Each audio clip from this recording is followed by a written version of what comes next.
Absolutely beautiful day for baseball here in Utica, Michigan. Jimmy John's Field, the site for that. A double dip here this afternoon. It's the Mammoths and the Beavers coming together. The Mammoths looking for their second win of the season. Their first came in their first game this week. Well, the Beavers look to continue to edge up the standings as well. Big win by the Hoppers last and Griesbaum Jr. Yes, sir. The Hoppers started to chip away and got back on the right side offensively. They have a sluggish game prior to that. Took advantage of some command issues in the starting pitching, and now they're within shouting distance of first place. Well, you look at these two teams, and certainly the Beavers have been rolling offensively of late. It kind of started with the doubleheader last weekend for them, and Von Joshua was certainly happy to see that. But the Unicorns, they shut them down in a snap, and all it took was Ty Hensley, huh? Yeah, the Unicorns have a tendency to shut people down. That's just been their MO. And that's going to be their strength. Their offense isn't really going yet, but they're in first place due to strong starting pitching. Amos offense, what did you see in them, earlier this week to kind of got the bats going in general? They did. They've got some power that I think, once you get some there, they're back to form. The best guy so far has been Jamal Howard all the way around. He's got some pop in his bat. He's starting to take more consistent quality swings with good contact. He can hit the ball out of the ballpark. Keandre Jones, similar type power, maybe not as consistent as far as not chasing balls out of the zone and things of that nature, but he's another guy who can drive in runs for them and get extra base hits. If they can start to heat up a little bit, both of the little brothers same way, and if Keeber can keep getting on base, they have a shot to perk up their offense a little bit. Let's take a peek at the starting lineups for tonight's game, as always brought to you by AAA. Game one of the doubleheader here tonight. We'll see Garrett Keeber lead it off for the Westside Woolly Mammoths and playing shortstop, batting second. The second baseman, Landon Barnes. In the 3-hole is the third baseman, Webb Little. Batting cleanup, the left fielder, Josh Goulet. And the 5-hole is the right fielder, Sam Little. So again, Webb and Sam just batting a order's worth apart here in game one. Keandre Jones hits 6 and plays first base. Jamal Howard batting 7th and playing center field. Jalen Smith DHing tonight and batting 8th, and Isaiah Cullum will catch and bat 9th. They will face Gavin Wayman. More about him and the other starting pitcher today, Bruce Bell, in our pitcher comparison after the break. But for now, we're going to take a look at the home lineup in the Birmingham Bloomfield Beavers here tonight. Back in the leadoff slot for the second straight game is the second baseman, Freddie Geely. The taxi squad guy, probably one of the most talented position players on that taxi squad, is the third baseman, Xavier Warren. Batting third is the center fielder, Romero Harris. Batting cleanup is the first baseman, Austin Shoemaker. Batting fifth, the designated hitter, Ross Haffey. Batting sixth is the left fielder, Joey Weimer, a guy we're excited to see out of the University of Cincinnati. Got some power, got some speed, so looking to break him down as he comes up for the first time here in the USPBL. Batting seventh, the catcher, Cameron Comer. Eighth is the right fielder, Alec Olin. And rounding out the order, batting ninth and playing shortstop is Jonathan Brandt here tonight. We told you that Bruce Bell is on the mound as well on the other end for these two teams. We'll take a deeper look at Bell and Wayman when we get back here on the USPBL Network. Stick with us.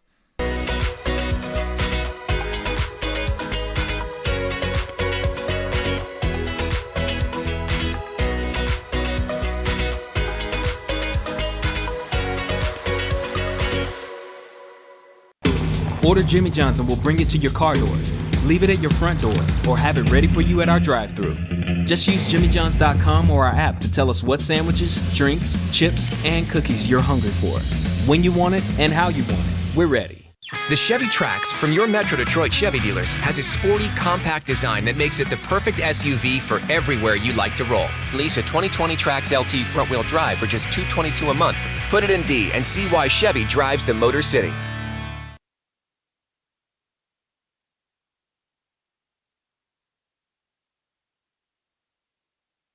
Welcome back, everyone, to Jimmy John's Field. Jeremy Otto alongside Dan Griesbaum Jr. to bring you the call here today. Another beautiful day for baseball. Sun-soaked day to start Game 1, 5:30 p.m. scheduled first pitch, 7 2:05 is your scheduled first pitch for Game 2. That didn't quite happen, though, last time in the doubleheader, did You it? can say that again.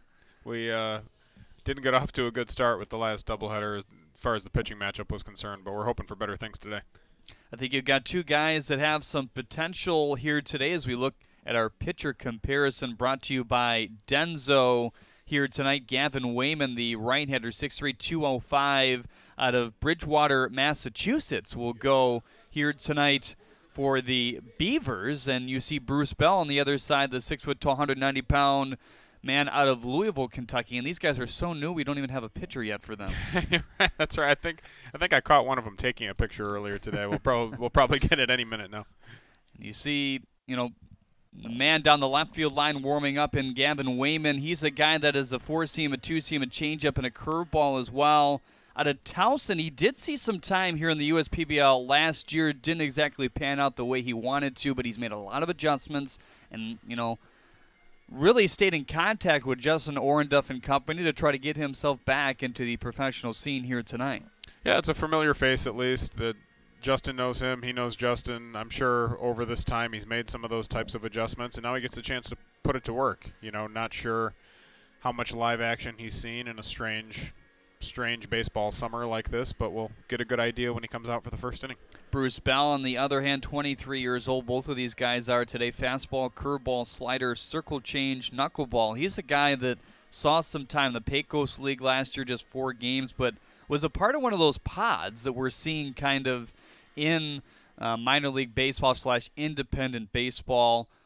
Not like this, where it's a regular pod, if you will, here Right at Jimmy John's Field, but there's some teams, one in Joliet, the Slammers down there in the Frontier League. He was playing for the Black Sox out of the Heritage League, 4 teams down there. Had some pretty good starts, so we're looking forward to seeing Bruce Bell here tonight as well. Yeah, it's our first look at him personally, but these doubleheaders, I think, throughout the year, we're probably going to get a chance to see some new faces here and there, and it'll be exciting. It didn't work out last Saturday. A couple guys making a spot start, some guys that are normally bullpen type guys, but now we've got a couple fresh faces, and we'll see how that works out. We're so proud to have all of our partners to make this broadcast happen. Let's take a look at the fine folks that bring these broadcasts to you here tonight. AAA, Ascension, Balfour Property Restoration, the Detroit Medical Center, DTE Energy, Dunham Sports, Dunkin' Donuts, Jimmy John's, your Metro Detroit Chevy dealers, Pepsi, Scott's, Summit Oral, and United Shore as well. We thank all our fine partners this year, and, they really are the reason we are here playing baseball and on the air right now. Truly, absolutely. It's, normally that's just part of the business, but now we don't really have so many faces in the crowd, and our sponsors are really the ones that are keeping this broadcast going, and so happy we can be in everybody's living room or the palm of their hand on their smartphone or however you guys watch us, but we really appreciate it. Now time to take a look at Dan Griesbaum Jr.'s keys to the game. What do you think today?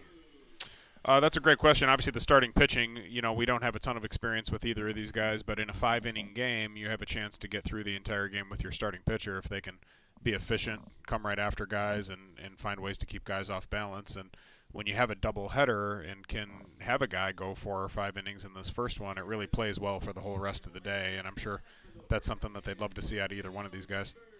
Well, you see Gavin Wayman heading back to the dugout with his water bottle. We've kind of talked about it in some of these hotter days. I mean, playing 2, you really have to hydrate the night before, don't you? Oh, for sure. I think, having a 5 and a 7 is probably easier than your traditional 9 and 9, of course. But we'll see how these guys hold up. There's not too many guys on the bench, so normally you try to turn over about half your lineup between game 1 and 2. That's not really an option for us here. We usually just have a couple extra position guys and usually 5 or 6 arms total, so you're going to get a lot of work on a day like this.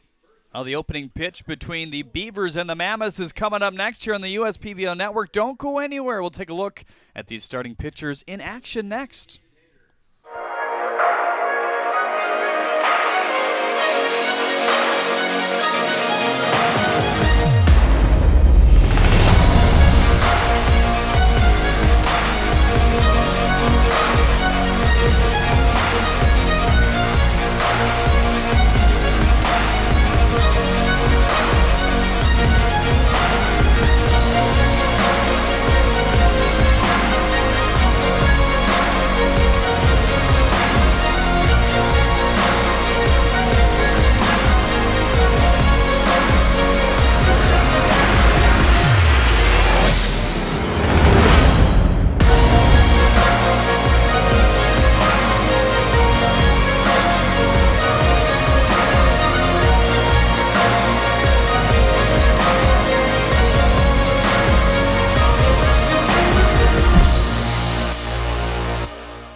Order Jimmy John's and we'll bring it to your car door. Leave it at your front door or have it ready for you at our drive-thru. Just use jimmyjohns.com or our app to tell us what sandwiches, drinks, chips, and cookies you're hungry for. When you want it and how you want it, we're ready. The Chevy Trax from your Metro Detroit Chevy dealers has a sporty, compact design that makes it the perfect SUV for everywhere you like to roll. Lease a 2020 Trax LT front-wheel drive for just $222 a month. Put it in D and see why Chevy drives the Motor City.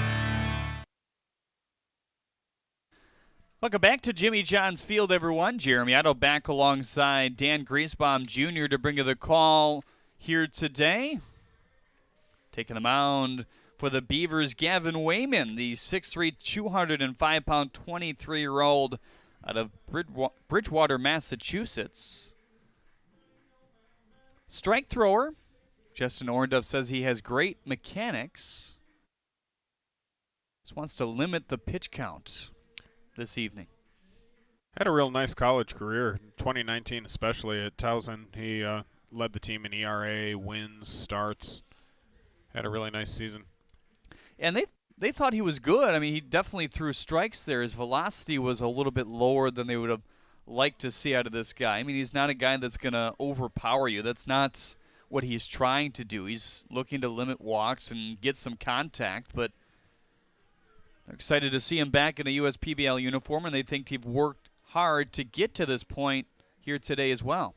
Yeah, we have a lot of pitch-to-contact guys, too. We certainly have some guys who light up the radar gun, but, you know, Ben McKendall, guy that we'll see later today. There's several others.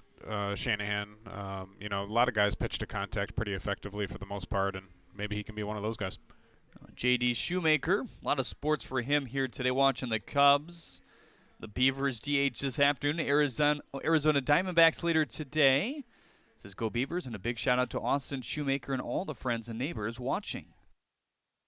We'll see a lot of Austin Shoemaker today. Probably first base and catcher, maybe? Yeah, he made some nice plays over at first base the last time he was in there. He did.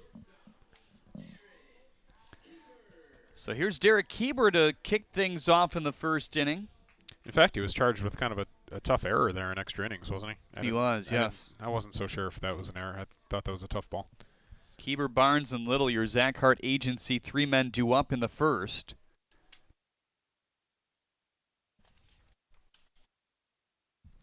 First pitch at 5:29 on the corner for strike one. Game time temperature 88 degrees. Garrett Keeber's a key for this club. He's got to find a way to get on base to get their offense going, and he has so far. On base percentage almost 400. 0-1 pitch is outside. Leading the team in hitting right now as well, 313. Has shown some speed. Yep.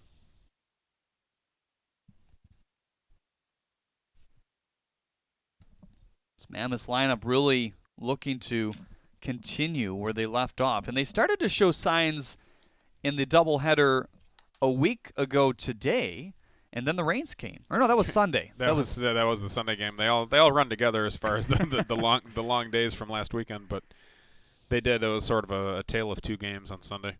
And I think what makes that even more complicated, here's the 2-1 pitch in terms of these games running together, is guys on this roster and then that roster on the taxi squad here. Yeah, and there. half the lineup on any given day could be taxi squad guys that play for multiple teams. It's not to complain or anything, but it is easy to confuse games.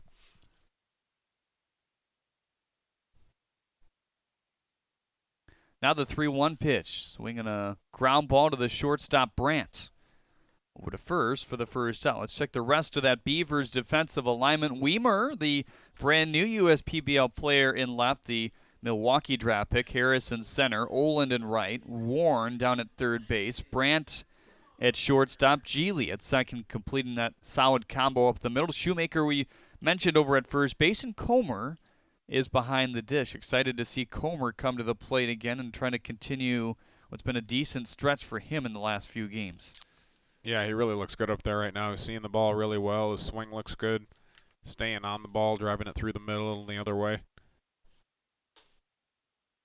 189 for strike one on the corner here to Landon Barnes.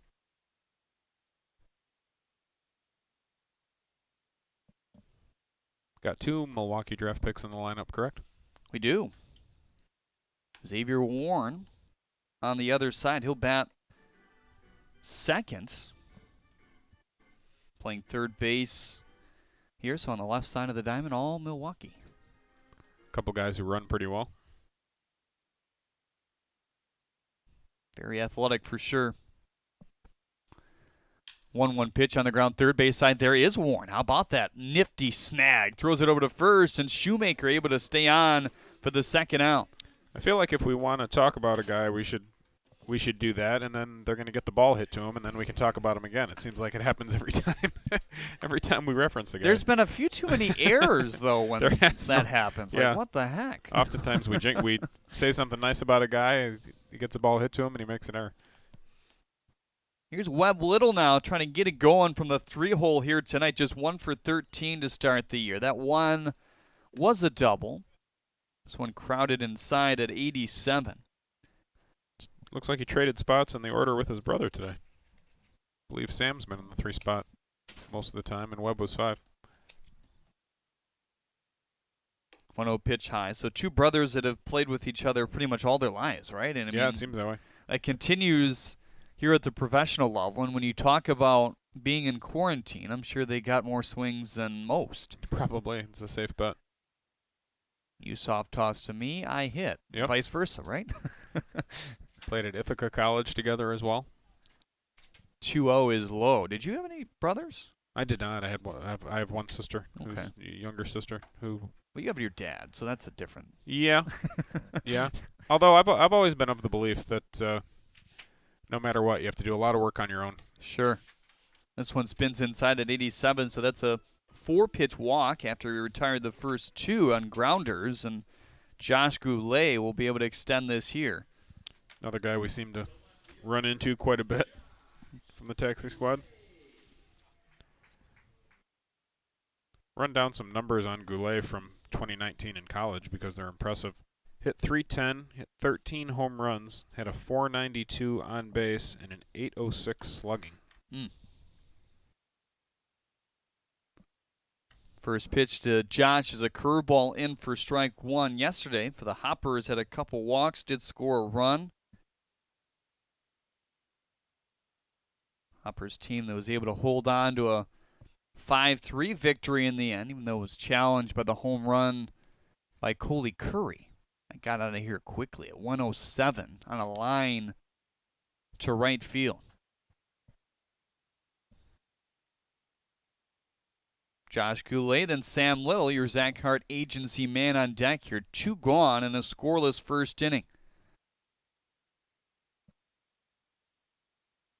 Now the even pitch here. Off speed again in for strike 2.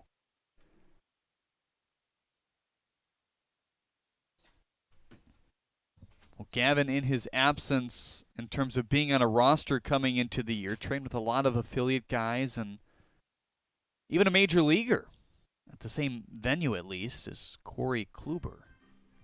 Well, So they said he talked to him a little bit, but Kluber's all business.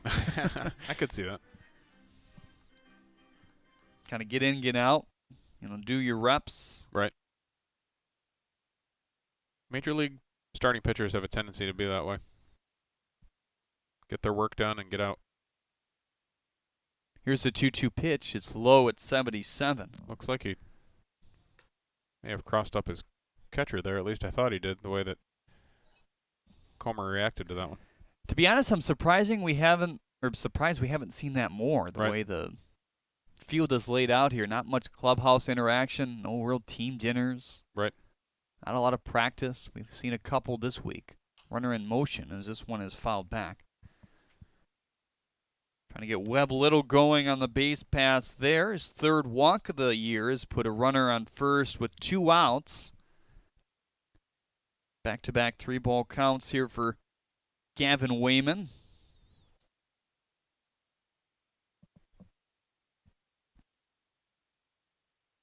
Moving again, this one on the ground and through the diving glove of Brandt. And here come the Mammoths offense with 2 outs here in the first. Goulet's been swinging a pretty solid bat lately.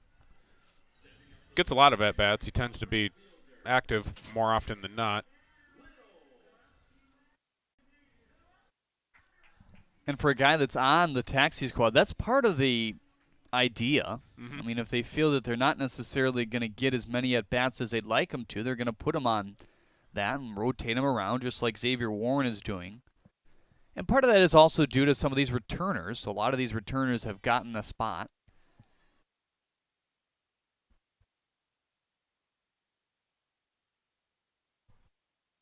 Andrew Williams on Facebook says, "Go Beavers, woohoo." PJ Gradowski, our normal director, says, "Have a good call today," watching from Pennsylvania. Dan York filling in for PJ here this afternoon. Now the 1-0, high at 85. He's from out east, correct? He is. PJ? Yep, New York area.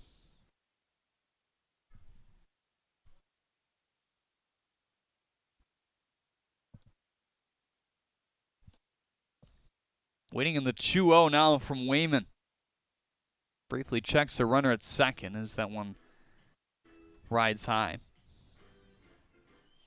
Those adjustments that he wanted to make coming into this year compared to last, just repeating those same mechanics, and we talked about it already. Justin thinks he has pretty solid mechanics as it was, but just repeating it pitch after pitch certainly is something he wants to do in his second go-about.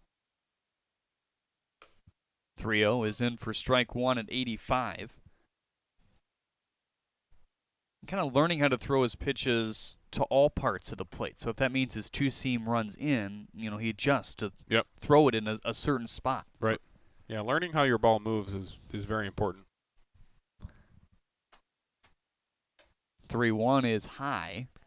That looked like the two-seamer there. In that case, he looked like he tried to throw it in on the left-hander with that swing back action, hopefully to get it come back across the corner. That's a really tough pitch for a left-hander to hit because it looks like it's coming in on your hands, and the next thing you know, it's over the inside part of the plate, and you've just taken a strike. But he just left it up a little bit. Keandre Jones already the sixth man to the plate here in the first inning after Wayman retired the first two. This is not the guy I would want to face with the bases loaded. When you have to throw him a strike, he usually gets a pretty good hack. Does have a home run to his credit this year. That one floats in at 74 for strike one.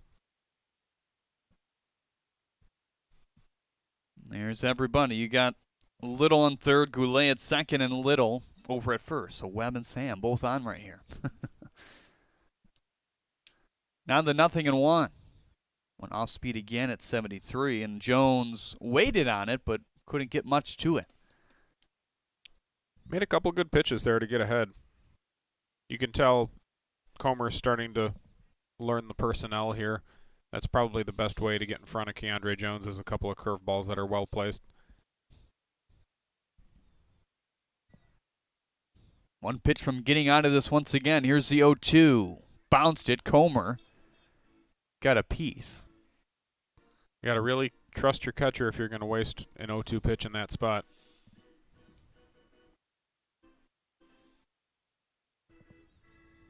What do you taught with runners in scoring position in terms of a catcher and blocking? Is it any different than?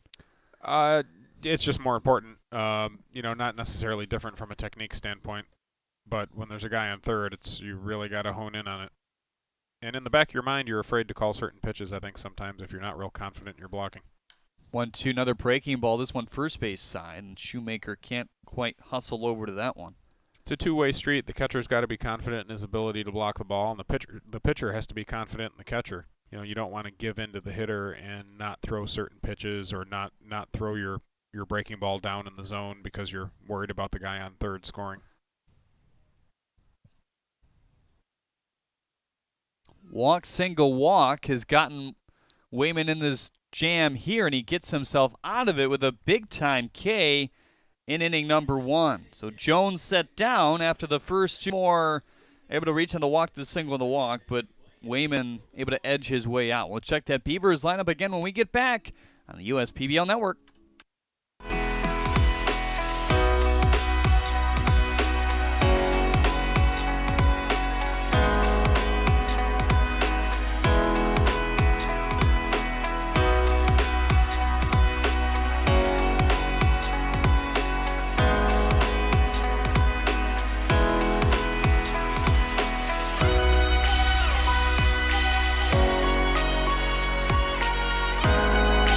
Throughout your life, from big moments to ones well earned, we're your financial guardian angel. Alliance Catholic Credit Union.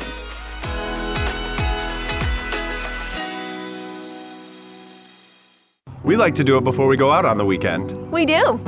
We do it every week. Whether we need to or not. We did it today. It was really dirty. My parents do it every day.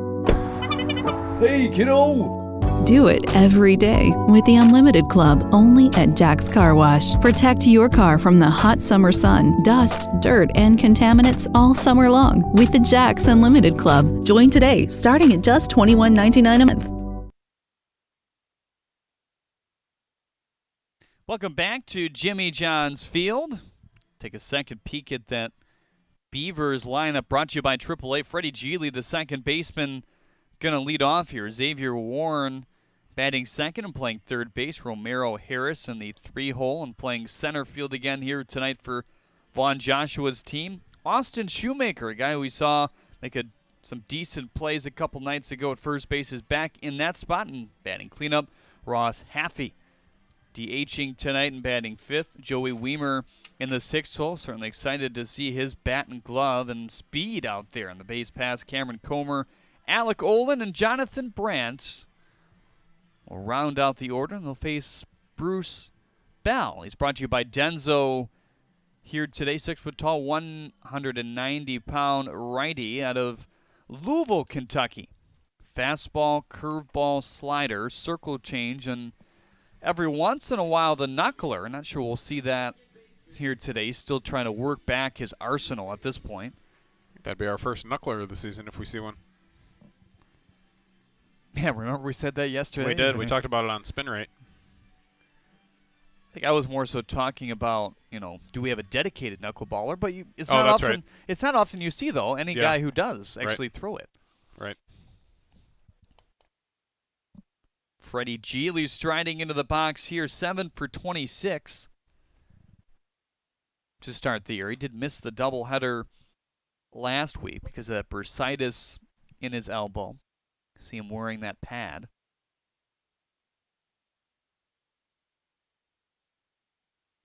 Excuse me, swing over to the shortstop Kiever.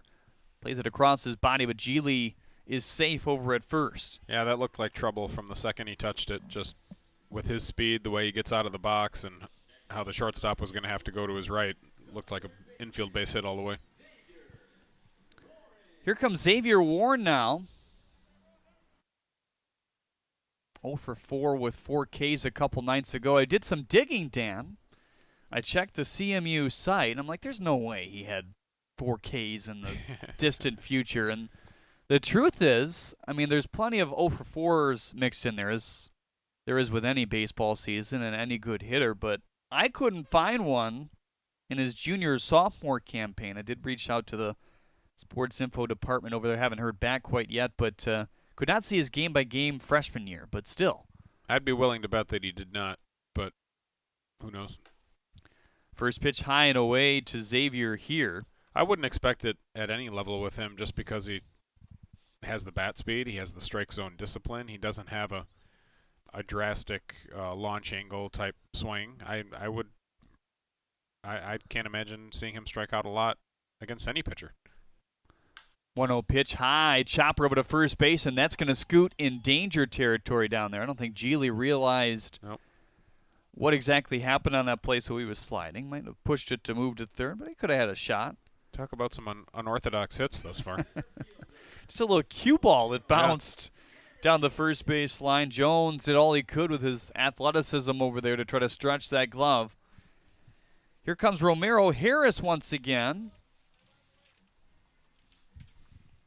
Leading the league in home runs, I believe. I don't know of anyone else having 2, if I recall correctly. Yeah, a pair of them. His last a grand slam.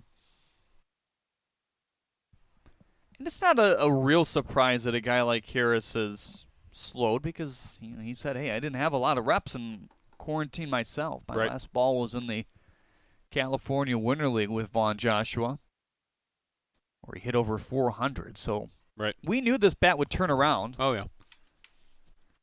And they needed him to turn around as soon as Troyer, their best hitter statistically so far, went down with that broken hand last week after being hit by a pitch. Speaking of hit by pitches. We got to watch what we say around here. And I tell you what, it seems like it's the best hitters in the league getting plunked. And that's not a rarity, I guess, because you want to jam those guys in. Yeah, the guys with the better pop in their bat, you want, in a lot of cases, you want to crowd them a little bit, and you don't want to make a mistake, when you try to crowd them. If you leave that out over the plate, you're going to get hurt. So it's not unusual for those types of guys to get hit.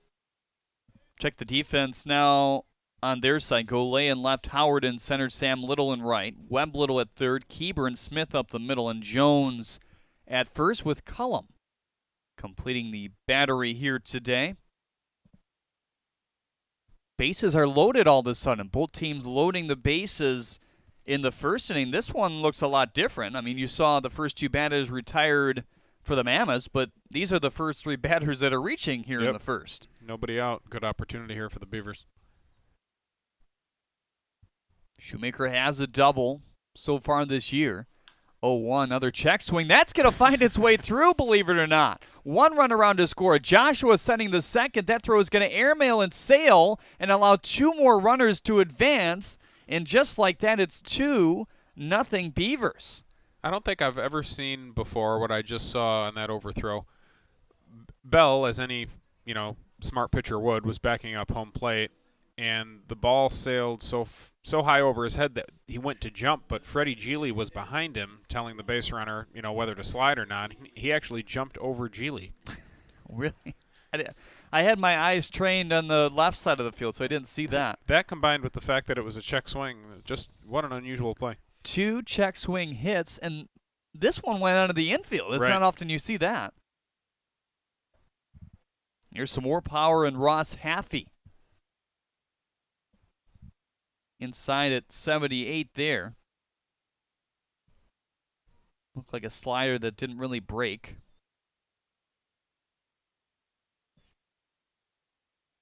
See a lot of the fastball and the slider. Maybe a little bit more than the curve than he's featured so far this season. Told you earlier, Bruce Bell had seen 2 starts in that Heritage plot for the Black Sox. Heritage League, another independent baseball league here in the U.S. 1-1 is high at 89.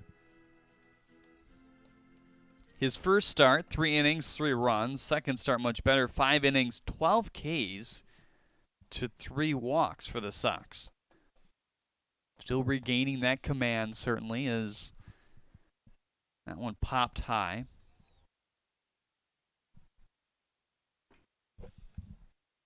Doesn't seem to have the feel for the breaking pitches quite yet.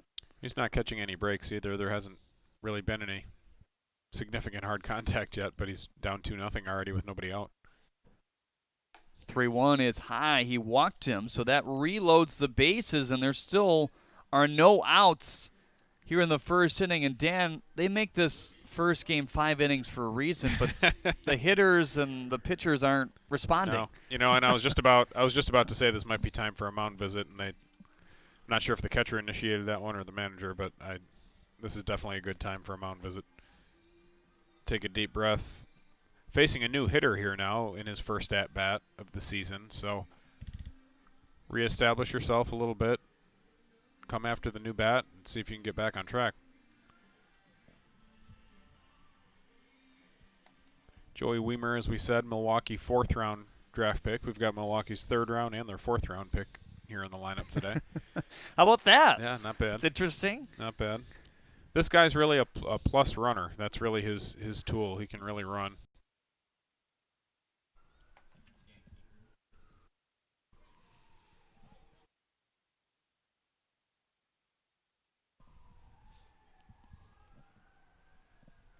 So 3-2 here on Joey Wiemer. This one popped up first base side. Jones is going to watch it fly.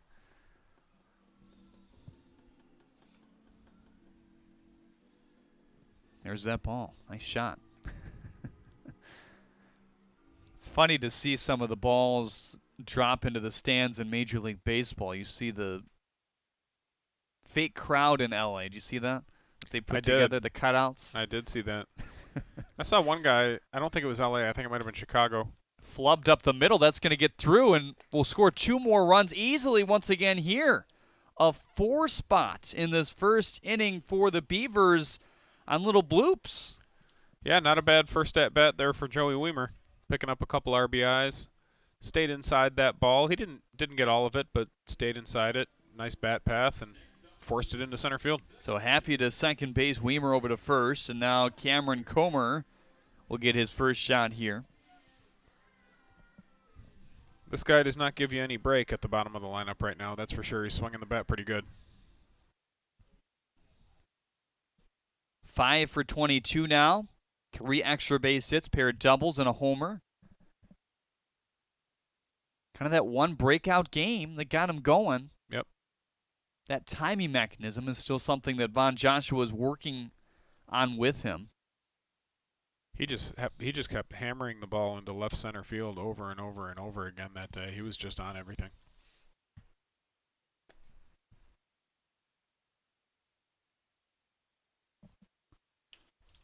Vaughn thought he was jumping at the ball early as this one is roped down the right field line, and that's going to score at least 1 more. Yeah. All the way to the corner goes Sam Little. A second going to come around, and Cam Comer has a stand-up double and back-to-back hits with a couple RBIs for these Beavers in the first inning. We got a nice peek at Joey Weimer with his speed there, too. He sure got around the bases. That was once that ball landed, it was very apparent that was going to score both base runners. And Comer stays hot. That's the first time I think we've seen him pull a ball hard. For the most part, he's been going the other way lately, but Alec Oland trying to keep it going. There's still no outs in this first inning. 6-0 in favor of the home Beavers. Mammoths are kicking themselves. They didn't score any runs in the last half with the bases loaded. Pitch is outside 1-0. So to recap, if you're just joining us, Wayman got the first 2 outs at the top of the first. Then a walk, a single, and a double. Keandre Jones came up with the bases loaded and 2 outs and struck out. So good job by Wayman to bear down and get the out, but that stings even more after the 6th spot here in the home half. 1-0 on the ground, third base side, tough play as it eats up Webb Little. They're going to send around another run here, and heading to second base is Olin, his 3rd extra base hit as a Beaver on the taxi squad. Yeah, I think 4 total hits, 2 triples and a double now. He can run. He's another guy on this roster who gets around the bases pretty good. And Jonathan Brandt going to come to the plate with no outs. The bottom of the order for this Birmingham Bloomfield squad.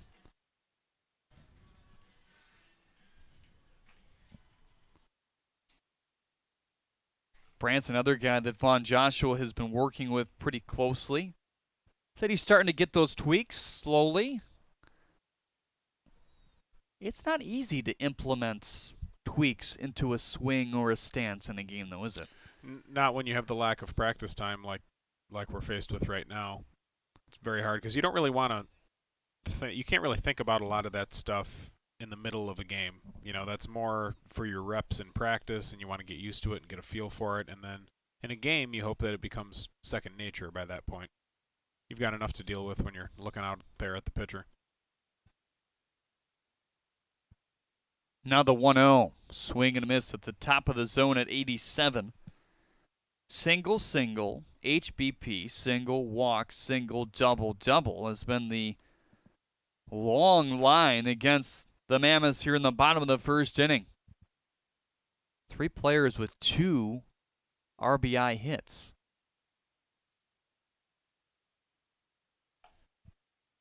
Those are Shoemaker, Weimer, Comer. And Dan, I'm going to have to cross out inning number 2 and make it the second inning number 1 on the scoreboard. That's right. You went to that early today.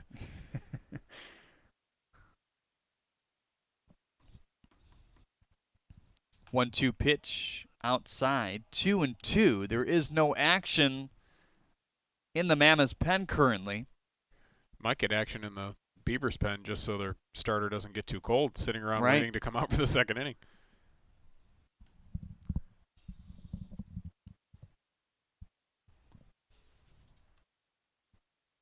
fact, I think I see Gavin Wayman down there. 2-2 popped him up. Gonna reach second base, Smith. That was high. Staring straight into the sun for out number 1. Next up for the Beavers, the second baseman, Freddie Geely. You're right, that is Gavin down the left field line, There you tuning go. up once again. So there's the first out. There's 6 hits on the board. Back to the top of the order, and Freddie Geely singled to start this whole hitting party. On the check swing, that's how the inning is gone. Yep. 2 check swing hits.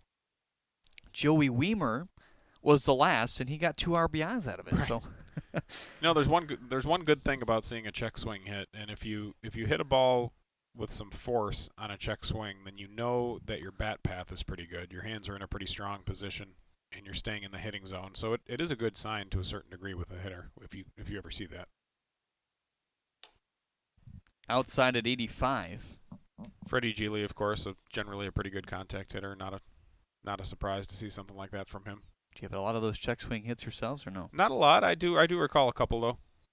I recall one when I was pinch hitting actually on the first pitch. I usually like to hack at the first pitch when I'm pinch hitting, and I kind of changed my mind midstream, but ended up hitting a double down the right field line. There you go.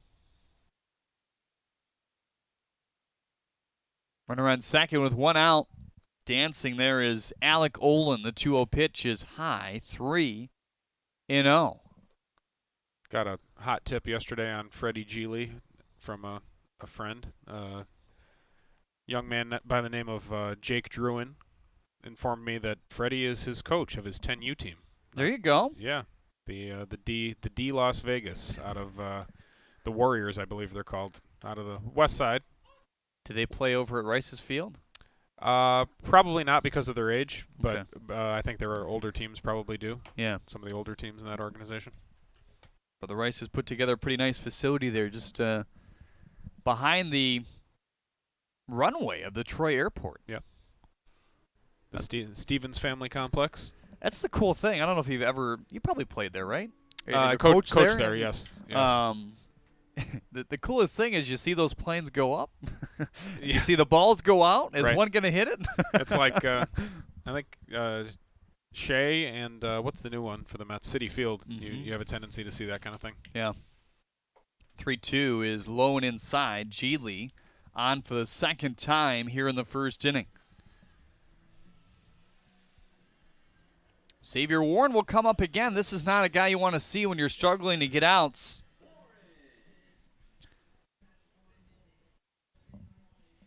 There is some action in the Mammoths pen now.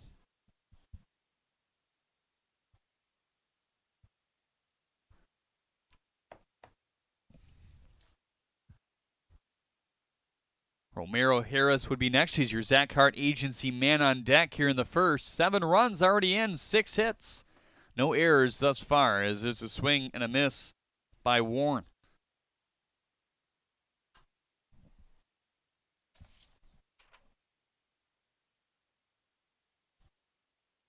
Third baseman Webb Little hugging the line. So is Jones playing behind Geely with just 1 out in the inning. First and second. Good block there by Cullum.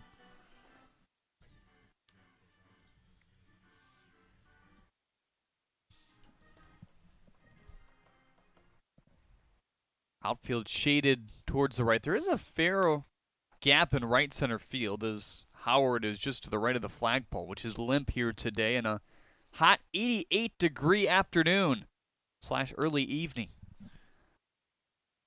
High to Xavier Warren.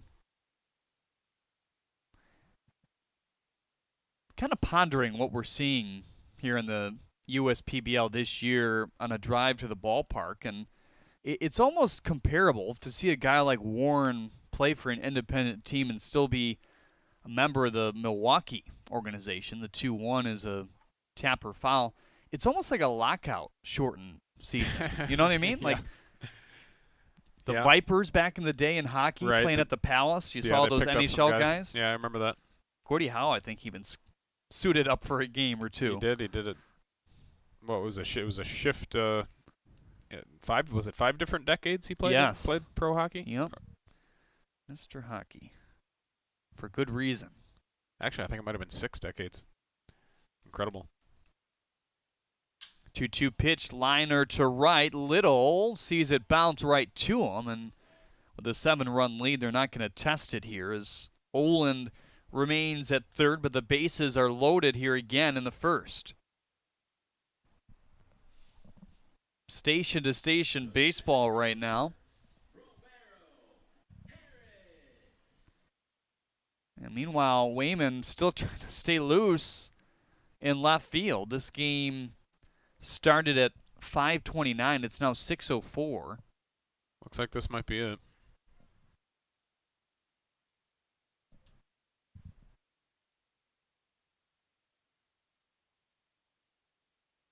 Romero Harris is the next man due up, and they'll have a talking to here. Is this just to buy some more time? I wouldn't think so. I thought he was going to make a change personally. It looks like that is going to be the case.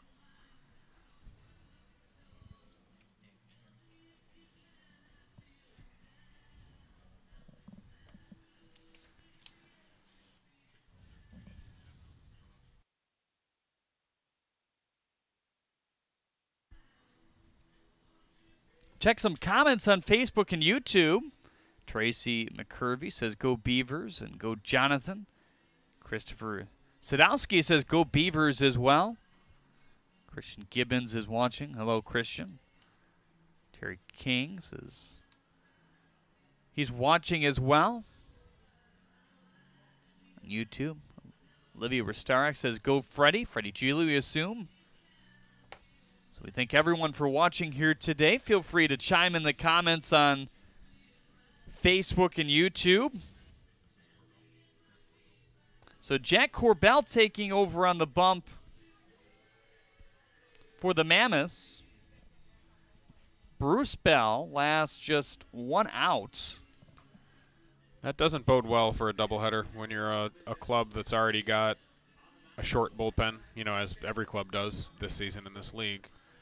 Now you've got to get through the whole rest of the day down 1 guy. Jack Corbell struggled a little bit the last time we saw him against the Diamond Hoppers. He struggled over an inning, gave up 4 hits and 6 runs. But that being said, he looks like a little bit of a tricky guy to face. You know, he kind of leans back in his delivery. He really short arms the ball and hides it a little bit. See if we might find a better outing for him today.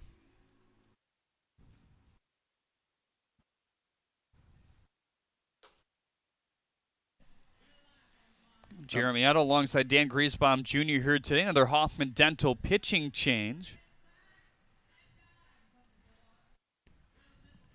Got another Mac guy on the mound out of Miami of Ohio. I'm a fan of the Mac, as you know. Sure.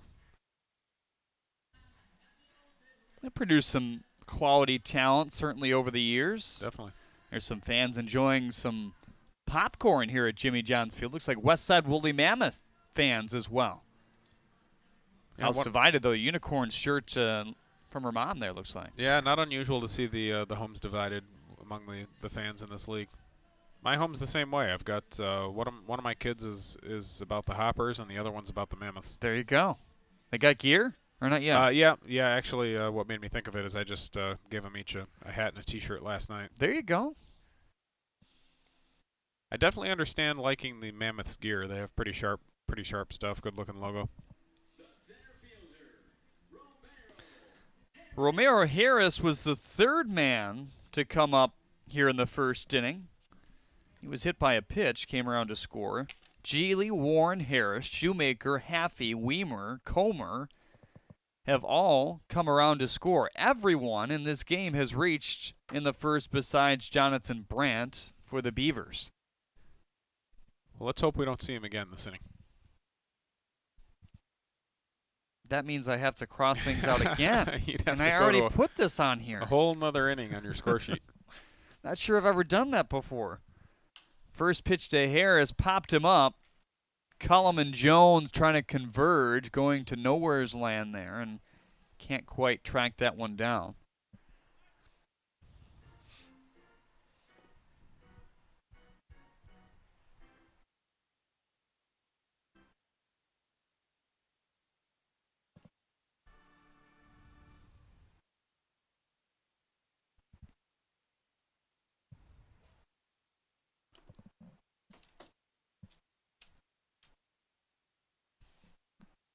Spread out outfield here. Infield plays slightly in, especially at the corners, still with only one out. They would love a double play right now. Swing and a miss at 91 up top.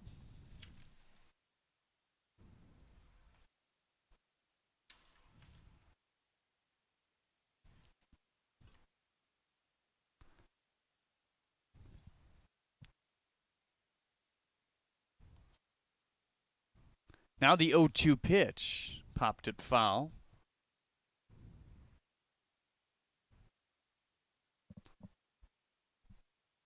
So those shadows starting to creep onto the field from the third base side here.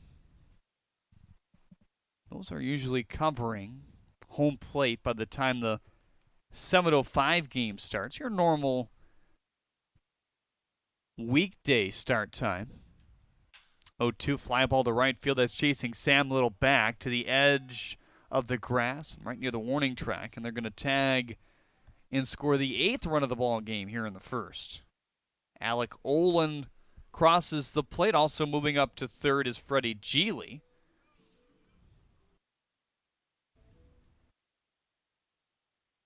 Two outs and Austin Shoemaker back up there now. I think we got to stop talking about potential start times at 7:05 because maybe we're jinxing ourselves. Yeah, we should just forget about that.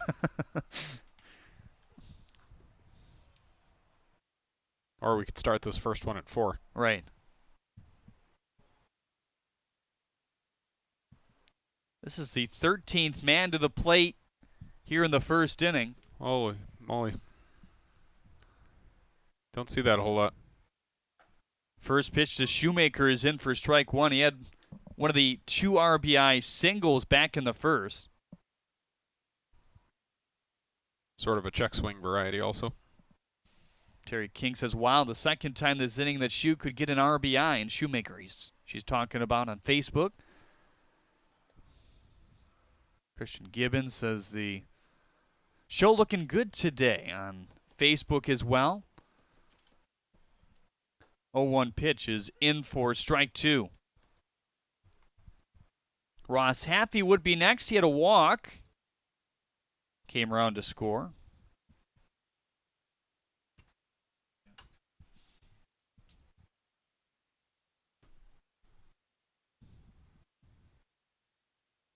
Here's a 0-2. Swing the ground ball, second base side. Smith has to battle the runner that time, and Jones able to squeeze it, and that's a big sigh of relief for a lot of reasons.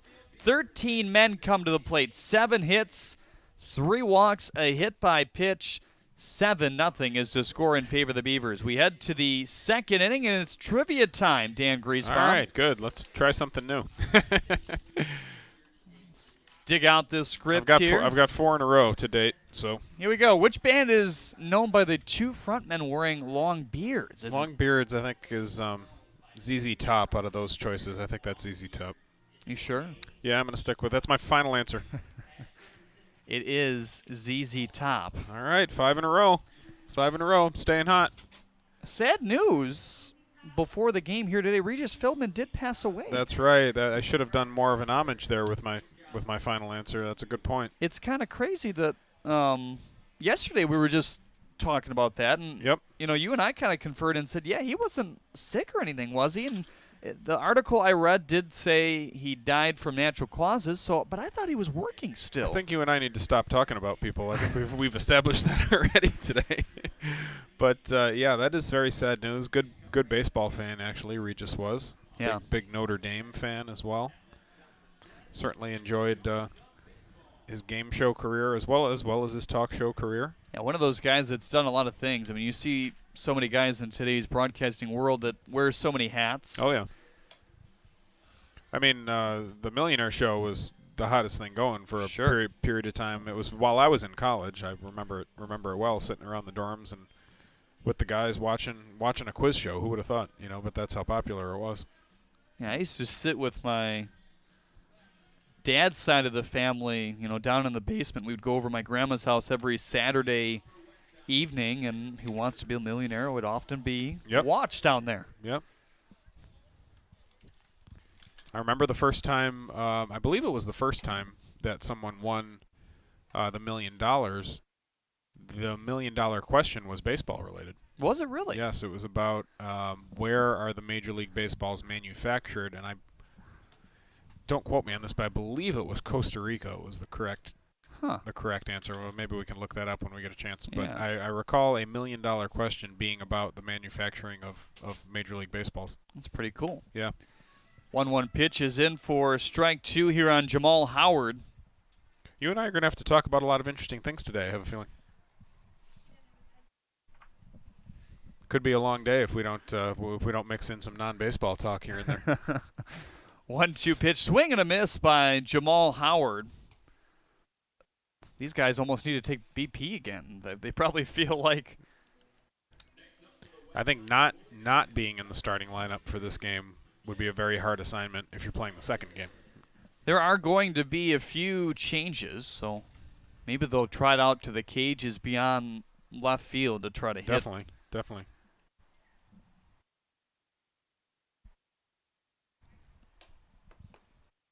First pitch to Jalen Smith is up high, the designated hitter. So Smith and Cullum, the next two up, that's your Zach Hart agency men on deck here. That will complete the order for the Mammoths. They did get some traffic on, and with 2 outs nonetheless against Gavin Wayman, he got the first 2 on a ground out to the second baseman, Geely, and then to Brandt. Walk, single, walk, loaded the bases, but he struck out Keandre Jones to end the threat. I think Smith was announced as the designated hitter, but didn't we see him at second base last inning? I believe so, yes. Maybe they're moving guys around a little bit. To check on that. 2-1 pitch on the ground, shortstop side. Brandt fields it, throws across his body, and safe. At first is Smith. I think a good call by veteran umpire Gary Wagenschutz on that one. I think he beat it, and I think Shoemaker may have had to pull his foot just a touch. I think you're right. Yeah, I took a peek on the Facebook monitor here, and that looked to be the case. So it puts a runner on first base with 1 out here. 8-0 the lead for the Birmingham Bloomfield Beavers. Sending 13 men to the plate. 7 hits, 3 walks, a hit by pitch. 2 hits on the board thus far now for this Mammoth squad as Isaiah Cullum looks at strike 1. Don't think we've seen a whole lot of Isaiah Cullum yet this year. I subbed into a couple of games earlier on. Of course, we haven't seen a ton of the Mammoths overall. On the ground third base side, that's going to roll foul. Compared to the other clubs anyway, they're still catching up schedule-wise. Isaiah went to a pretty good baseball school in Florida Southern. Excellent baseball school. I played one game myself at Henley Field down in Lakeland, Florida. That's a very old, classic ballpark where the 1960s era and earlier Tigers actually had spring training. Yeah, they used to play Detroit in their first game for quite some time now. It's Florida Southeastern, the NAI school. I don't actually know what happened with that. I think the tradition was a good one there for a while. I'm not sure how or why that changed. Another hit by pitch as Cullum goes to first base. Florida Southeastern, though, they're an NAI school, but they get D1 guys. Right. Just minutes away from the spring training facility for Detroit. I've yet to make it down for a spring training. Is that right? I want to do that. First pitch is a swing and a miss here by Garrett Kieber. And for a while this year, if you saw some games, it was like, wow, I've seen baseball this year. Right. Before our baseball happened on the 4th of July. Who would have thought the biggest crowds of the baseball season were at MLB spring training? 5,000, 6,000 people, probably the the biggest crowds of the year, perhaps. And who would have thought that a major league team in the Toronto Blue Jays would play at their AAA affiliate for home games? Right. Not even in the country where they play. Nothing is strange in 2020 because we're getting used to everything just being strange all the time. I give credit, though, to Canada to some extent. I mean, not really dipping your standards for professional baseball. I think that would have put citizens in a rage to some extent. Well, on the hockey side, isn't the plan to play all of the games in Canada to finish out the season? I think between believe so. There's Vancouver and two Edmonton. pods. Yep. Yeah. So the biggest concern, the travel, right? Because you're not, you're bringing so much more exposure from a different country, even though it's right next to you. But still, I mean, the borders are closed for a reason, or sealed for the most part. I can't help but wonder if the NHL pods were Vancouver and Detroit, let's say. Right. How would the Canadian government react to that? Obviously, refusing to host hockey in their country probably would not go over real well with those organizations there. You got to feel, I mean, there's people that work, certainly, from Detroit or Michigan and have to go over. And I think if they're essential, they're still allowed to do that from what I understand. On the corner for strike three at 85. Third strikeout for Gavin Wayman here this afternoon. And that's his second out here in the second.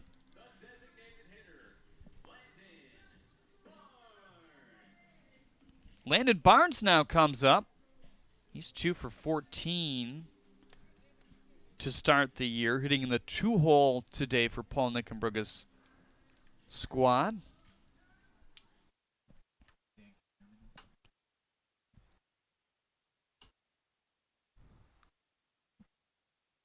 First pitch to Barnes. Line drive into center field. This might score a run. Aggressive around the third base bag is Smith, and he will score without a throw. Well, they got one back. Mentally at least, that's a good thing to turn the page a little bit, have something positive happen. If nothing else for Game 2, if things don't work out here in Game 1. Sure. And also for the purpose of Game 2, you want to get to the starting pitcher here a little bit. Get into the Beavers bullpen. But last week, though, in this scenario, was it a 6-0 spread? I believe so. That sounds right. Have to check that out. Webb Little walked. He reached third base in that bases-loaded scenario before Wayman was able to coax a K out of Keandre Jones. Here's a sinking fly ball to left field. Weimer under it. Stares into the sun, and that is out number 3 here in the second inning. Now time for your DTE Energy Kid Race the Mascot. Is Buzz going at it today? Looks like it.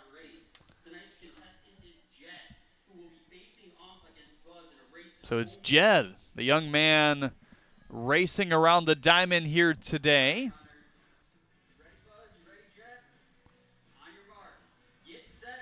Who you got? Is it Jeb? Is that the young man? I think so, yes. Jeb with a B at the end, definitely him. Looks like he's going legs only, though. There's no arms pumping there. He's just trying to show off. Yeah.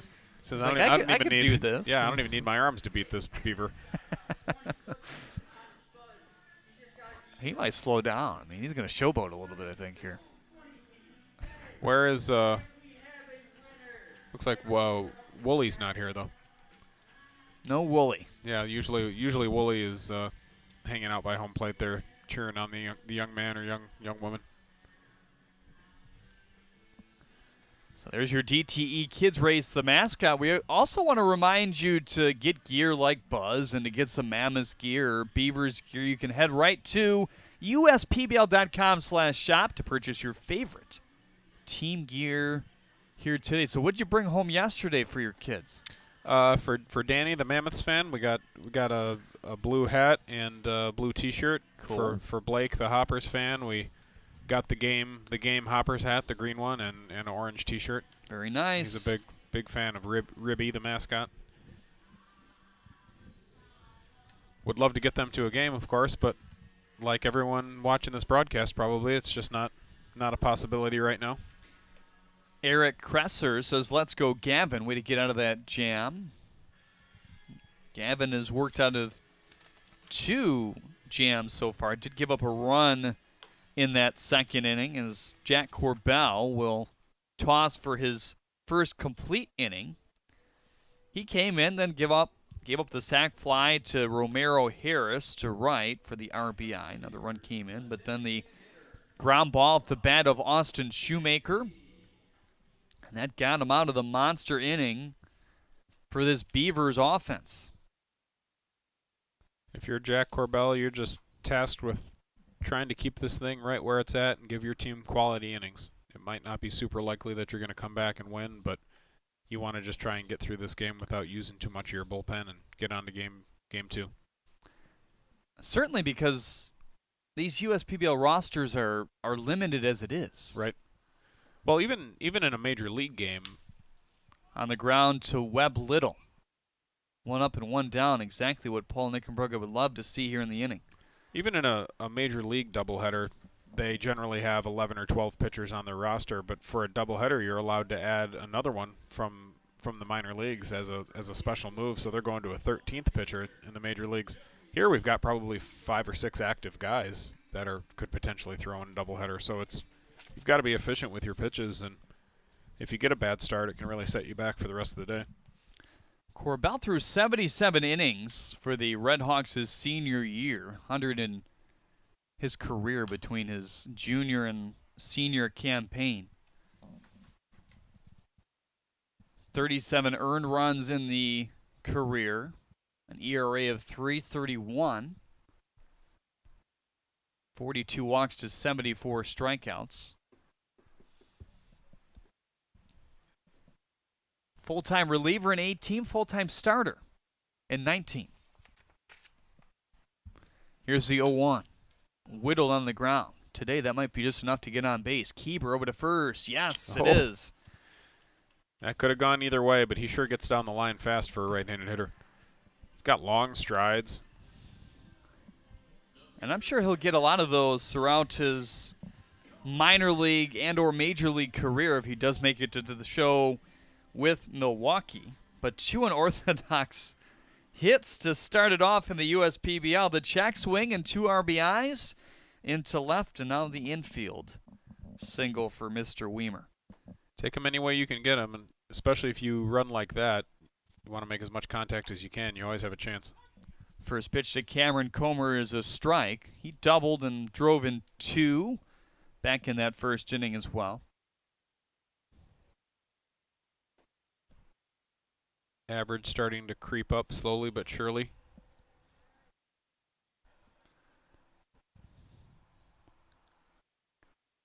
Here's the 0-1. Off speed again at 73 and over that. Corbell 6'2", 215. Bloomfield Hills, Michigan is where he hails. Did go to high school at Palm Beach Gardens in Florida, though.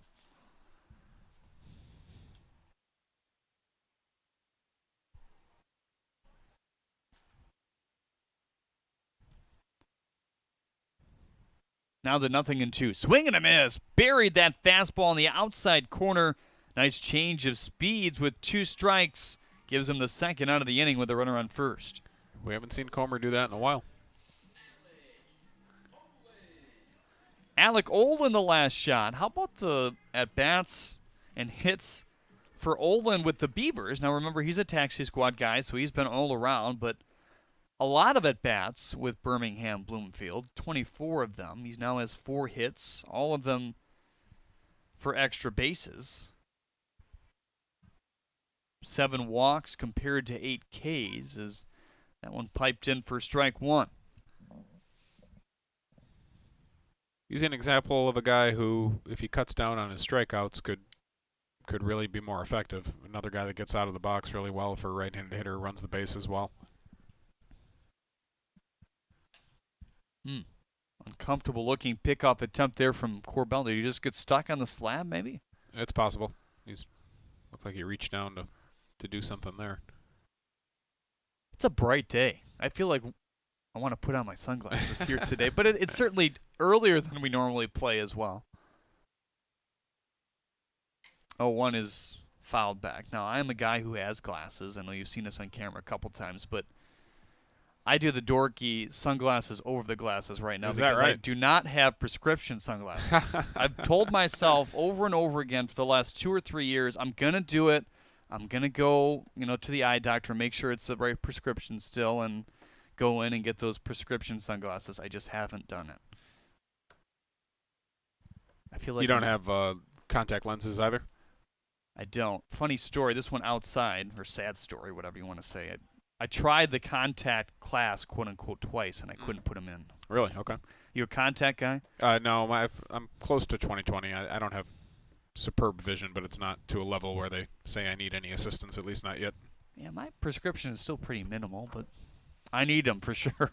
1-2 is on the corner for strike 3, and Alec Olin strikes out to end the second inning. Good job by Jack Corbell. Allows the one-out single here in the second. We head to the third after this on the USPBL Network. Detroit Mercy really models a value-based education. They focus a lot on service, which provides so many different experiences and opportunities that allows us to tie in everything we learn, how to apply that outside of the class. There are a number of different programs that we're a part of to help bring the community back and revitalize the city of Detroit. Doing service with the community really helps bring Detroit Mercy outside of the gates and to everyone. Detroit Mercy. Build a boundless future. Right, up here and look around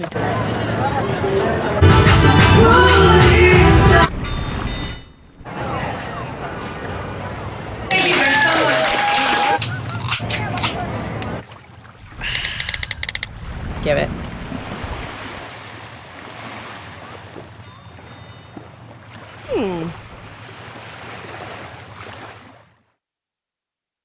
Welcome back to Jimmy John's Field, everyone. Jeremy Idle back alongside Dan Griesbaum Jr. to bring you the call here this afternoon. First of 2. Thanks for tuning in. Tim Ruthenberg says it's worth a visit to the eye doctors. I love having prescription sunglasses. It makes it easier to read, for sure. Yeah, I'm always squinting in the car, but I swallowed the pride and started putting the... You know what my problem They're right here, actually. Oh, there you go. You know what my problem would be? I have a tendency to break sunglasses. So I would hate to get prescription ones that are expensive. And then I don't necessarily like the idea of having to carry around my other glasses, too. I mean, you're obviously not going to wear them indoors. Sure. Unless you're Jim Leland wearing them at night. Right. Superstitious. He also smoked on the field during batting practice, so I don't know if you want to copy everything he does, but...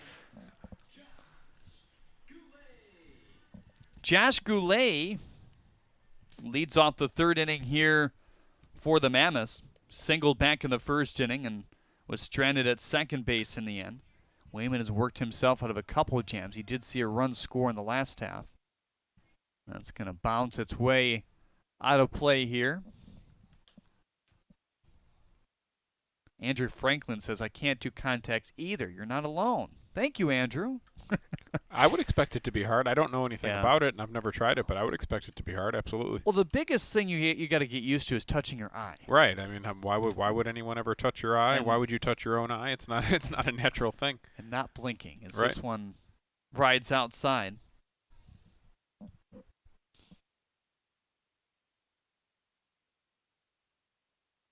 Thought about LASIK, but I hear horror stories, so I don't know. Is that right? Here's the 1-1. Low. Not so much horror stories, but guys saying, oh, yeah, 15 years, you need glasses again. Well, what's the point? Geez, yeah. Oh, man. You got to go through the procedure where they put a laser in your eye and then... Well, the idea of anything going in your eye is just an uncomfortable idea, I think. 2-1 pitches up high, 3-1 on Josh Goulet.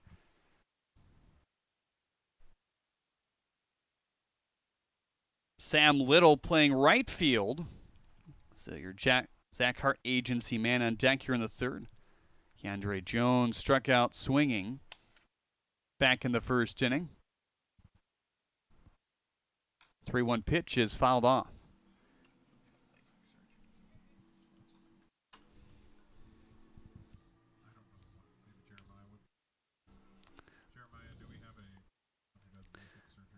Keandre Jones is the third man due up 4-5-6. Coming to the plate here in the third inning.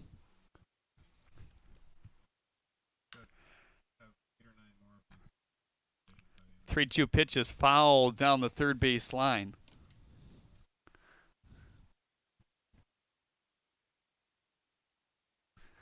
Warren over at third base here tonight for the Beavers. Brandt at short, Geely at second, Shoemaker over at first. Pretty solid infield group with your two taxi squad guys in the corner. Weimer, another taxi squad guy in the left field here today. Harrison center, Oland and right.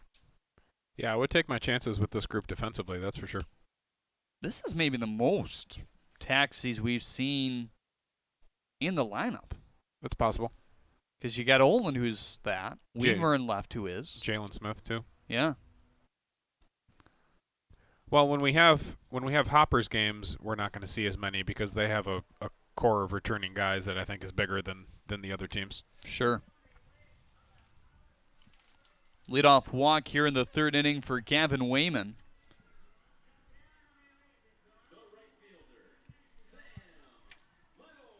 Wayman's dad played some professional baseball and hockey in the AHL.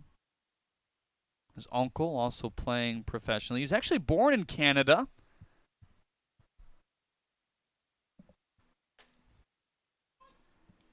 Strike one to Sam Little. People are jumping on this glasses and conversation. Jason Merrow on YouTube says, I have no desire to have contacts, not when I had glasses since I was 5. Jason, co-worker of mine and some others here on our crew. 0-1 on the ground first base side is foul.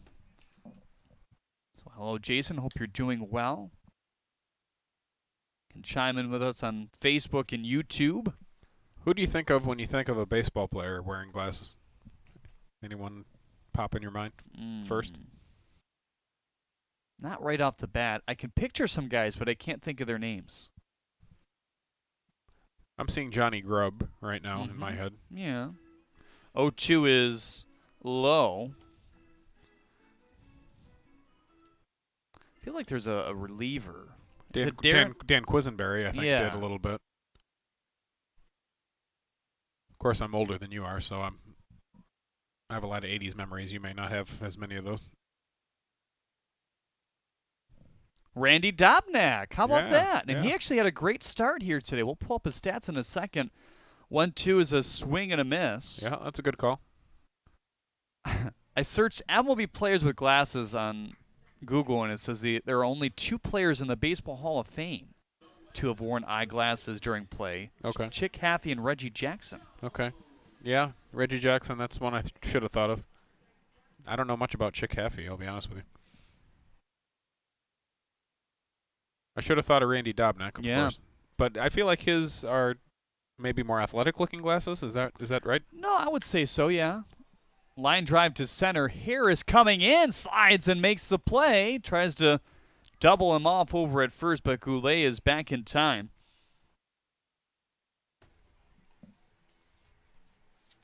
Minnesota losing 10-3 to Chicago today, but the start by Randy Dobnak looked like this. So he started the second game of the year, huh? He did, so yeah. Good spot in the rotation. 4 innings, 3 hits, 1 run, 1 earned, 2 walks to 3 Ks. Okay. Did pick up the loss. We already killed that stat the other day, though. The win and the loss. Yep. Dallas Keuchel on the other end. I forgot he was even with Chicago. 5 innings, 3 hits, 2 runs, 2 earned, no walks, 1 K. Got the win.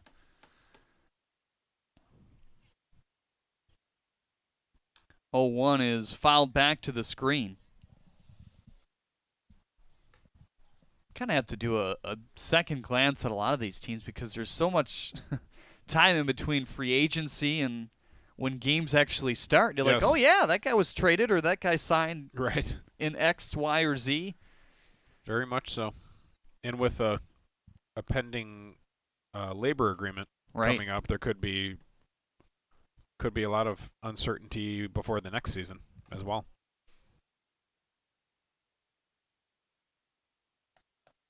Robert Heron says he's watching from Atlanta, Georgia here today. So hello, Robert.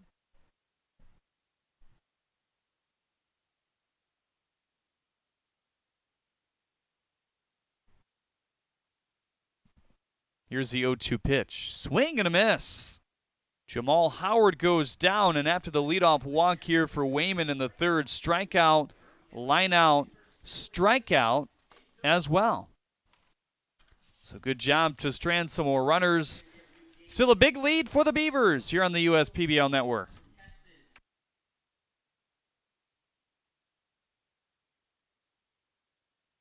Take a look at your senior spotlight here today. Darian Sanders, Cousino High School graduate. She says the one and only child, Darian, is graduating summa cum laude. He'll be attending Wayne State University.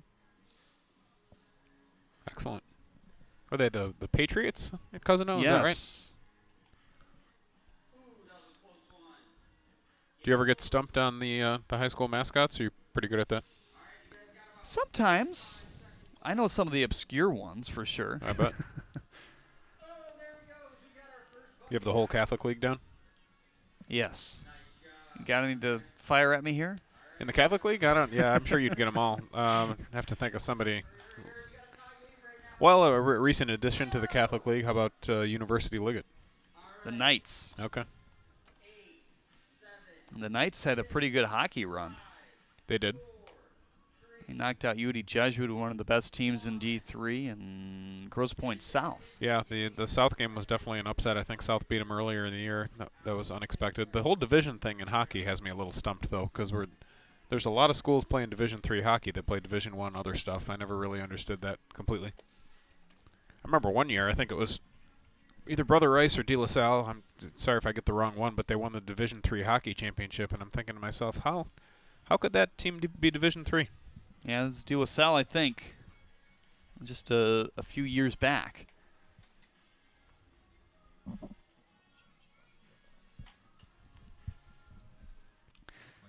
(9-1-2) to come up here in inning number 3 for the Beavers. Your Zach Hart agency, 3 men on deck. Jonathan Brandt, Freddie Geely, Xavier Warren. Looks like Andrew McCoy has come in left field for the Hoppers now. Damian Hertz on Facebook has a good sense of humor. He says, Charlie Sheen from Major League, LOL. Yes. In terms of players who have glasses. Excellent glasses. Wild Thing, Ricky Vaughn. Oh, boy. One of the better, maybe the best movie closer. Do we know any other good movie closers besides Wild Thing, Ricky Vaughn? I'd have to give that some thought. Although I think Henry Rowan Gardner became a closer, didn't he? Yes. Rookie of the Year. Yep. Fly ball to left field. That's sending McCoy back right away. Looks up, and that is gone. Wow. Jonathan Brandt puts a charge into the one out of the 9 spot in the batting order, and the Beavers are just pouring it on now. And for a guy that they're making some adjustments with, that's good to see. Absolutely. Came into the game hitting about 200 and had 5 hits, but none of them were extra base hits. Slugging percentage around 200 and not really getting on base at a great clip either, but that type of swing that could turn him around. Freddie Geely now steps to the plate.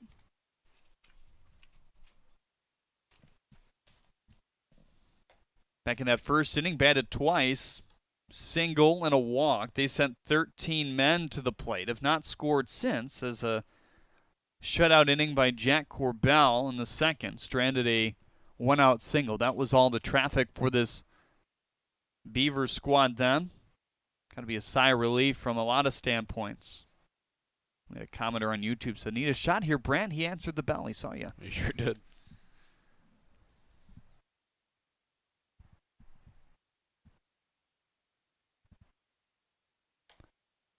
(2-0) is in for strike one. So the top of the order has batted 7 times now. And the first 6 at-bats, all in the first inning, they did something productive at least. Romero Harris made the only out. That was an RBI sac fly, though, to right field.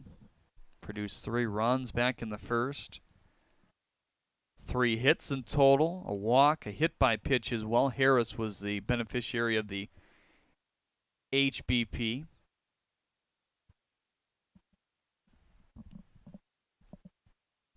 Now the 3-1 pitch. In for strike 2 at 89 miles per hour there. Big gap in left center field here with his righty at the dish and Freddie Geely. He goes the other way too. That's actually his hit in the first inning was the other way, the check swing, but I wouldn't say he's a pull guy necessarily. And of course, right on cue. Doesn't fail, does it? No. Seconds after, every time. I mean, it's not even, 2 pitches later. We should try to get creative. I know no one's going to walk in here and give me $1 million. Andrew Franklin on YouTube asked, "What's your guys' favorite baseball movies?" You want to answer that first? Did we address that one on another broadcast? We can certainly talk about it again, of course. But might not have been with me. It might have been Jake. Okay, yeah, that could have been with Jake. Major League is definitely up there for me. As far as one, maybe a little bit more off the beaten path for me. I really like Eight Men Out. About the Black Sox scandal. It's a good companion piece for another good one, Field of Dreams. Those kind of go together a little bit, but actually, maybe we did talk about this. I think, yeah. Yeah, those are a couple of my favorites. How about you? Field of Dreams is good. I should rewatch that because they're going to play that game on that field this year. That's right. That's right. Major League certainly funny. Yeah. Not Major League 2, not as much for me. Sure. But the first one. More recent one that's not as talked about, which is a really good movie, is 61, which was filmed primarily at Tiger Stadium. Right. And it was during the time where I was playing at Central, and after the movie concluded its filming, we actually bought their tarp and also their batting cage from the movie. Really? Yeah. That's pretty cool. Yeah. Is it still in use, or? That's a good question. I should check with Coach Bischel on that. I got to believe the tarp probably is. As long as you don't rip it or something, you usually try to keep your tarp for a while. 42 about Jackie Robinson lately. Yep. Very compelling movie as Definitely. well. It's strong. I mean, it punches you in the gut in terms of the racism going on in that time. Yeah, truly a different world, and certainly a different time in the game completely. That's really hard to imagine now. Moneyball certainly up there too. Yeah, Moneyball's a little bit of a different animal, just in that they took a very obscure part of baseball but made it into a mainstream movie somehow, and shows how important acting is. Having Jonah Hill and Brad Pitt certainly goes a long way toward making something popular in the mainstream. But they're talking about baseball analytics. It's and the analytics part of it, I think, got dumbed down enough in the movie to make it not boring for the average person, but turned out to be a very good film. Did you read the book? I did read the book long before the movie came out. I really liked it because, speaking selfishly, I'm a guy who's 5'9" and, probably not much to look at on the baseball field by most people's standards, but I liked how it explained that you can cut through a lot of those biases and find good baseball players in all sorts of different places, and really glad that the game has gone more in that direction, looking more at what a guy has accomplished on the field as opposed to what he looks like in his uniform, or how he carries himself, or all these different biases that used to exist. I just bought the MVP machine, which is all about analytics. I'm not sure if you've heard about that one. No, I haven't heard about that one. Haven't started it yet. I'm excited to. 3-1 is outside to Warren, and he's reached every time he's been to the plate. So we talked about it. 0 for 4 Ks. He's going to come back more often than not with a night like this. Right, exactly. First and second with one out, a home run by Jonathan Brandt. The 9-hitter has already brought another run in here in the third. 9-1 the score in favor of the home Beavers. Tracy McCurvey says, yeah, Jonathan, proud host mom. Sandy D says, way to go, Jonathan. On Facebook, swing and a miss by Romero Harris. Damian Hurt says, trouble with the curve is his movie, it looks like. I don't think I've seen that one. Me neither. It's a new one, though, I think, within the last 5 years or so. Is that the one with, was it Clint Eastwood? Yep. Dan York, our director, confirms that in our ear here. Okay. Maybe I should check that one out. It's more of a romantic one, isn't it? 0-1 is in there for strike 2. In theory, I feel like I should check out every baseball movie, even the bad ones. Do a little session where we review them all here. Sure. You know, one that a lot of people really like that I never quite got or never really thought it was maybe as good as it gets credited for is the Natural. It's just not my type of movie for whatever reason. It's just a little too much fantasy, I guess, for me. Here's the 0-2 up high. Remind me who's the main actor in that one again? Robert Redford. Okay. I think I've seen that one. Yeah, the final scene, he hits one up into the lights, and the lights kind of explode, and it's a strange concept movie. He makes his own bat, and the bat has some supernatural powers and things like that. I don't know. It's just a little much for me. I don't know. Tommy Pagano said it's a good movie in response to Trouble with the Curve. Anything with Clint Eastwood is good, he says. Sure. I could see that. Here's the 1-2 with runners on first and second. Swing and a miss by Romero Harris here. Austin Shoemaker is next. He was one of the first to drive in runs. 2 ribbies back in the first inning. So the runs today, Jonathan Brandt secured that everybody has scored off his bases clear dinger to start this inning. Wow. 9 runs and everybody has scored? Yep. Wow, that's... And not even 3 complete. Interesting. In the book. Corbell going to step off. There is some stirring down in the Mammoths pen. I don't think they want to bring in anybody else this early. No, I'm sure they don't. That looks like, is that maybe Dante Glover? Is he with the Mammoths today? Yes, sometimes he is. Okay, I lose track of the taxi squad guys sometimes.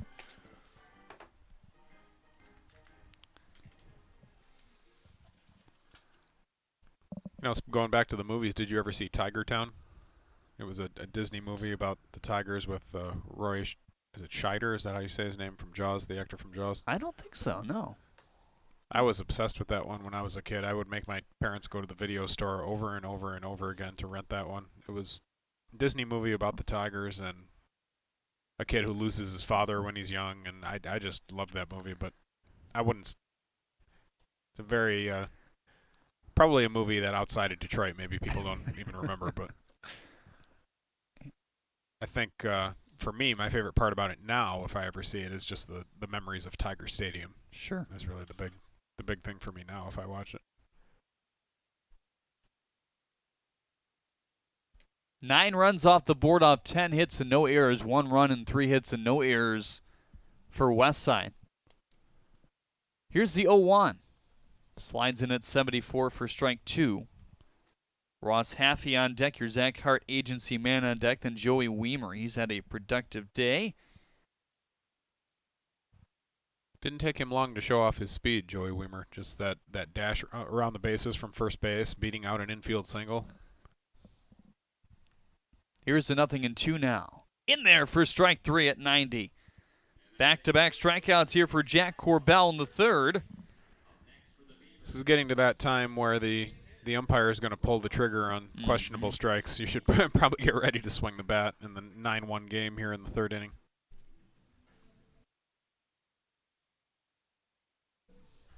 Dina Price is easy on the Natural, LOL. I knew I was going to get some of that. Baseball movie family, all are good. With a winky face, she also says Sandlot all the way. Yeah, that's right. We forgot about Sandlot. First pitch off speed to Ross Haffey, and he's out in front. My kids really liked that the first time I showed it to them. I got a chance to talk to Timothy Busfield one time, the actor he's the lead in Little Big League. Did you ever see that one about the twins where a kid long story short, a kid ends up managing the twins? Yes, I have. It's another Disney one, isn't it? Yes, and Timothy Busfield, a Detroit native, well-known actor, Detroit native, but he baseball fan but was a right-handed hitter, but they had this scene in mind in the movie to where they really felt it was necessary that he be a left-handed hitter, so he had to learn to hit left-handed just for that movie. Really? Yeah. And he actually learned from Leon Durham, who Leon Bull Durham, known for not great reasons by Cubs fans for making a big error in the NLCS in 1984, but for Tigers fans, longtime hitting coach in the Tigers organization. Is he still with the Hens? That's a good question this year. I'm not up to date on the minor league coaching situation this year. Here's the 2-1 pitch. Soft serve to second base, tough hop on Smith, and everybody is going to be safe here with 2 outs. A lot of infield type hits this year. Not this year, this game. Just check swings and weird hops and all sorts of strange hits. The Mammoths are not catching any breaks today whatsoever.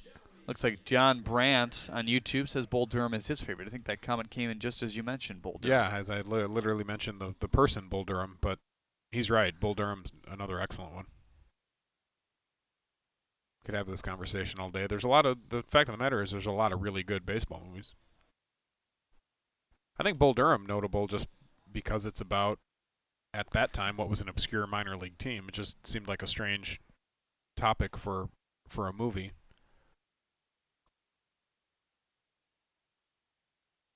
As I understand it, the creator was someone who played minor league baseball, and that was a passion of his.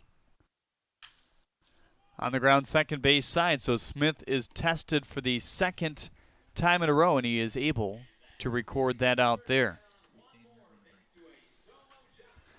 More after this on the USPBL Network, so stick with us. The Chevy Trax from your Metro Detroit Chevy dealers has a sporty, compact design that makes it the perfect SUV for everywhere you like to roll. Lease a 2020 Trax LT front-wheel drive for just $222 a month. Put it in D and see why Chevy drives the Motor City. First State Bank is a locally owned and operated business. We're part of your community. At fsbcares.com, you'll find ways that we're making a difference by featuring locally owned and operated businesses, providing access to helpful financial resources, and engaging with community. FSBcares.com is part of our commitment to the neighborhood because strong neighbors mean stronger communities. Where good neighbors do great things. Member FDIC and Equal Housing Lender.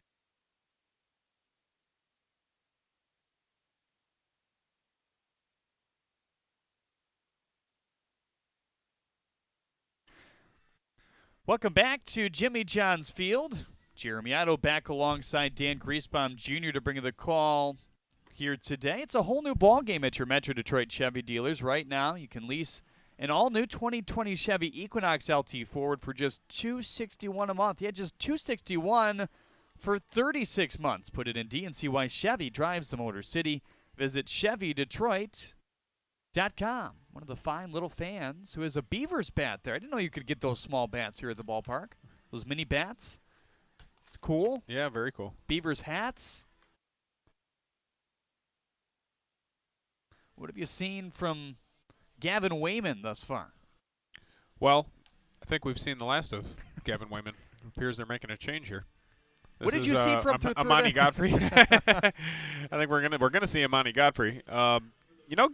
Gavin Wayman ended up settling in okay. It wasn't, as we talked about before he got out there, it's not overpowering stuff. He was anywhere from 85 to 89. I think some of the pitches on the lower end of that were his two-seam fastball, which he ran with a little bit of tailing action up there. But he got himself a nice lead, and he didn't fool around too much after that with the lead. He kept trying to come after guys and make them put the ball in play, and I thought he did a pretty good job considering it was his first start here in a while, and it was good enough to get a win. Bottom line. Godfrey, another Hoffman Dental pitching change here in the fourth inning.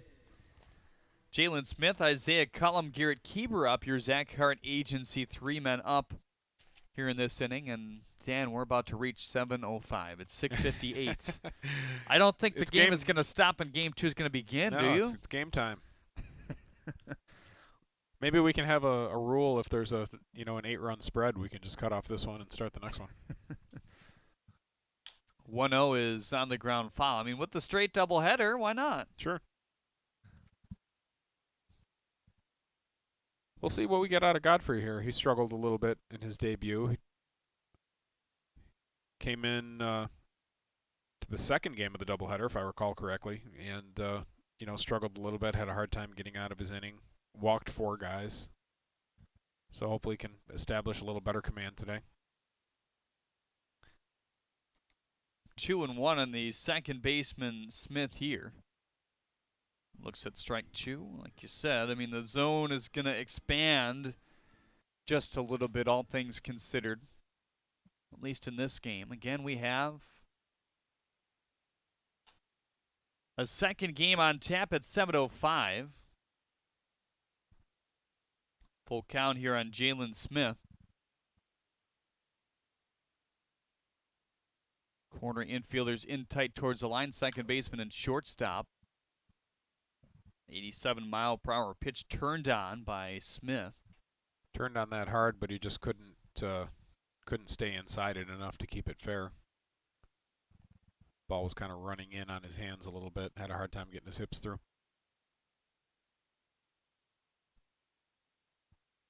Smith stepping out. Your defensive alignment for the Beavers looks like this. It's Weimer in left, Harrison center, Oland in right. 3-2 pitch. Popped him up at 75, and that's going to scoot out of play. Isaiah Cullum on deck here.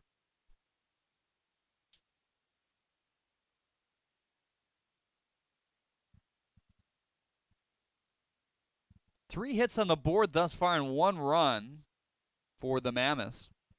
That one back in the second. Breaking ball right back at us. That made me turn my head a little bit. That was right at me, if not for the screen. Former baseball players aren't supposed to flinch like that. I guess I'm out of shape. 3-2 is popped up. This one going to reach the outfield. Freddie Geely ranging out as Olin and Harris also retreated in. And he collects out number 1, and that's 4 up and 4 down for the Mammoths going back to the third now. Geely got way out there. Tim Ruthenberg asks on Facebook, do you think they'll play the Field of Dreams game with COVID restrictions? I think so. I think they're... Yeah, I think they are. They've changed the teams. Yeah, they changed from it was going to be the Yankees, correct? Yes. Originally, and now I think the White Sox are playing. Is it? Yeah, I think it. I think it's the Cardinals. With I know it's I know it was going to be regional for sure. So they made that change for regional purposes. And I believe they're playing again next year. I think that's the plan. Very good. Should be a cool experience. Here's the 0-2 pitch. Ooh, another check swing. That one didn't find its way in play. Wouldn't have been surprised if it did. Already seen 2 check swing hits. Freddie Geely started that parade back in the first inning. Darts low at 78 for ball 1.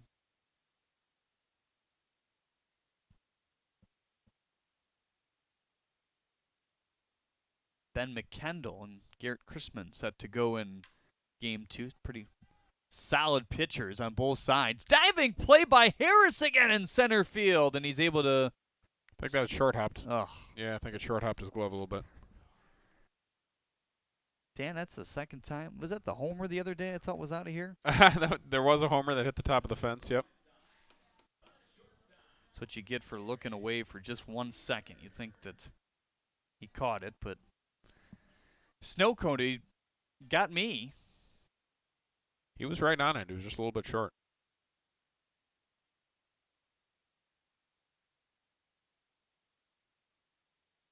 What are you looking for in Crispin and McKendall later? Well, McKendall's been really solid all the way around. I think he's maybe been their most consistent guy, top to bottom. So we should have a nice pitching matchup that is probably going to make for a quicker game than this one is. At least that's the hope. Chrisman last time out against the Unicorns took the loss, but he went 5 innings. Wasn't bad. He competed out there. That one hit the helmet of Garrett Keeber off speed, thank goodness, and looks like he's okay. First and second with one out here in the fourth inning.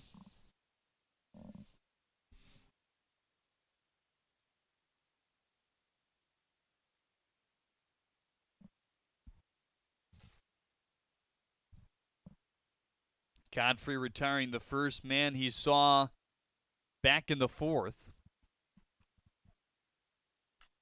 Another excuse me swing to Geely. Calls for it right away. They called that infield fly, actually, for out number 2.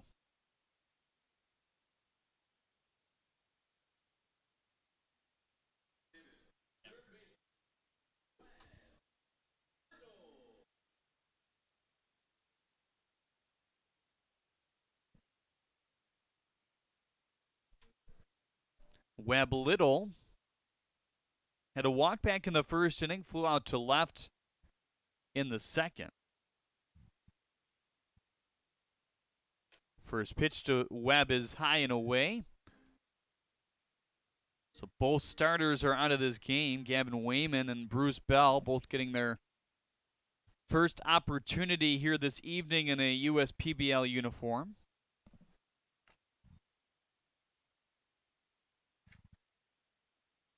1-0, big swing and a miss at 78. Josh Goulet on deck. He's one of 2 guys, I should say. I was going to say he's only man for the Mammoths to read twice today, but Isaiah Cullum also did that at the bottom of the order. Goulet singled and walked in innings 1 and 3. 2 battles of at-bats for Josh. He's put together some nice at-bats down the stretch here lately. He has.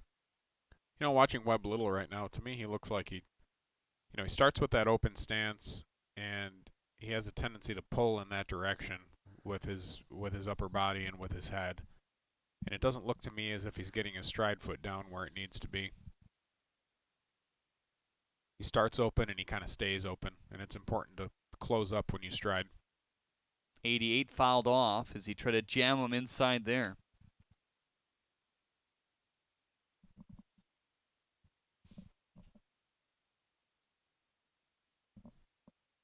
A lot of guys start open like that. They feel they can see the pitcher a little bit better, but it's important when you load and you get your stride foot down that you're back to even with your feet. That one high. 2-2 now on Webb Little.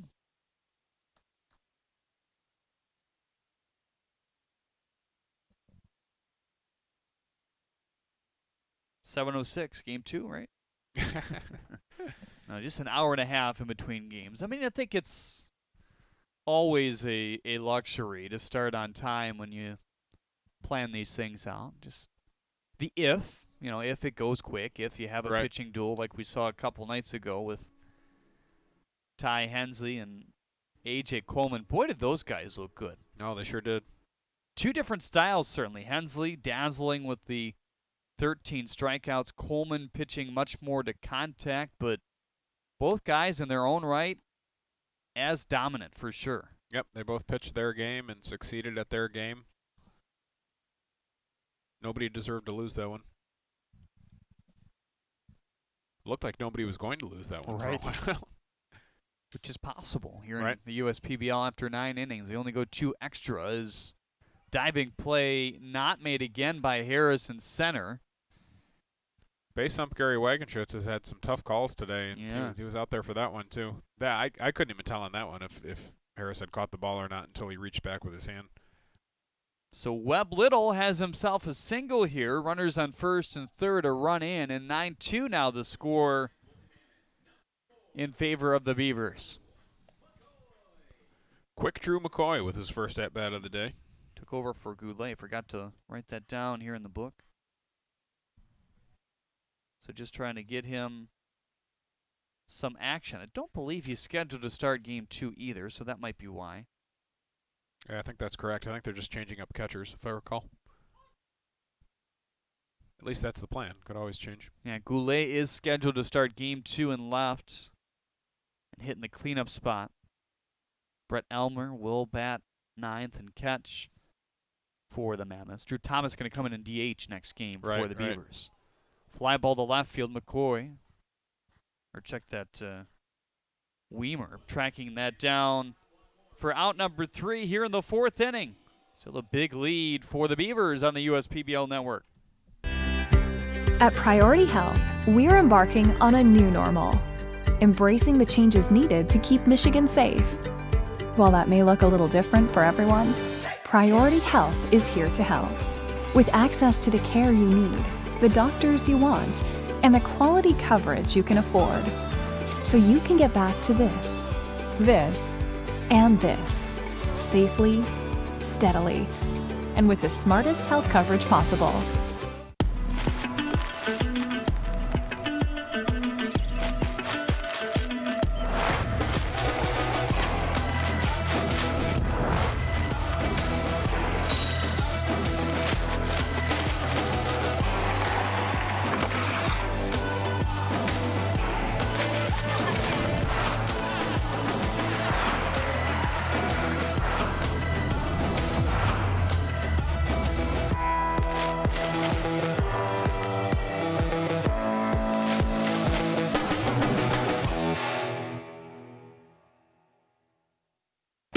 Order Jimmy John's and we'll bring it to your car door. Leave it at your front door or have it ready for you at our drive-thru. Just use jimmyjohns.com or our app to tell us what sandwiches, drinks, chips, and cookies you're hungry for. When you want it and how you want it. We're ready. 88 degrees, sun-soaked day here in Utica, Michigan. So glad you could tune in for the first game of a double dip here today. A big lead for the Birmingham Bloomfield Beavers, 9-2. Off 10 hits. There has been 5 hits on the board, though, for the Mammoths, so they're still scrapping out some at-bats. We saw a run driven in by Webb Little. Isaiah Cullum coming around to score in the last half. And Dante Glover will represent another Hoffman Dental pitching change in inning number 4. Glover, another guy who got a spot start in a doubleheader recently.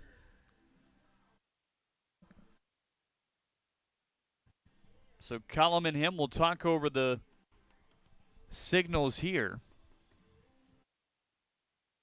Comer, Olin, Brandt, your Zach Hart agency, 3 men due up in the home half of the 4th inning.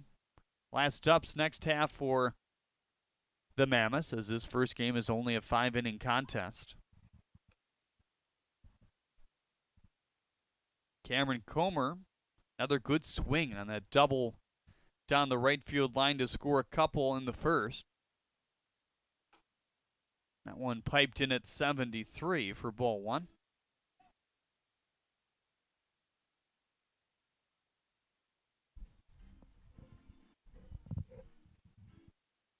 Got some kind of weather pattern going on here in Michigan, don't we? Yes, we sure do. Hot, hot, and more hot. What's the quote-unquote dog days of August going to look like? Yeah, do the dog days move when you start the season in July? How does that work? They might. Does it become September? the dog days? September, yeah. But September's not as hot. It's not quite the same. Line drive to center, Howard for out number 1. If high school football is delayed here in the state, I don't think those guys would mind if the weather lasted a little bit longer. That's really the big concern about that. You know, you play your championship at Ford Field, number 1, because it's a great venue, but number 2, because it's cold. Yeah, it's hard to imagine playing multiple playoff rounds at Ford Field. I don't think that'll happen. I don't know how many other indoor football venues we have in this state, at northern Michigan, but the not Superior too Dome, many. yeah. Not too many can play up there. Something going on here between the catcher and the pitcher. That's the second ball that he's thrown over his head. Yeah, they play the 8-man championship up at the Superior Dome, I believe. A lot of smaller schools up there, so that makes sense. In for strike 1. Ever been up there? I have not. I've never. I've been to the UP in general. I've not been to the Dome. Historic little venue. How many does it hold, do you think? I don't know. 1-1 pitch is a little blinder to right center field. Howard going over. Collects out number 2. 2 up and 2 down. Haven't said that since the first inning. Top of the first, was that our a 3 up, 3 down? Yep. Okay. Well, actually not 2 up, 2 down. because then that's where the rally started against Gavin Wayman. Walk, oh, single, that's right. Yep. walk, and then Okay. the strikeout. That's right. Capacity 8,000 in the Superior Dome.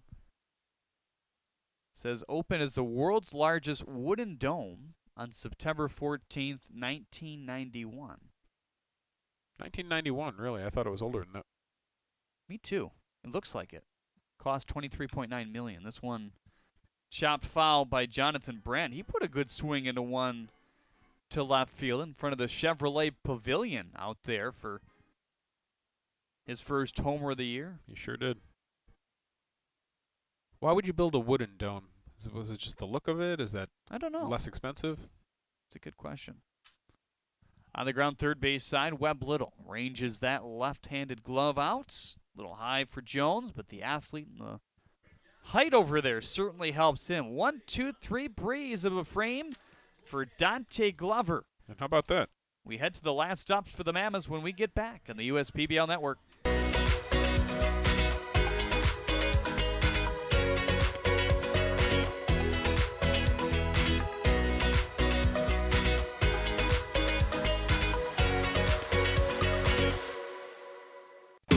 Order Jimmy John's and we'll bring it to your car door.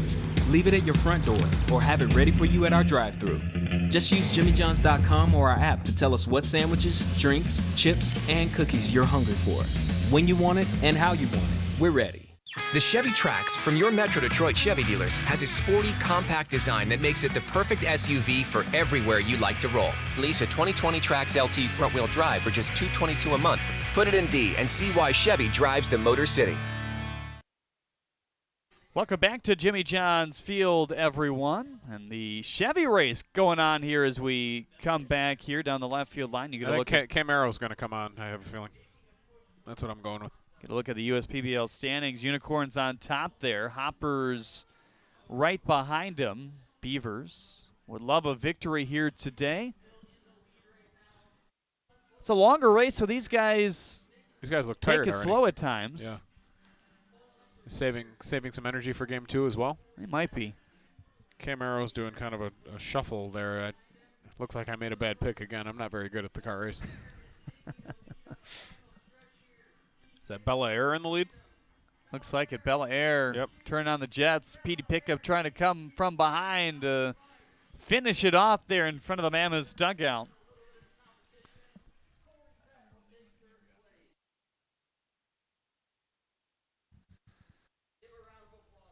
Sam Little, Keandre Jones, Jamal Howard, the Zach Hart Agency three-men due-up here in the fifth. And there's not a lot of substitutions in terms of pinch hitters available. Brett Elmer is one. He's going to play game 2. And Andrew McCoy was the other position player off the bench, and they're going to wait for the Chevy cars to exit here. The cars were a little bit leisurely today all the way around.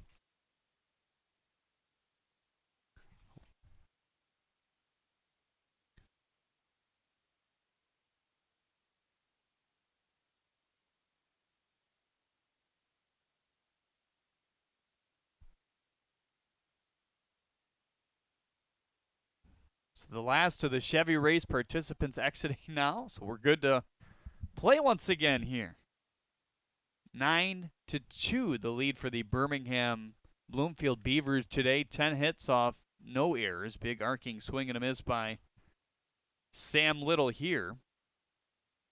Strikeout back in the third, walk in the first.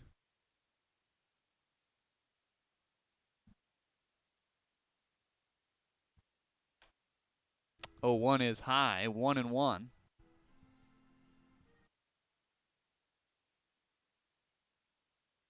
Be a nice little feather in the cap of Amani Godfrey if he's able to close this one out after the last outing he had where he really struggled.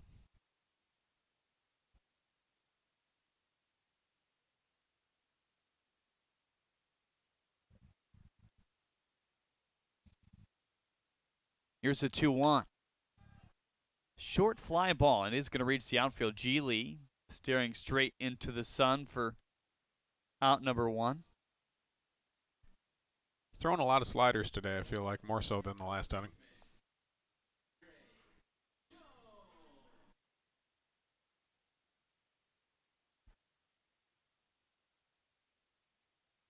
Keandre Jones today, 0 for 2, strikeout and a lineout.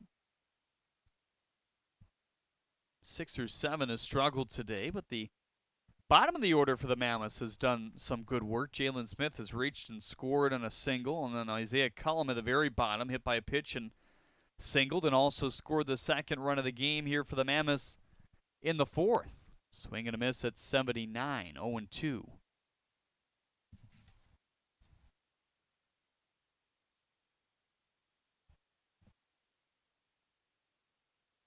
Brandt deep in the hole at shortstop. Geely at second base. As Jones popped this one foul.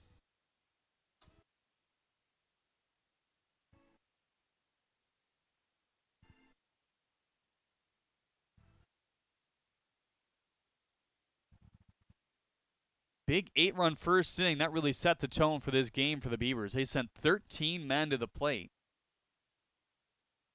Getting word that we're going to talk to Gavin Wayman, our starting pitcher tonight for the Birmingham Bloomfield Beavers, and your Auto Lab post-game report, so stick around for that. I'm going to rush down to the United Shore Media desk after this game is done. 0-2 is high, 1-2.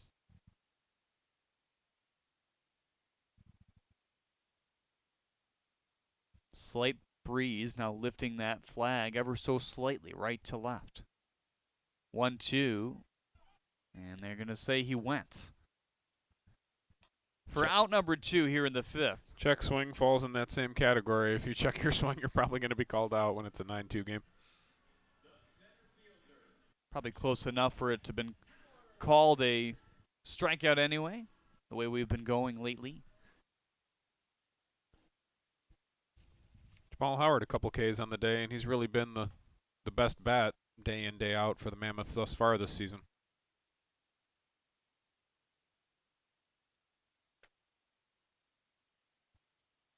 Double and a home run to his credit. 2 more strikeouts here today. His ratio 2 walks to 7 Ks to this point now.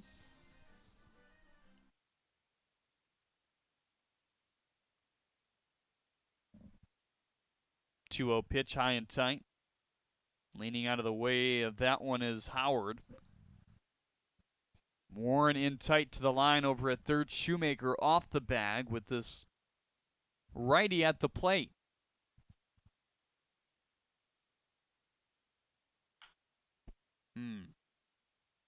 Off the leg there. Never like to see that. So the Mammoths, unless they put together a 2-out rally for the ages here, going to drop to 1-7. So they'll look to at least split the doubleheader. It's not very common to see a sweep of a doubleheader. We did see it last week by the Beavers 1 week ago today, in fact. Yeah, it's very abnormal in pro ball to see the sweep. Usually pro baseball, there's pretty evenly matched teams, and it just works out that way.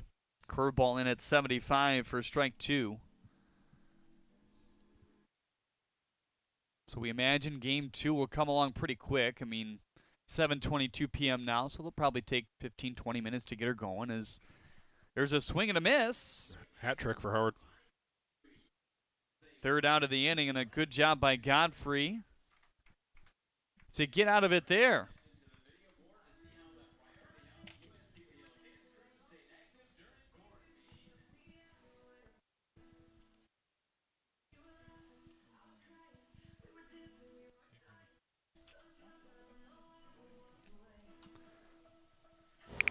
So your thoughts on this one? And on your right is the Statue of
We like to do it before we go out on the weekend. We do.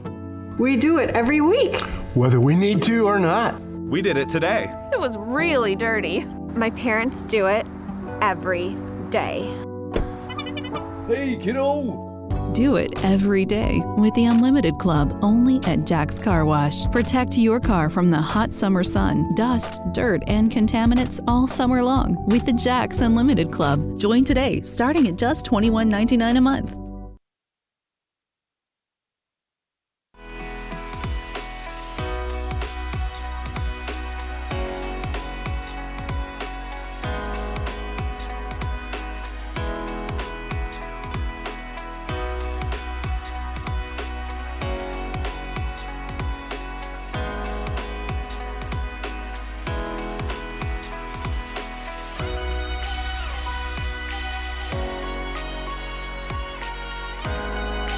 Throughout your life, from big moments to ones well earned, we're your financial guardian angel. Alliance Catholic Credit Union.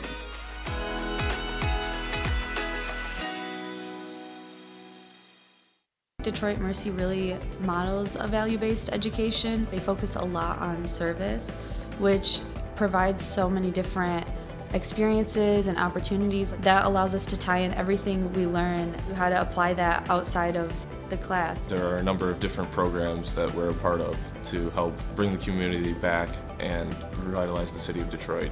Doing service with the community really helps bring Detroit Mercy outside of the gates and to everyone. Detroit Mercy. Build a boundless future. With Equinox from your Metro Detroit Chevy dealers, the sky isn't the limit. Lease a 2020 Equinox LT front-wheel drive for just $261 a month. Put it in D and see why Chevy drives the Motor City. Visit ChevyDetroit.com. Oh, right up here and loop around.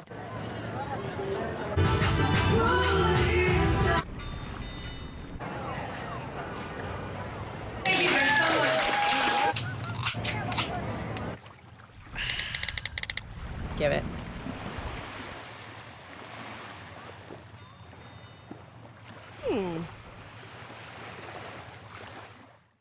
First State Bank is a locally owned and operated business. We're part of your community. At fsbcares.com, you'll find ways that we're making a difference by featuring locally owned and operated businesses, providing access to helpful financial resources, and engaging with community. FSBcares.com is part of our commitment to the neighborhood because strong neighbors mean stronger communities. Where good neighbors do great things. Member FDIC and Equal Housing Lender.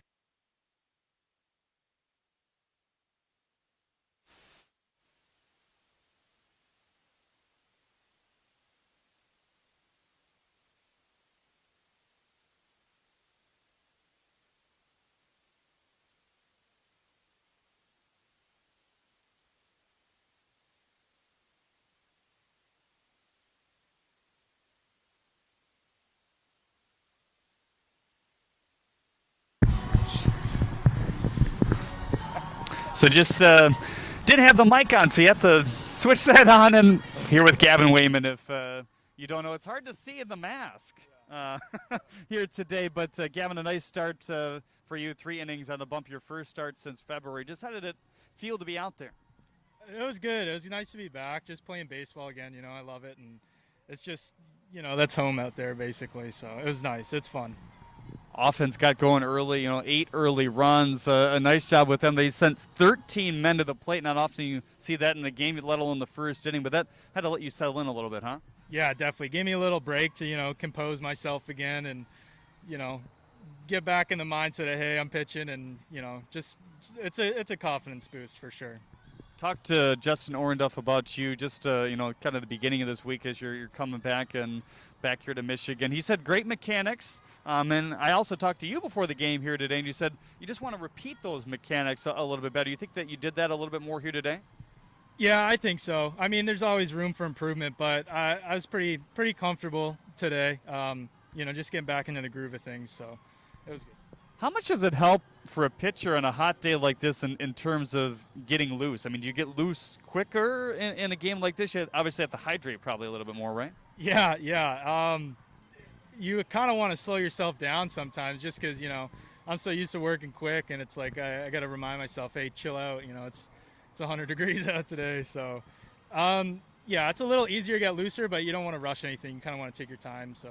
Was the goal for you today pretty much to go 3 or 4, and with your first outing in a little while, and get through it like you did?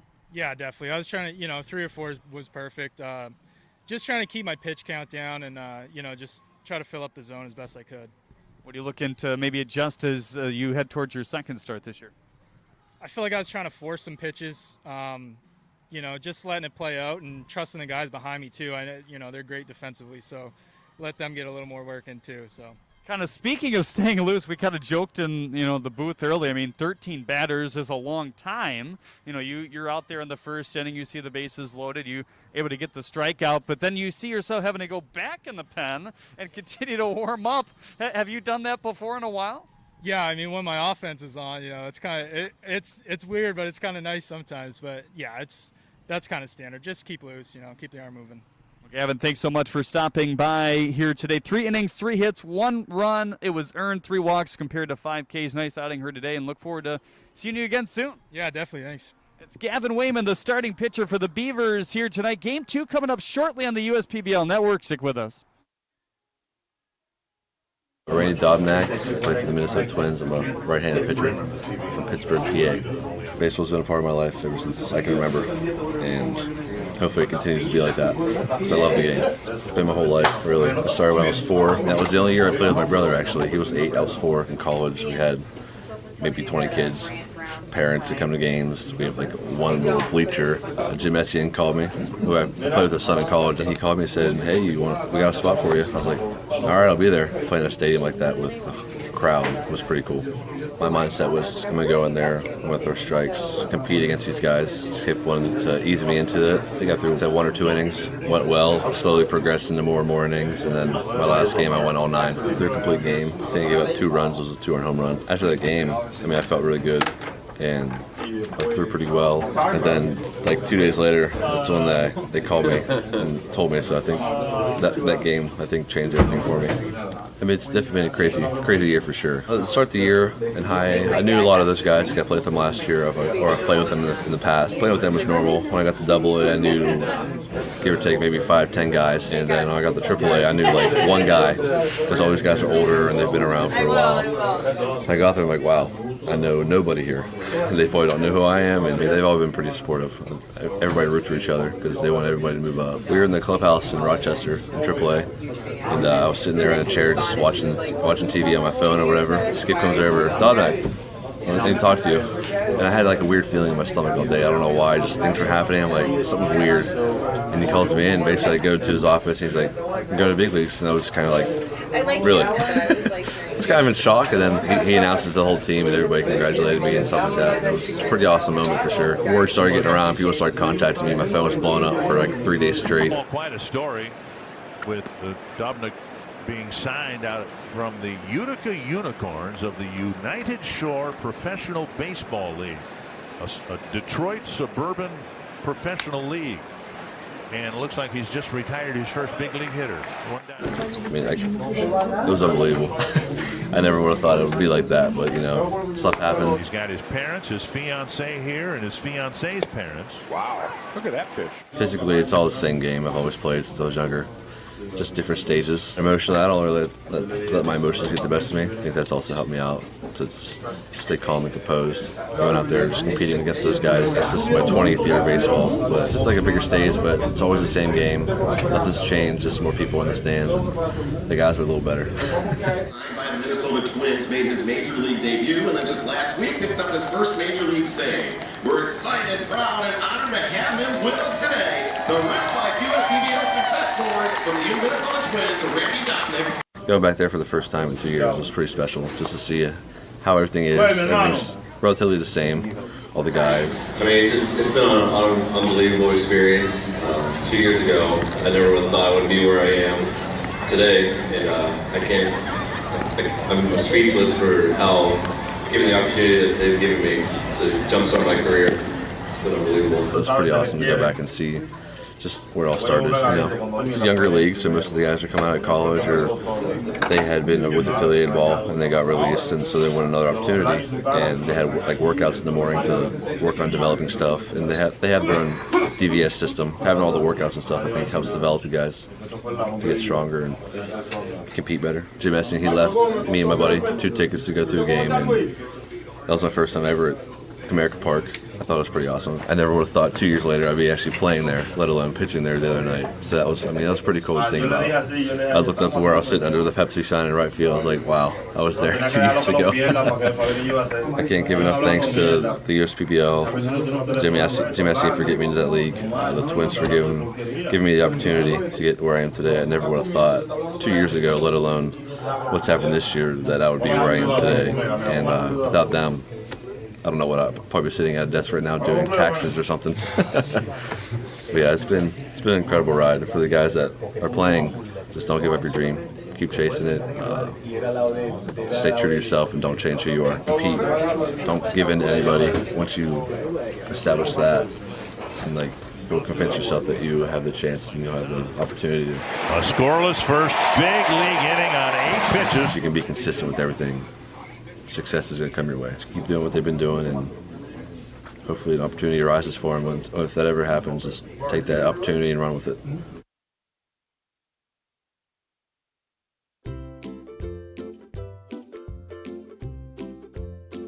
Hello, boys and girls. I am Heather, and I'm here today with my friend Buzz the Beaver. He is a baseball player for the Birmingham Bloomfield Beavers that plays out of Jimmy John's Field, which is where we are at right now. So say hi to everybody, Buzz.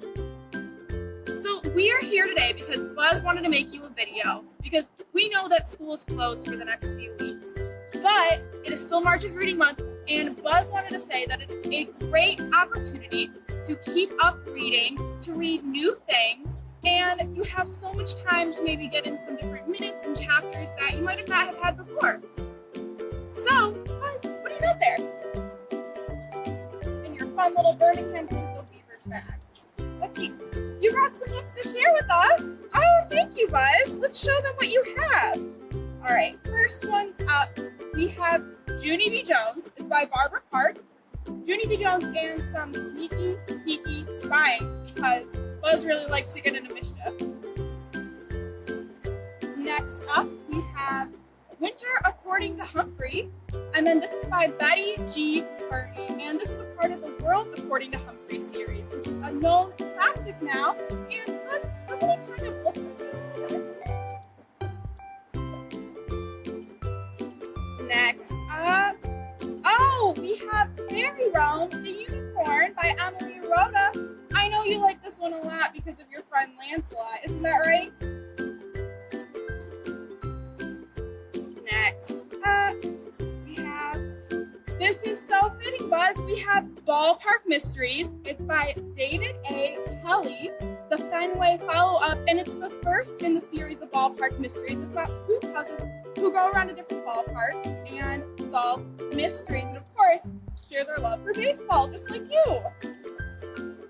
And then last up, we have Curious George Visits the Zoo by Margaret and H.A. Grays. This is one of Buzz's favorites. He's been reading it ever since he was a little beaver. All right, well, thank you so much for sharing some of your books today. That helps a lot, and we are so happy that we had the chance to send a video your way and share some of Buzz's favorite books, and we hope that you guys get to read your favorite books over this break. So keep up your reading. Hopefully we'll see you when we have some warmer weather and a baseball game to watch. Bye for now.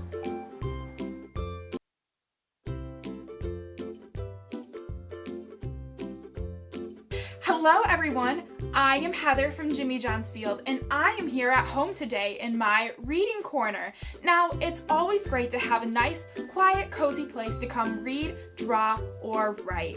So today, I have a very special friend to introduce you to, JJ the Field General. Thanks, Heather.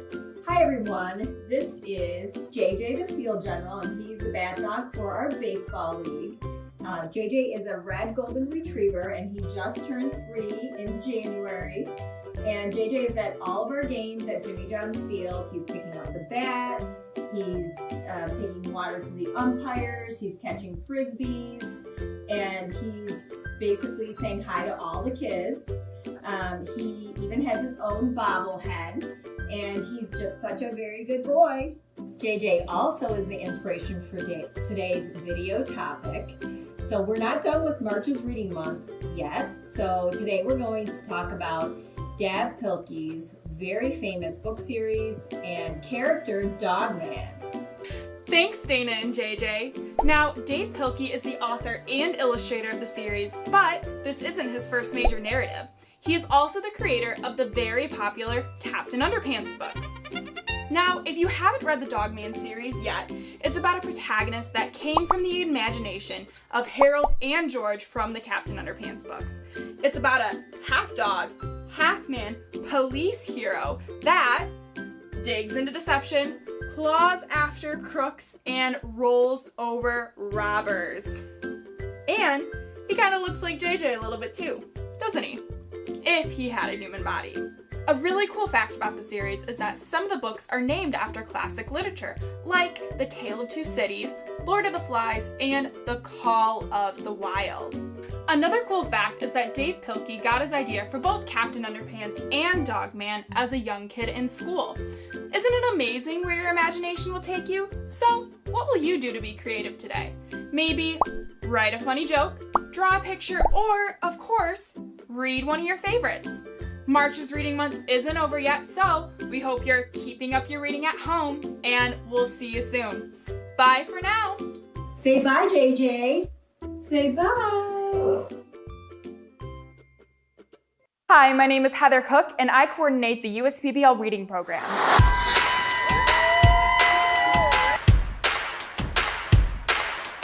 The USPBL Reading Program is a free, incentive-driven literacy program that runs during National Reading Month in March. The program can be combined with any other activities that a school plans. The objective of the program is to reward students with a ticket to a Jimmy John's Field baseball game where they will be recognized on the baselines for all of their hard work. Teachers set the goals for their students based on classroom skill level. The USPBL provides tracking posters, assemblies, and school visits to help keep students engaged. The reading program has encouraged her to read a lot more than she normally would have. She had the incentive. She came home all excited that she might get a free ticket if she gets enough minutes in for the month. It was fun because we got to go to Jimmy John's Field and we got to be on the field and recognized for the hard reading we did.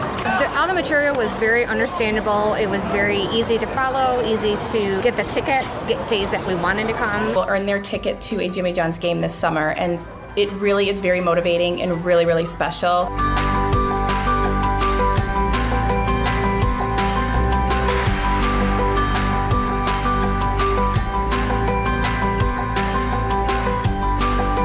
Teachers will also receive a free ticket for assisting with the program and helping their students hit a home run with reading. To participate, teachers can enroll their school at uspbl.com.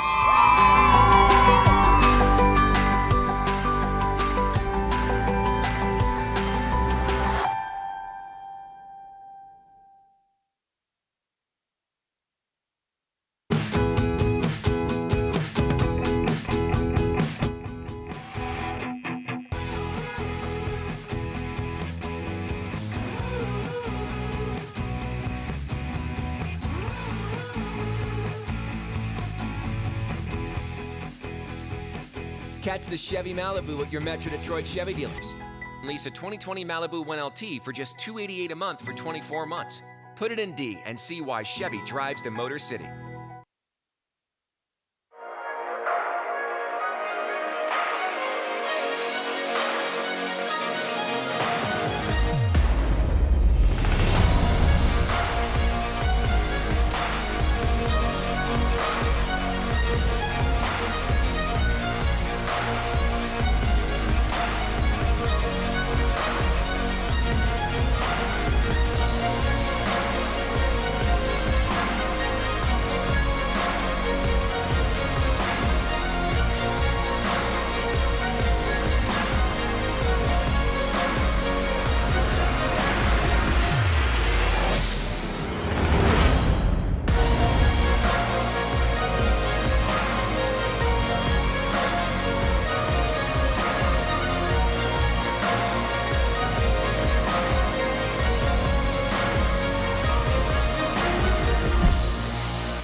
Jeremy Otto and Dan Griesbaum Jr. back with you here from Jimmy John's Field in Utica. Game 2 getting ready to get going here today. Quick turnaround with the longer game in Game 1 that was only 5.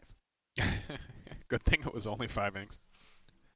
For sure. Let's take a look at our starting lineup sponsored by AAA. We'll start with the Mammoths this inning, then look at the Beavers next inning. Garrett Kieber leading off and playing shortstop. Landon Barnes, Webb Little, and Josh Goulet will represent 2 through 4. Sam Little, Keandre Jones, Jamal Howard after that. And then Jalen Smith and Brett Elmer will round out the order with Ben McKendall on the bump. They face Garrett Chrisman here today for the Beavers. 6'2", 205, the righty out of Butler University. Zach Hart Agency first man up. Garrett Kieber here. The first pitch of Game 2 at 7:47 p.m. I like Chrisman socks today. Yes. Old school. Snazzy for sure. That one in for strike 2. Kieber in Game 1 0 for 2. He was hit by a pitch. 9-2 your final score in that one. Game time temperature dipped down just 2 degrees, 85 here before game number 2. And Kieber is set down for the first out of this first inning. Didn't like that call, that's for sure. No, he did not.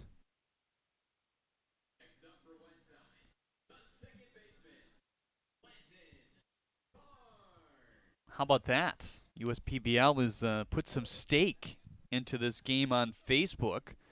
We commented, okay, fans, first person to predict the correct final score. The second game of today's doubleheader wins a JJ the Field General plush toy.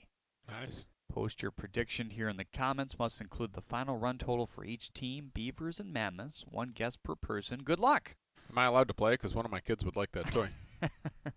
I don't know. You're going to have to talk to the powers that be. It's not like I know any more about how it's going to turn out than they do. This isn't the WWE or anything like that. 1-0 is going to be a base hit to begin this first inning with one out here by Barnes. He's now 2 for 4 during this doubleheader.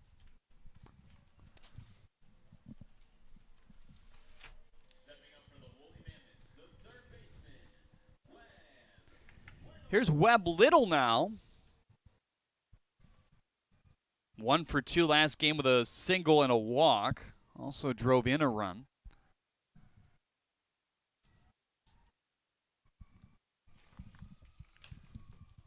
Popped foul. So we talked to your starting pitcher for the Beavers in Game 1. The United Shore Media Desk in between games. 3 innings pitched, 3 hits, 1 earned. It was 1 run. It was earned. 3 walks compared to 5 Ks for Wayman. Hit and run action there as Little fouls it off. I like it. Trying to make something happen here. You know, they lost a tough game in the first one. May as well force the issue here a little bit, try to make something exciting happen, get the offense going. Got a pretty reliable hitter up there who can make contact. Good base runner.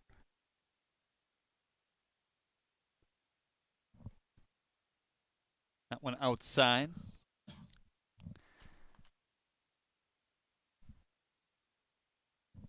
Garrett Chrisman thinks his pitches have become a little bit more crisp with the DVS system.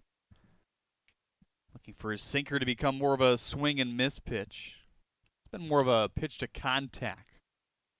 Ground ball type pitch for Chrisman as that one rides off the plate. 2-2 now on Webb Little. Runner on first base to start this first inning with 1 out.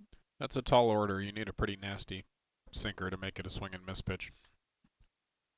4-seam slider, 2-seam sinker for the 6'2" right-hander. Runner in motion. He's going to have to retreat back here as this is catchable for Harris for out number 2.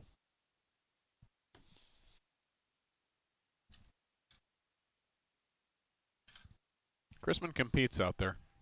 He's always around the plate. He keeps his team in the ball game. Mixes.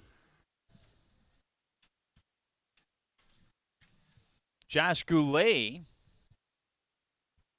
will be the last shot here in the first inning. Mammoths would love to score first after what happened in inning number 1 last time around. They did get the bases loaded on Gavin Wayman in the first. That was after he retired the first 2 via the ground ball. He eventually struck out Keandre Jones in that situation, and then the Beavers scored 8. This one popped up to center. Harris collects 2 for the second and third outs here in inning number 1. We'll check Ben McKendall, your starter for the Mammoths, when we get back.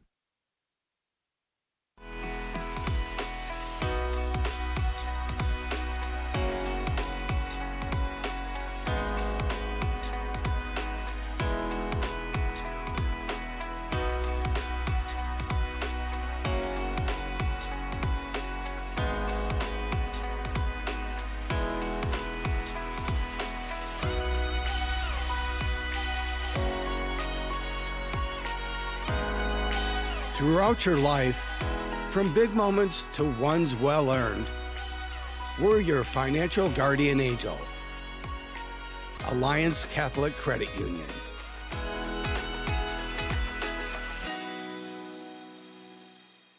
We like to do it before we go out on the weekend. We do. We do it every week.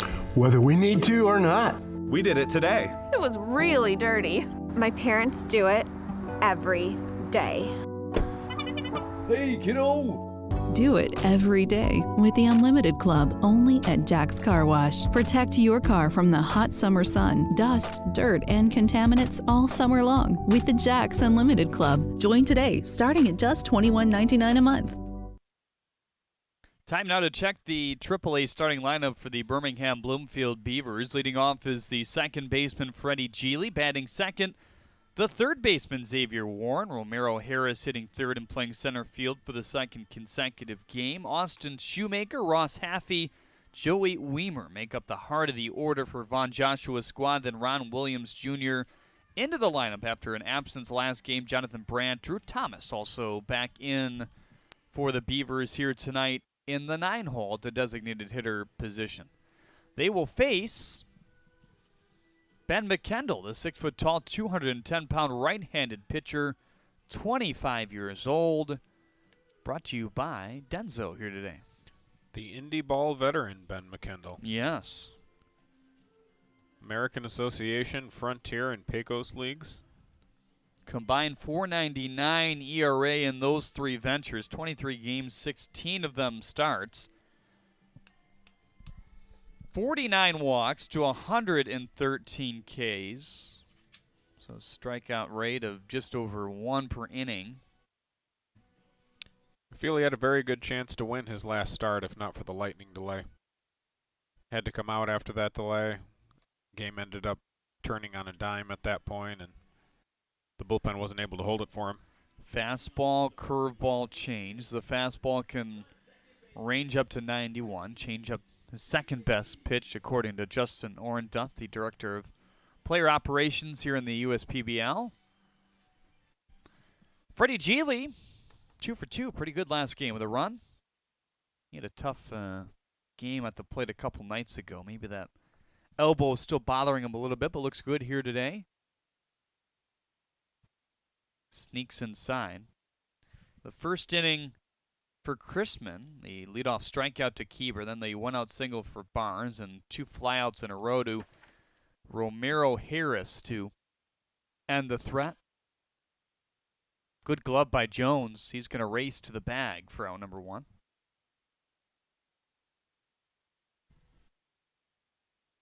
Pretty athletic over at first base. Doesn't take many strides for him to get places either. Emily K. Robert Grubas says, "Go Mammoths" on Facebook. We encourage your comments on YouTube and Facebook. Certainly chime in with your score prediction to try to win that plush toy.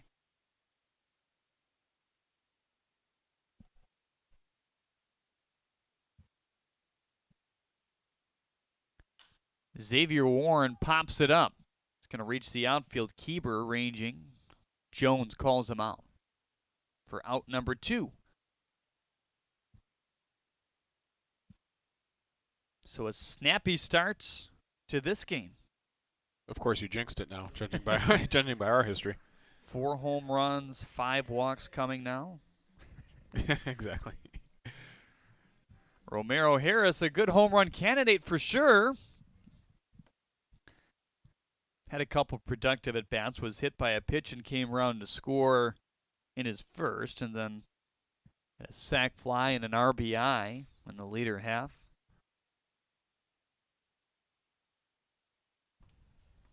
Diane Matthews, a big Ben McKendall fan, says, "Go Ben" on Facebook. Here's the 0-1. Popped him up. It's going to reach the outfield again. Sam Little takes charge here. It's a 1-2-3 breeze of an inning for Ben McKendall here. Am I going for 6 straight? 6 straight on trivia? You're going to try here. All right. Can I sweep a doubleheader? We'll see. The question is, what year was the first beach ball invented? 1922, 1976. Jeez, this is hard. I don't like date ones. 1938 or 1912. Oh, boy. I'm not old enough to really know the answer, but I'm going to go with 1976. I'm going to consider it a more recent phenomenon. All right. 1938, the answer. Okay. The first beach ball. I think I've got, there's been a couple date ones this year, and I think I got both of them wrong. Unless you really know, those are going to be really hard. Right. I mean, I wasn't born for any of those years, so I definitely wasn't going to know, but. So out for his second inning of work now is Garrett Chrisman. Looked pretty good in that first inning. It's the guy that spent some time with the San Francisco organization. Signed with San Fran on June 28, 2018. Released March 16th, 2019. Saw some time in the Arizona League. Was 1-5 with 12 appearances. 2 walks to 8 Ks. Said he really learned how to be a pro in his time with San Francisco. And I think that's the case when you talk to a lot of these guys, whether they're coming back because they were released by a major league organization / minor league system where it's just not happening right now in terms of games being played, besides the taxi squad, and even that in the major leagues is not official games. I think there's a real transformation when you all of a sudden are playing the game of baseball for a living. You know, it just becomes such a – it's always a big part of your life as a high-level baseball player, but when it really becomes your well-being and the way that you support yourself or your family, it really goes to a new level. First pitch to Sam Little is a swing and a miss. And the academics certainly not a part of your schedule, so it's a little less strenuous in terms of that, but it can also throw you off maybe a little bit in terms of your routine and, you know, how you balance your time, and all of a sudden you got all this time on your hands, and all it is to think about baseball, and that can be good if you're rolling, but horrible if you're not, right? Yeah, it's such a mentally taxing game that if it's a bigger part of your life than just an extracurricular activity, as it is when you're a kid, then it can really wear you down. 0-2 fouled off. So they have given everyone on Facebook until the third inning to guess the final score of the game to win that JJ plush toy. I guess strategically it makes sense to wait till the third inning, doesn't it? It does, I think.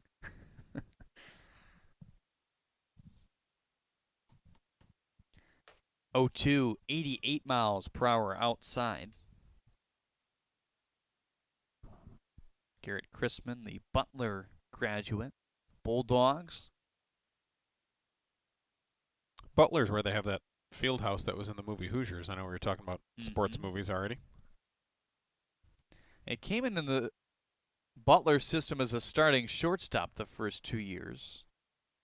Then was a third baseman when he wasn't pitching, but it's a guy, the 17-18 season, who had a 3.09 ERA through 128 innings, so that's no joke. And the D1 level gets his second strikeout as he notches Sam Little for the first out here in inning number 2.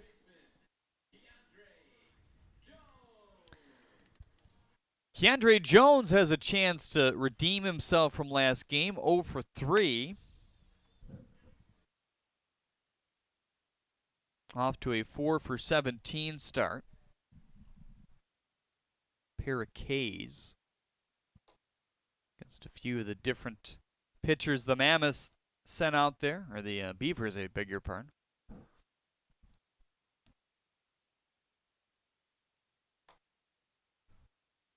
He will have his share of strikeouts. He just has that type of swing. But a good power bat, and if he can establish some good plate discipline, hit the off-speed pitch a little bit better, he could be a good one. 1-1 is fouled back.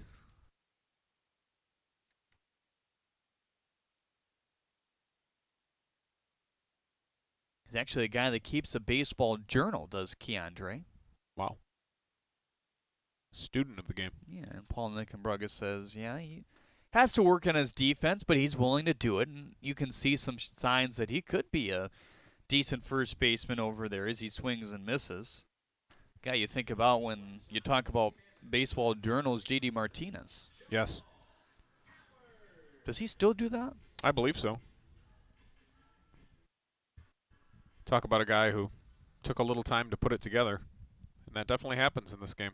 Sometimes it just doesn't click right away.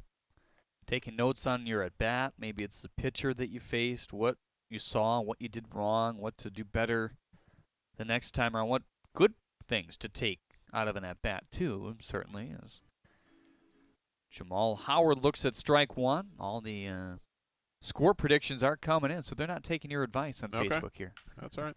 1-1 golfed over the head of Brandt for a 2-out single here in the second. Second of the game for the Mammoths.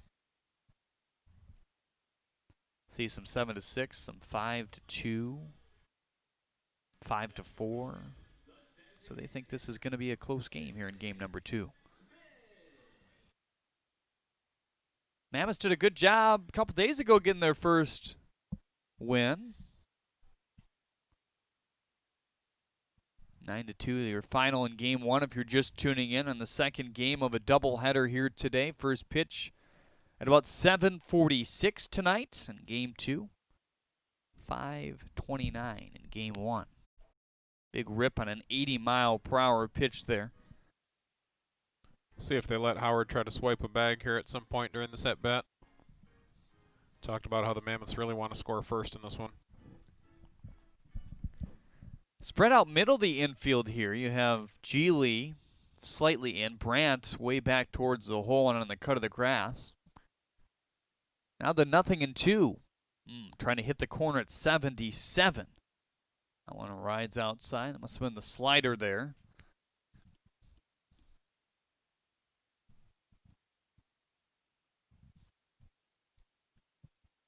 Now the 1-2.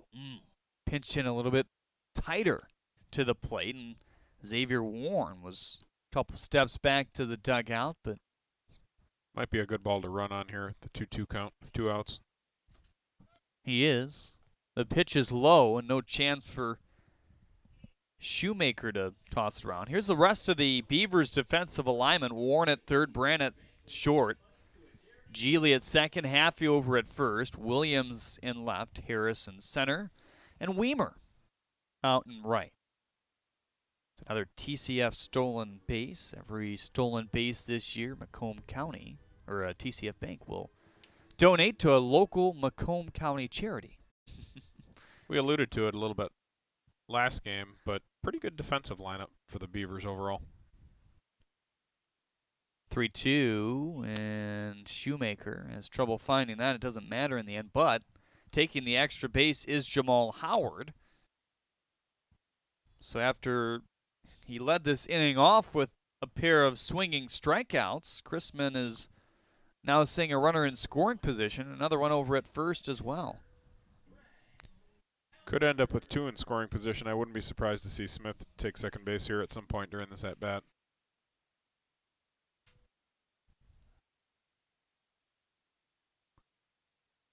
Brett Elmer saw a good amount of ABs in the Pecos League last year. Roswell, he started with only 3 games and then 37 games with Santa Fe. 287 average. Fly ball to center field. That's chasing Harris back towards the flag ball, kind of spinning around out there, but he's able to make the adjustment and collect the third out in the end. Good job by Garrett Crispin to strand the lead runner at third base after the 2 strikeouts to lead off the second inning. And here's your DTE Energy Kids race, the mascot. Jed did a good job in game number 1 to take home the victory. They're going to race a Chevy car. This is a different look here today. Buzz didn't fare real well in the first game, so now they're going to run with one of the car mascots, and we've got Shelly Chevelle out there. There you go. Shelly with a great start. They're giving him a head start. Is that what's going on? It looks like it. That's interesting.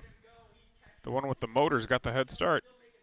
What a turn around second base. So he's coming in with steam around the third base bag. Look at that turn as well. In tight and passing Chevelle easily. Wow. As she spins out down the third base line. How about those legs? Those short, choppy steps all the way around the diamond that time. Well, I know there was a head start there, but that's got to be the best performance out of one of our mascots, I think, in this race. It's at least up there. I don't think we've had a mascot in the lead for that long. Ben McKendall back out there for the Mammoths. Heart of the order coming up, Shoemaker, Happy, Weimer, your Zach Hart agency, 3 men on deck. Reminder to visit uspbl.com/shop to purchase your favorite team gear here today. Have you had a chance to get over to the shop yourself? I have not. I need to, though. Yes, they got you the snazzy golf shirt there, at least. Yeah. United Shore Professional Baseball League branded polo here. Now, there's certainly some stuff I want to check out. I've kind of made a hobby out of collecting minor league gear. Yeah, that's a relatively common one. There's a lot of cool minor league hats out there, especially. I got one from the Lexington Legends. It's a mustache. Really? I think I've seen that one. It's pretty cool. Yeah. I was wearing that T-shirt earlier, actually, before I came to the ballpark. Also was able to pass in along the Tennessee Smokies stadium about a month ago. Oh, nice. Here's the first pitch to Austin Shoemaker. This one is fouled back just outside of Pigeon Forge, if you're familiar at all with the area. I know we talked baseball movies already. Did you ever see I think it was a series called Playing for Peanuts? No. Okay. Is that on Netflix or something? I believe it started on Netflix or something of that nature. It's on YouTube. Most of the episodes, I think, are on YouTube now. Okay. But Wally Backman was the manager of the team. The team's name was the Peanuts. Okay. And Wally Backman, former New York Met, quite a personality. 1-1 is outside. I think there's the Modesto Nuts is a minor league team somewhere. There is a team in Modesto. I don't remember what they're called, though. I think they're A's affiliate, maybe. Here's the 2-1 pitch up high. It's kind of sad to hear about some of these minor league teams that are going to be axed possibly beginning next year.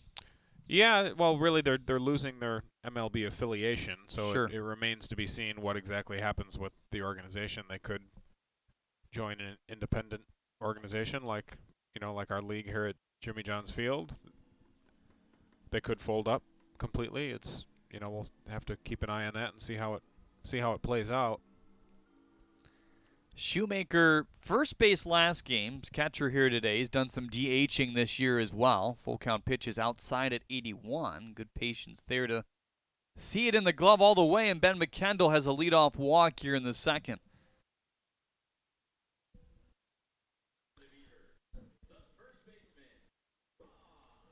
Fourth start for McKendall. He looked good in his last outing, Dan. He did. He looked very good in his last outing. He gives you a chance. He gives you a chance to win. Nice 3-pitch mix. Doesn't get rattled out there. Gives a good quality start. That's really all you can ask for most of the time.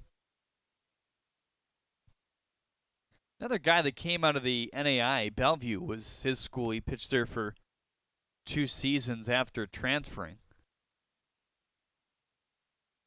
Runner in motion, pretty good jump over there. Good pitch to throw on for Almer, but he's off target as Barnes had to come off the back.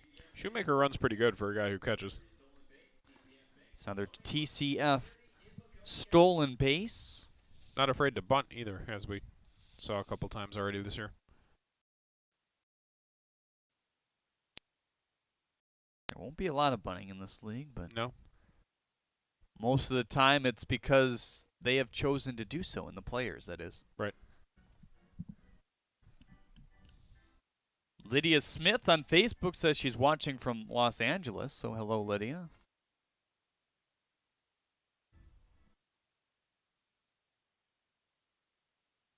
Michael Shawwarren on YouTube says, hoping Big Murph gets in today. It's possible for sure. Talking about John Murphy. He'll be looking for a little bit of a bounce back type outing if he's in there. Walked 4 his last time out. He wasn't happy with his command, I'm sure. Ross Haffey has started to have some better swings as this season rolls on here, approaching August. Now the 1-1 pitch, ground ball. Keeber ranges over it, and nice play, but he's going to pull Jones off, and he couldn't stretch, and in the end, Haffey's safe at first. That was a tough play for Keeber. Oh, look at JJ just took the ball from the starting pitcher.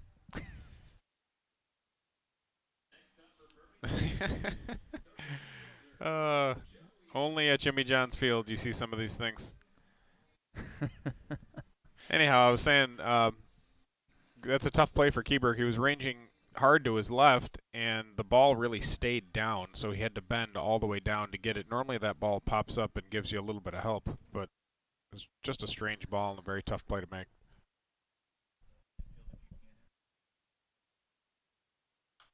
That one fouled off by Joey Weimer. There you see Webb Little pinching in and towards the line. The middle of the infield drawn towards that second base bag, looking for the double play. Looks like they trade a run for 2 here.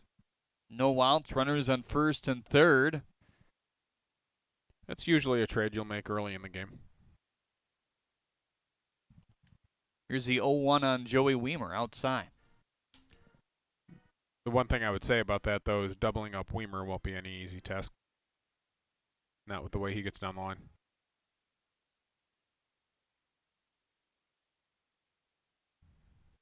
Three seasons at Cincinnati, drafted after his junior campaign. Played just a couple games, obviously, with COVID and the seasons getting canceled. But you mentioned his stolen base production. 9 of them his freshman campaign, where he hit .266. 21 of them his sophomore campaign in 2019. And through 15 games here in 2020, he had 5. Right around that .264 mark every year in college.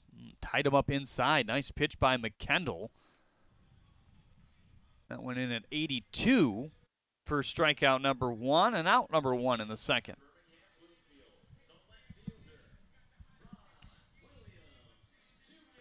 Ron Williams Jr. gets another shot. Did not play in game 1 of the doubleheader. Was available off the bench, but with how good that Beavers offense was, they kind of just stuck with it. He's 5 for 21 to start the year. Scored 4 runs as well. Hitting 7th today for Vaughn Joshua's squad. Leading the club in on-base percentage. Might not be the first one to pop into your mind necessarily, but he's taken his walks, took a few hit by pitches, I believe, as well. Soft liner slicing against Howard there. He makes contact with it but can't pick it up. Haffey takes the turn at second, is to third base, and Ron Williams Jr. ends up at second in the end. Props to Ron Williams Jr. there. He sat that whole first game, which was a fairly long one. Got up there and wasted no time getting an RBI double. So they have actually ruled both balls in play base hits here in the second inning. I originally put down an E6, but it was a tough play. It was a tough play.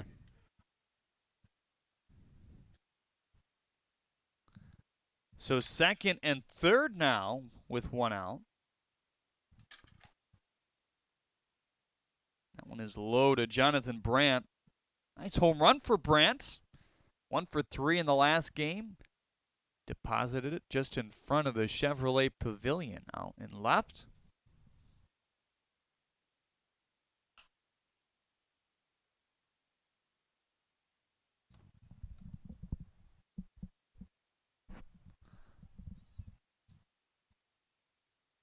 Drew Thomas, your Zach Hart agency man on deck, would be next, and that means everyone would come to the plate thus far for the Beavers. They did that and then some in game one. 13 batters in that first inning and 8 runs came around to score. They scored 8 in the first and 1 in the third. The Mammoths counted with 1 in the second and 1 in the fourth. Credit to Paul Nickenbrugge's squad. I mean, anybody can get down after giving up 8 runs and facing 13 batters in the first, but they had some decent at-bats, especially in the fourth inning.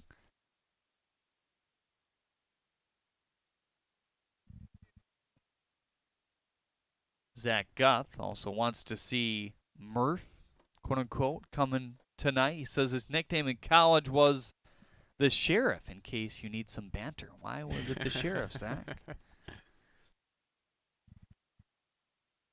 Is he a stickler for the law? Maybe just handcuff guys inside or something. Oh, man. I don't know. Pulling all the cliches out here. Here's the 2-2 pitch. Tapped that one off his knee, it looked like. Where's that protective guard, as you see? It's actually right, maybe to the side of that guard as we take a look at our YouTube monitor.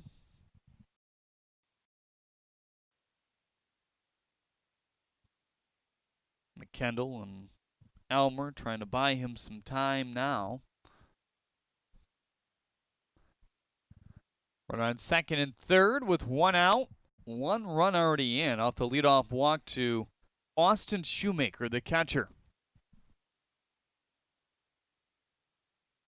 2-2 off the glove of Elmer. This is going to allow the lead runner Haffey to score. And Ron Williams will move to third. So 2-0 in the early goings of this one. McKendall throws a lot of balls down in the zone. His changeup stays down pretty well. Slider also. He's going to need some help from his catcher frequently.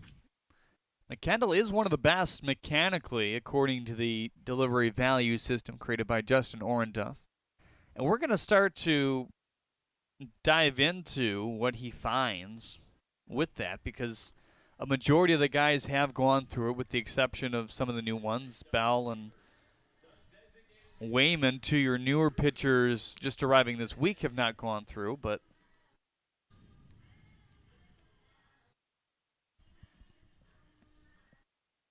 Drew Thomas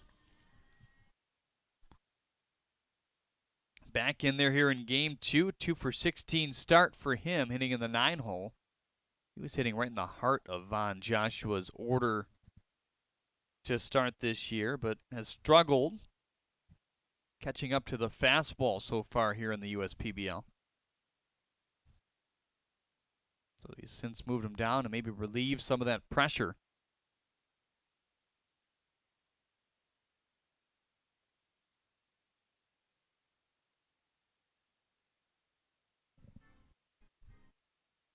Paul Nickenbrugge and company coming out to chat with Ben McKendall here. Drew Thomas, Coppin State graduate.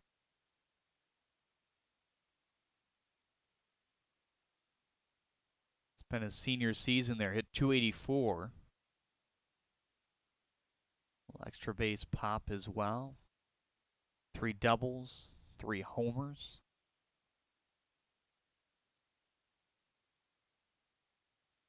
Now the 1-0. In there for strike 1 at 81 from McKendall.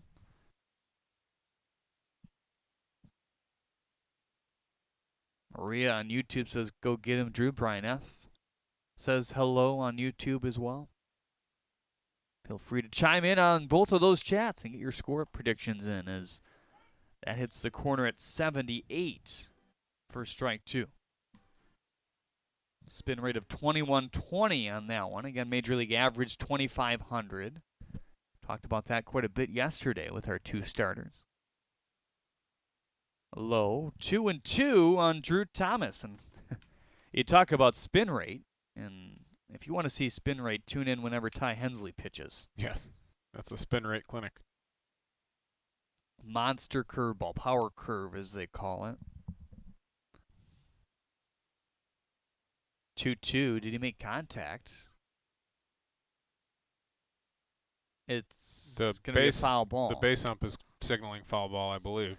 I don't think the home plate umpire exactly saw. No.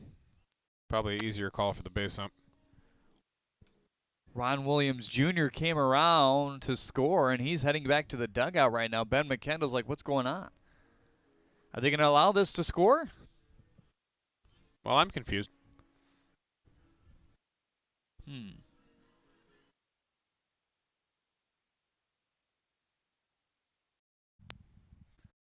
So Drew Thomas still alive, regardless here. Ron Williams Jr. is allowed to score. It's now 3-0 here in the second inning in favor of the Beavers. The runner on second and 1 out. Swing and a miss with a fastball by him at 90. You know, he really hasn't thrown that many fastballs, and that one really got on him. I don't think he was expecting it. He's really thrown a lot more changeups and sliders. Maybe just trying to work on those here tonight. It happens in a developmental league for sure. You see 82, 83, 78 over and over and over again, and then all of a sudden you see 90. It's pretty tough to catch up with that. Freddie Geely, the top of the order, is the 7th man to bat in this inning. Puts a fly ball into this one, and that is out of here. Onto the hill in right center field, and Freddie Geely has his first bomb of the year. That was right in Geely's happy zone there with an 88-mile-per-hour fastball. Down, a little bit in. He just dropped the head of the bat down on it. Didn't miss it. So the inning extended for Xavier Warren now. Freddie Geely is a guy who's worked on his swing in the offseason, a veteran of the USPBL, but despite that, still making tweaks. And the Beavers continue to run away with this day. Freddie kind of worked on tempo and rhythm and starting relaxed in his stance. He thought it was a little bit too jittery. And he's another one of those guys, Dan, that he said that teaching, hitting, has allowed him to realize some of those adjustments he's needed to make. Sounds like he teaches some young kids too, 10 and under. That's right. That's not an easy task.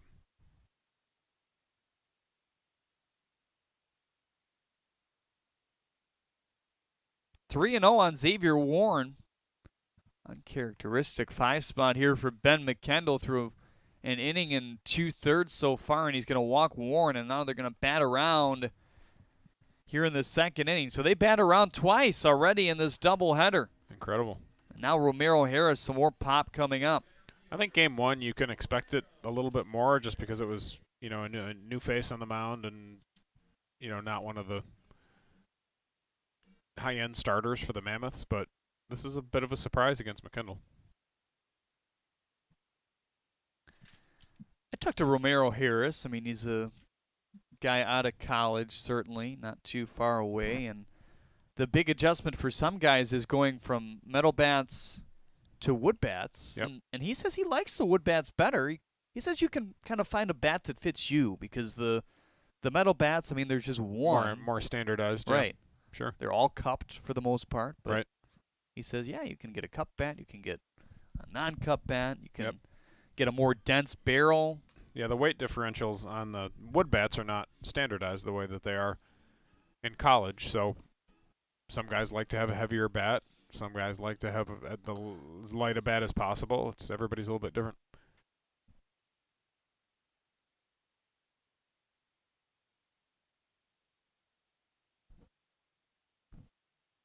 Here's the 1-1 pitch.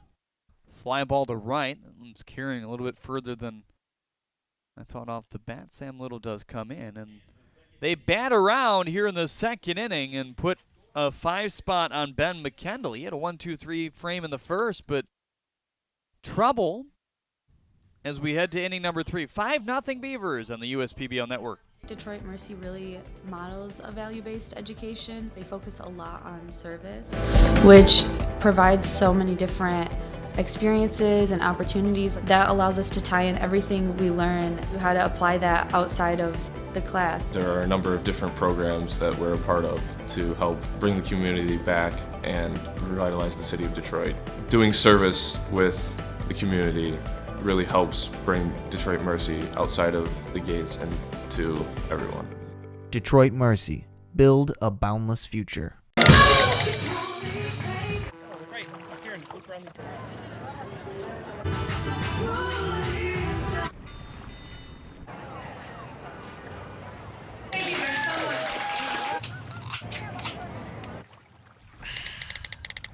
Give it.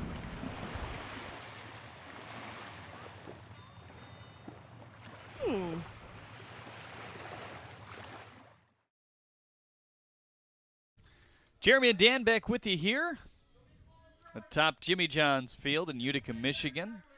Really nice day for some baseball here.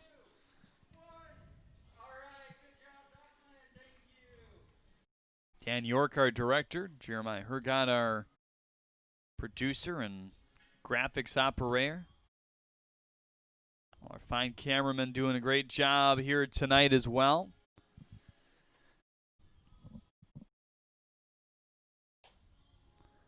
One more game tomorrow in this week of baseball. 1:05 starts. We will see the Hoppers and the Unicorns again tomorrow, a rematch of the other night.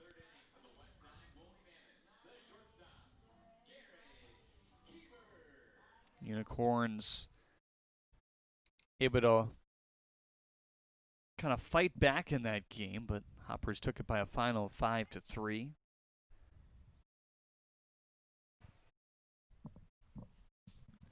Top of the order here, Garrett Kieber, Landon Barnes, and Webb Little. Your Zach Hart agency, 3 men due up. Brandt. Off the bag, he pulls Ross Haffey, and safe is Kieber. That's a really nice slide there by Kieber. Wow. It's tough to get a feel for that too, but if there's a ball like that where the first baseman's potentially jumping or coming up the line or off the line, if you can get down, it's going to be very hard for him to tag you.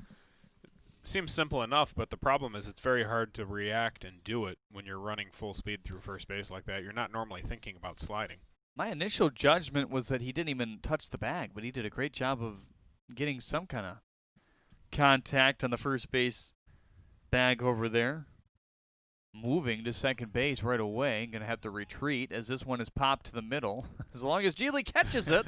Back and forth, but he made the right decision to go back to first. Not typical maybe to have a hit and run when you're down 5 like this, but I think they're just reaching a little bit, trying to get this offense going, do something to spark them a little bit. This is really an important inning for Chrisman, too. When you have a big inning like that, you take the lead, you want to come right back out, put up a 0, and move on. You don't want to give the other team any hope that they're going to climb back into this ballgame.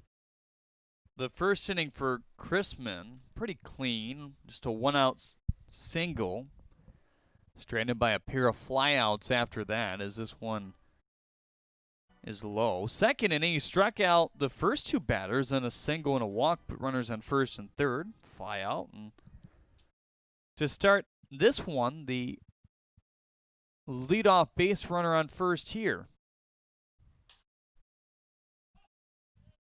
Popped him up. Warren's got a lot of room over there. He's going to make the catch. You can see these fielders start to get used to the foul territory here. They're going after those balls with a lot more confidence. It'll certainly teach you to go for everything, if nothing else, right? Definitely. At this ballpark, it's not out of play. We've seen very few balls with that kind of trajectory that actually do reach the stands in that area.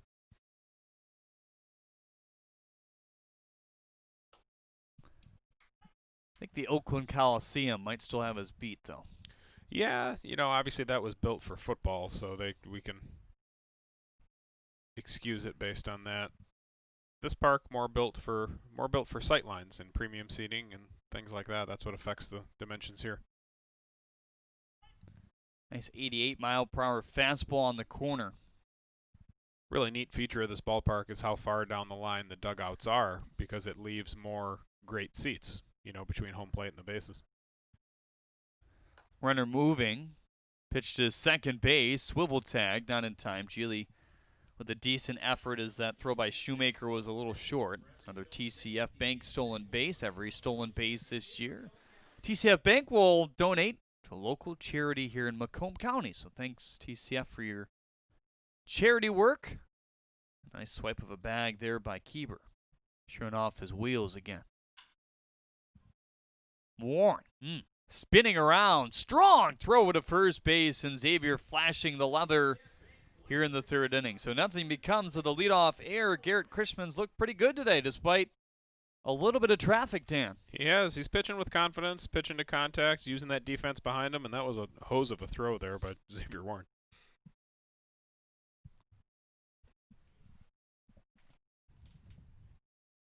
Now time for JJ the Water Boys, presented by Michigan First Credit Union here today. Remember, you can win that JJ plush toy by correctly guessing the score, and this is your last half inning to do that, people. Go to Facebook now. We had a number of guesses come in earlier in about the second inning or so. Of course, we're not going to enter the contest, but do you want to make a prediction yourself? Give me 7-2. Okay. 7-2. All right, I'm going to go with 9-3. Okay. I think there's going to be a lot of runs, few more runs, yeah.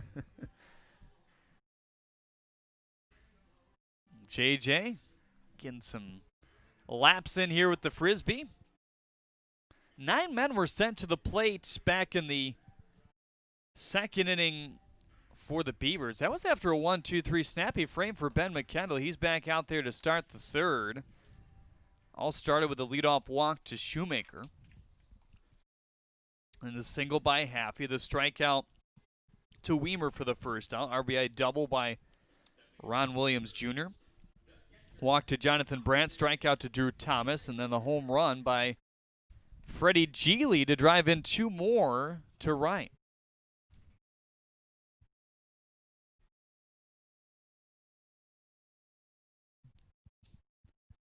.41 pitches thus far for Ben McKendall. So for such a long second inning, obviously it's not where he wants to be, but ultimately not that bad. No, not a disaster. He's still, I think, on track to get his 4 innings in, which, you know, has been somewhat standard. He likes to work pretty quick, catches it, and comes set right away. The 0-1. Flubbed. That might be in trouble territory here. And a dive by Keeber, and he's able to snag it. Yep, that's the only guy that had any shot at that one. He took a really nice angle to it. Left fielder wasn't going to be able to get there, and that's almost an impossible angle for the third baseman. But Keeber did a nice job to get out to that one. And the short strides and the speed helped with that one.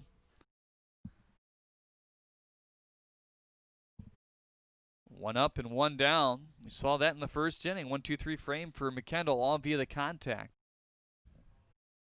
Slider in there for strike 1.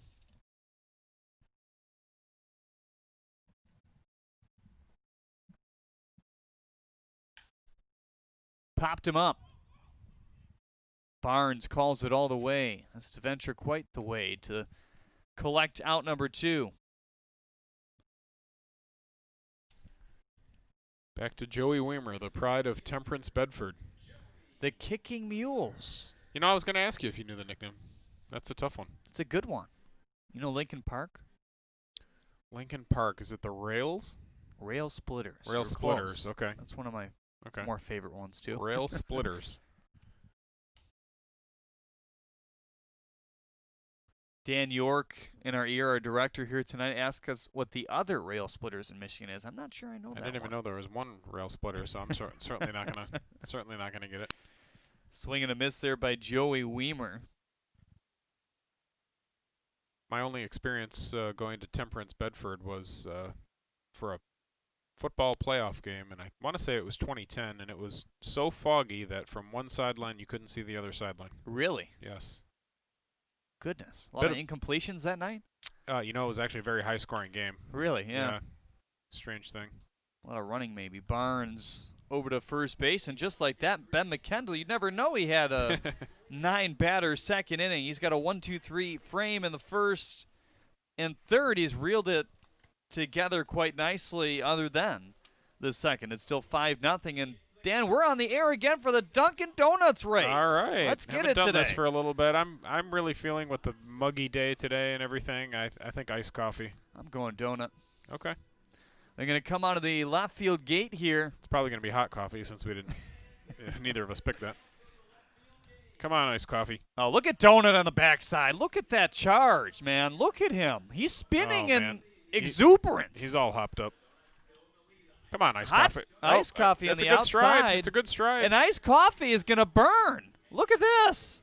Hot it in, coffee kick trying it to in. cut him off. I was celebrating early, but okay. Got it.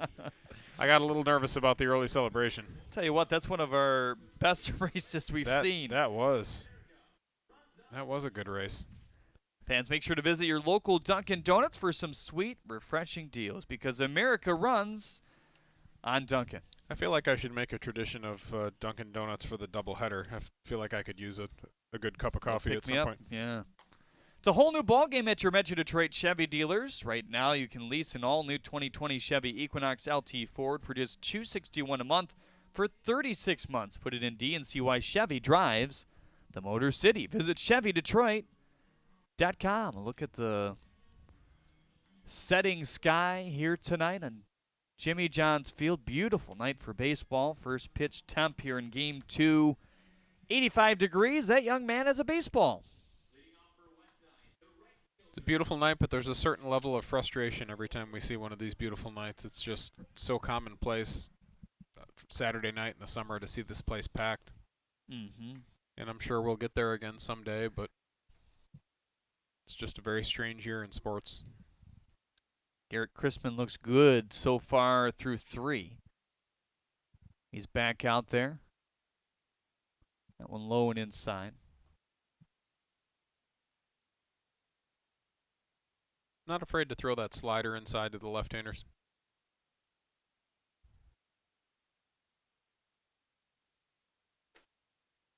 That's pitch number 43 here tonight. It's funny because you wouldn't think that he has 43, and then McKendall has 44 almost entering the third. It seems like he's worked through a little bit quicker than that, but he has had 4 base runners. Yeah, Chrisman's through 3 already. True. So that's pretty efficient for getting through 3. That's true, yeah. Single back in the first, single and a walk here in the second. Saw the leadoff man reach on an error in the third. Pop out, ground out after that. So done a good job of stranding runners when they've been on base. Swing and a miss at 80, darting down and low there. Might have been a circle change.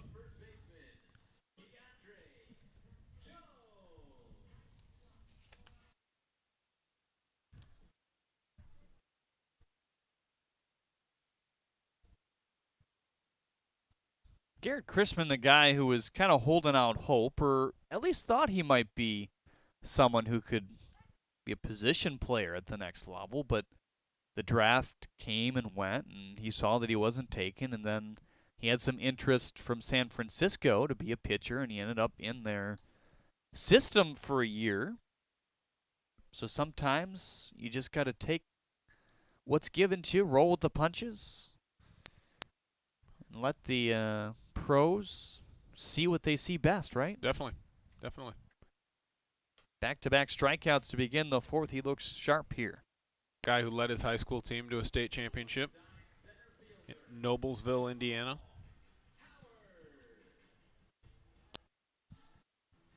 He was able to throw every day for the most part in quarantine.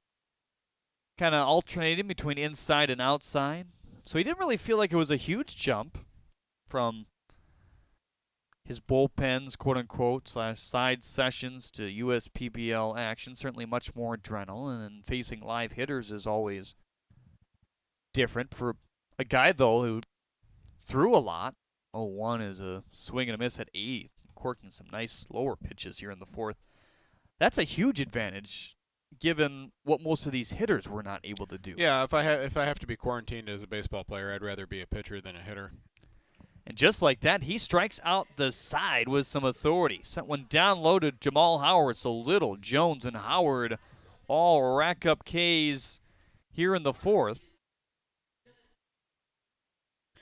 More after this on the USPBL Network. At Priority Health, we're embarking on a new normal, embracing the changes needed to keep Michigan safe. While that may look a little different for everyone, Priority Health is here to help.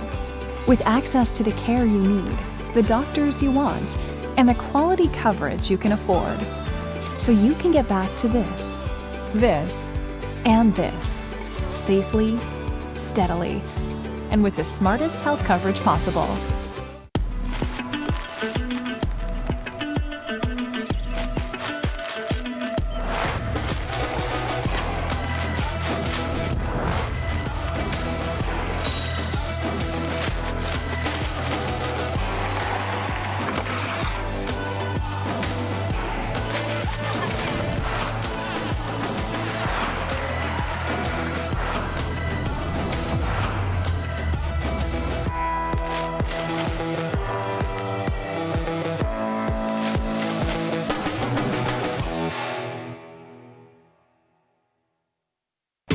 Order Jimmy John's and we'll bring it to your car door. Leave it at your front door or have it ready for you at our drive-thru. Just use jimmyjohns.com or our app to tell us what sandwiches, drinks, chips, and cookies you're hungry for. When you want it and how you want it. We're ready. Welcome back to Jimmy John's Field in Utica, Michigan. Jeremy Otto alongside Dan Griesbaum Jr. to bring you the call here tonight. Birmingham Bloomfield Beavers. It's been all them in this doubleheader. 9-2 victory in Game 1, 5-0 lead here in Game 2. Some more walks coming back to bite Ben McKendall in the second. But Dan, you put the white out in the middle of the scorebook, and you see 6 up and 6 down. Right, just one bad inning. But that's all it takes sometimes.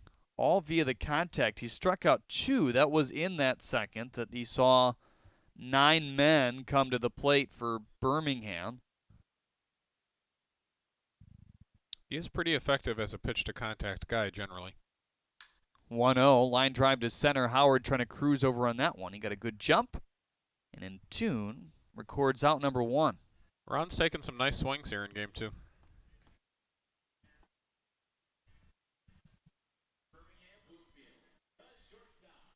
Sharon Zagumo asked on Facebook, is Xavier playing / which team? He is. Xavier Warren in this game, batting second for the Beavers. As a walk and a flat. Was 2 for 2 last game of the run, so Sharon is doing quite well. Third base both games. We haven't seen him catching a little bit. Terry King on Facebook says, great job, Beavers. Pat Torres was on top of that Xavier Warren comment. He said, yeah, he's playing third. This one's a little fly ball to center carrying on Howard, and Little, in fact, is going to cruise over to gain that one. So Jonathan Brandt put a decent swing on that, looking for his second homer of the night. He's putting a charge into a few balls today.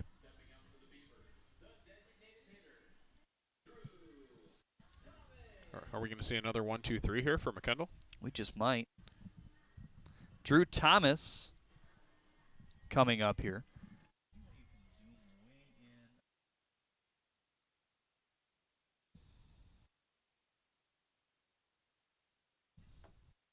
First pitch to Thomas is off the plate for ball 1. So if you look close on Drew Thomas's bat, and this is actually something that Romero Harris told me about Thomas. Fly ball to right field.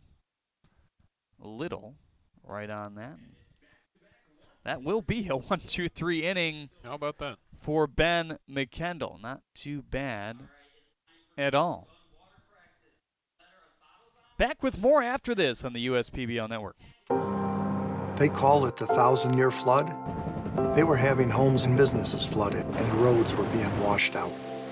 My entire house is going to be flooded. Okay, do you have a second story? A lot of fear that we were going to lose a lot of people. When we heard the police station was flooded, we immediately gave them our command center to operate out of. Balfour was our savior. Sheldon and his team restored 25 of our businesses and more than 1,500 residences. At Balfour, we're restoring more than property.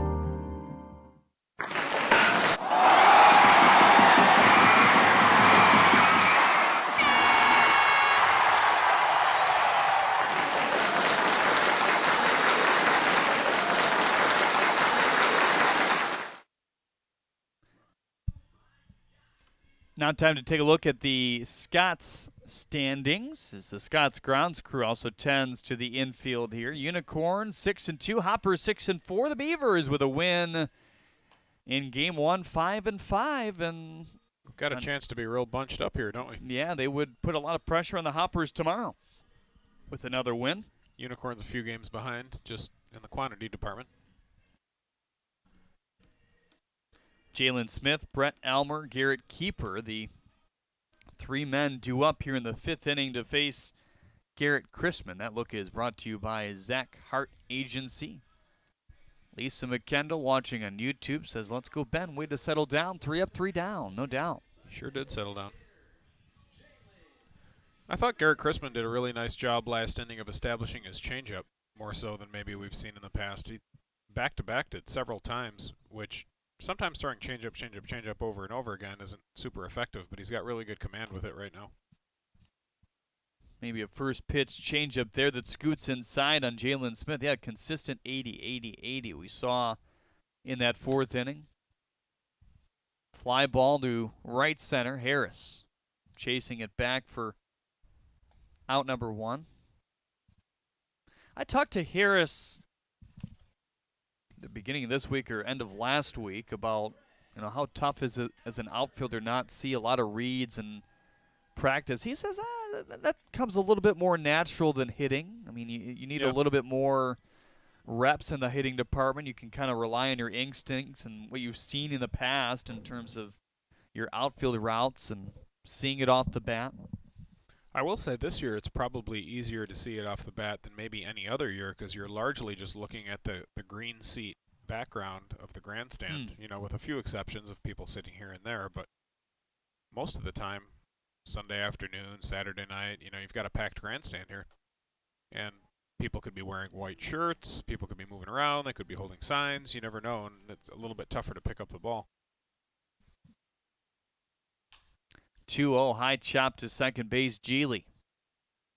Routine for him for out number 2, not for everybody. No. He handled that ball a lot calmer than I would have. I was expecting another huge bounce there, but he was very, very calm, and it came right up to him. Geely has turned a couple double plays for the Beavers this year. Committed just 1 error in 30 chances. First pitch to the top of the order, and Garrett Keeper is low. He showcased his speed. It got a stolen base in the 3rd, also reached on an error. 1-0 is up high, 2-0. 0 for 2 in the first game, was hit by a pitch in the 4th. There's 2 hits on the board so far for the Mammoths here in game 2. Think this is the last inning for Garrett Chrisman here? I don't know. He's been pretty efficient. I know he hasn't necessarily stretched out a ton yet, but he did go 4 innings previous outing. Buried that pitch nicely inside. He looks pretty good. I mean, I wouldn't be shocked to see him for a 6th. Swing and a miss. Another 1-2-3 inning. That's 2 in a row, and going back to the 3rd after the leadoff error, he's retired 9 straight. 5-0 Beavers. More after this on the USPBL Network.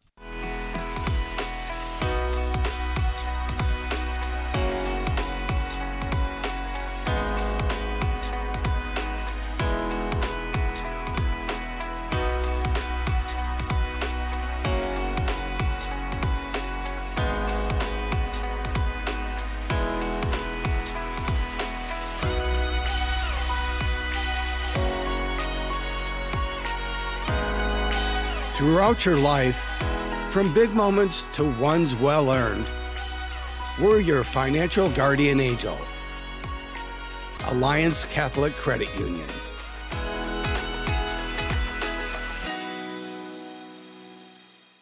We like to do it before we go out on the weekend. We do. We do it every week. Whether we need to or not. We did it today. It was really dirty. My parents do it every day. Hey, kiddo! Do it every day with the Unlimited Club only at Jack's Car Wash. Protect your car from the hot summer sun, dust, dirt, and contaminants all summer long with the Jack's Unlimited Club. Join today, starting at just $21.99 a month. Home half of the fifth inning here, 5-0 in favor of the Beavers. Ben McKendall back out there. He's thrown 58 pitches thus far in this one. We've seen John Murphy, or no, we haven't. We saw Jack Corbell and Dante Glover in game one. There's Murphy on the edge there. Could definitely see Murphy, but McKendall might make it a little ways further in this game still. The way that he's been very efficient in his good innings has really kept his pitch count down. Here's Freddie Geely. Good day for him. 2 for 2 in game one. Home run to right field, kind of arcing off this left-hander's bat.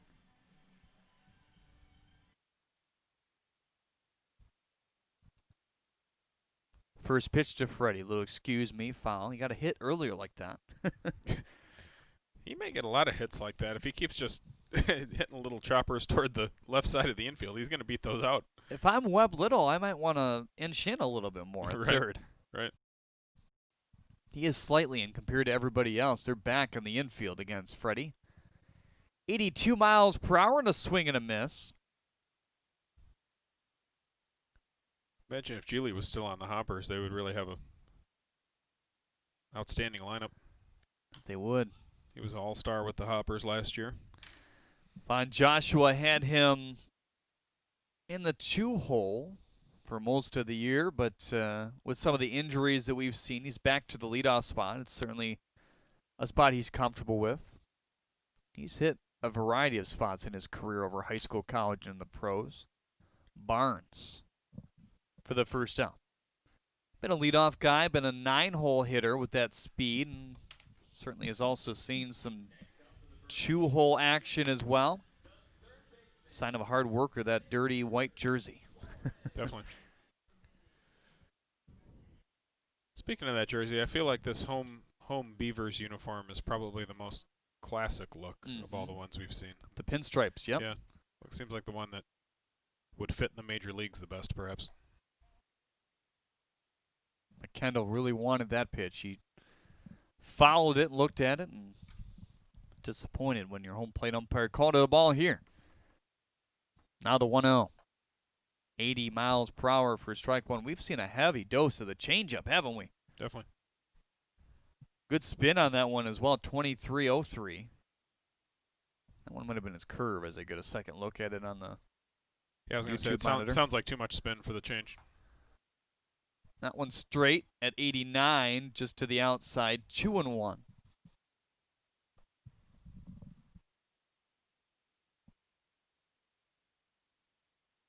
So McKendall, by now, thinks he should have struck out Xavier Warren. He wanted two of those calls.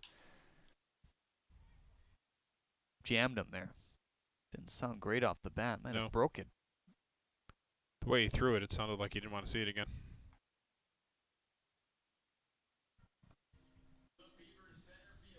How often do guys break their bats and not know it? Just with those hairline fractures. Yeah, it happens occasionally, but most of the time you know it. In gameplay, anyway. You can use one for practice, and it kind of slowly wears down sometimes, but in gameplay, you usually know it. Romero Harris tried to check his swing. He did go around. Romero has quite the athletic family. He himself was actually a tennis player first in high school. This one is in there for strike two. Baseball was just kind of his for fun sport. But he says, the number one thing when you got guys and girls slinging 80 to 100 mile per hour serves at you, that helps with the hand-eye coordination that baseball requires. I can imagine. 0-2 swing and a miss at 81, and Ben McKendall has figured it out and then some here in the 5th inning. How about it? Every inning but the second, where he saw 9 men come to the plate, has been 1, 2, 3.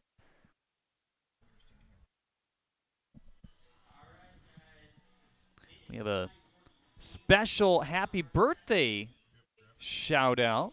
Dan Griesbaum gonna deliver that. What do you got? Yes, we would like to say hi to this group that you're now seeing on your screen. This group represents the Utica High School class of 1978. Cool.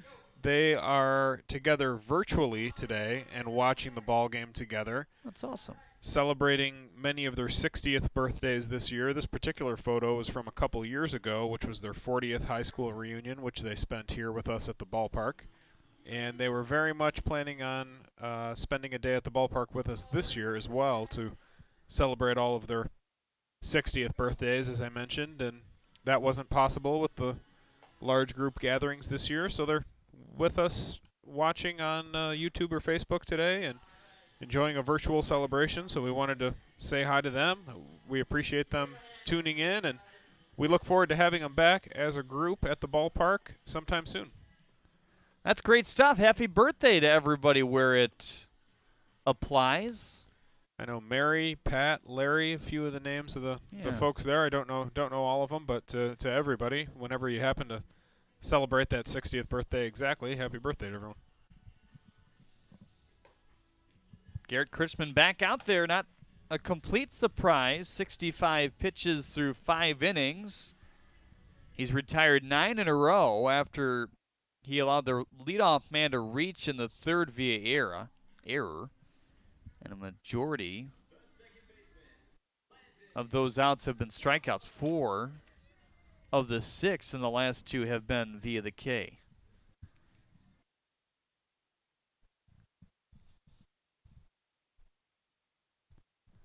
So 7 in total for Chrisman today, and it's a nice running pitch at 79. He's just living off that pitch right now. Here's the 0-1.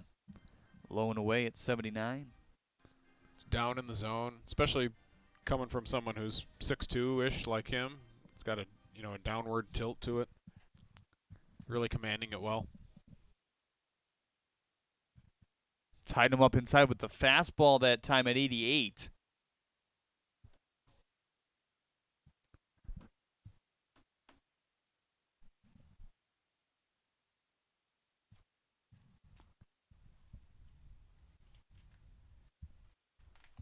Paul Nickenbrugge likes the energy that Landon Barnes really brings to every game, both defensively and at the plate. Thinks he can be a good player here at this level.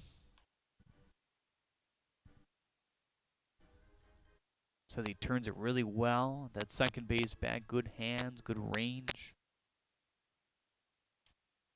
Pretty good middle infield play all the way around this year so far. Yeah. Julian Brandt, no exception, up the middle for the Beavers.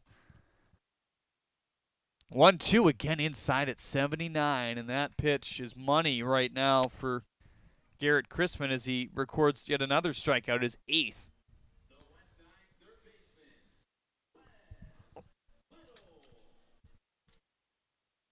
In game 1, we saw our fair share of strikeouts. Gavin Wayman had 5.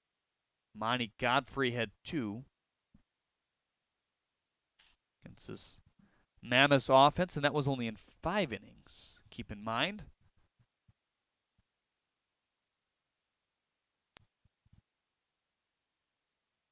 Light starting to become more of a factor here at Jimmy John's Field. The 1-0 pitch. Stroke to center field. That's going to send Harris back. He's on his high horse and makes that catch out in center field.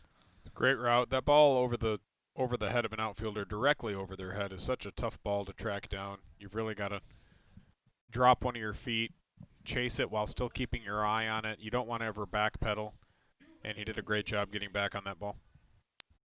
So some discussion about Harris and tennis, so, that's his first sport. Maybe because both of his sisters went pro, so pretty cool there. Tamika Harris, Brianna Francois, who has since married off. That's why the new name. Harris played at Michigan, Francois at Ohio State. On the ground to Brant. It's the pitcher's game all of a sudden. You'd never know it's a 5-0 game until you look at the scoreboard here. Back with more after this on the USPBL Network.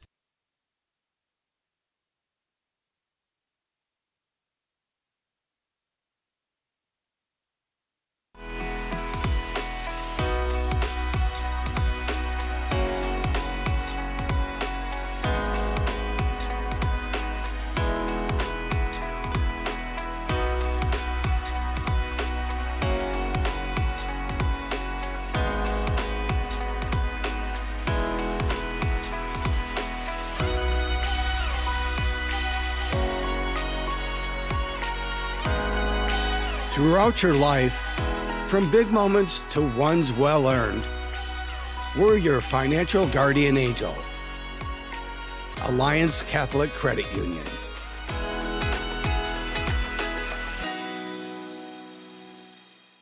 We like to do it before we go out on the weekend. We do. We do it every week. Whether we need to or not. We did it today. It was really dirty. My parents do it every day. Hey, kiddo! Do it every day with the Unlimited Club only at Jack's Car Wash. Protect your car from the hot summer sun, dust, dirt, and contaminants all summer long with the Jack's Unlimited Club. Join today, starting at just $21.99 a month.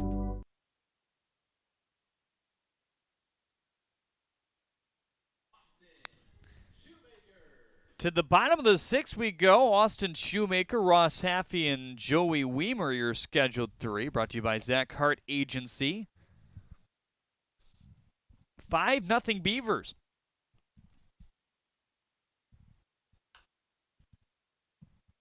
Well, if I would have told you in the second inning that McKendall would still be out there in the sixth, I bet you wouldn't have believed me. I don't think so. I mean, he sent 9 to the plate, started off with a walk to Shoemaker, and he came around to score. Then the single by Haffey, and yada, yada, yada. Capped off by the home run to Geely. Gave them 5 runs, but look at him go now as he's retired 3 straight 1-2-3 frames. So now 11 outs in a row going back to that second inning. And most of these via contact as well.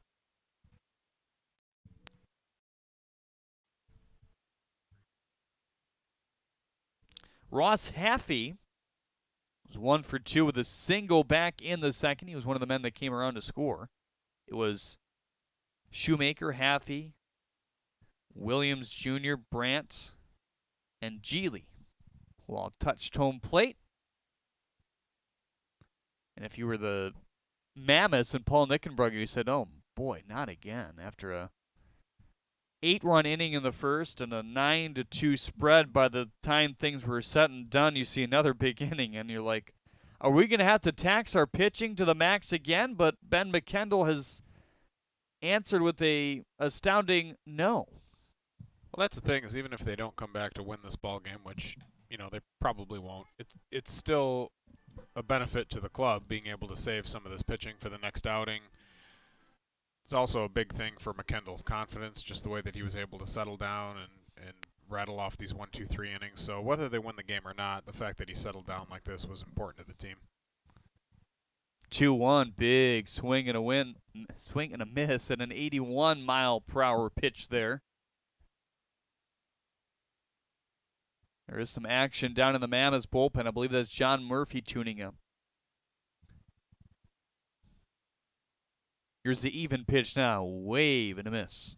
That was a good pitch. 2 up, 2 down. 12 in a row now for Ben McKendall. There is Murphy.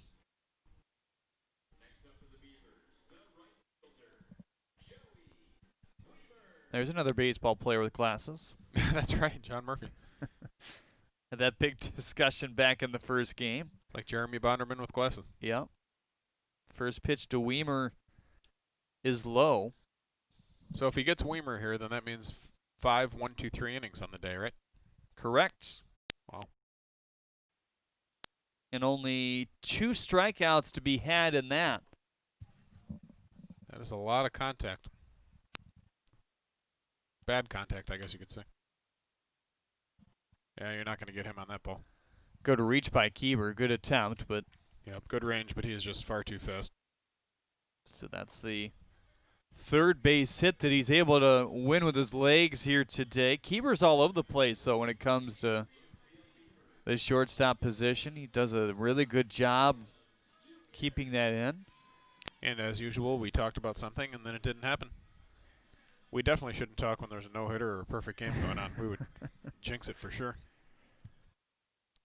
And if you're Keeper, good on him for making the attempt, because it was a low, kind of soft roller with the speed of Weimer. Who knows? Maybe he ends up on second base if possible. Jones doesn't get to it quickly. 5-hole on Elmer as it rolls to the stop. And no, they say it's a foul ball, I think. Or do they? I don't think so. Okay, I don't know what the home plate umpire was trying to signal there.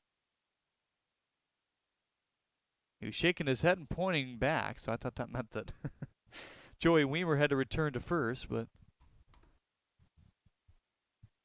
Ron Williams Jr. nonetheless is down in the count, 0-1.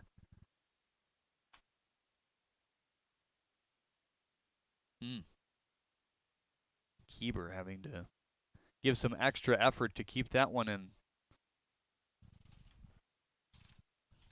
Didn't really look like a planned pick play. They just kind of locked eyes and thought they'd go for it.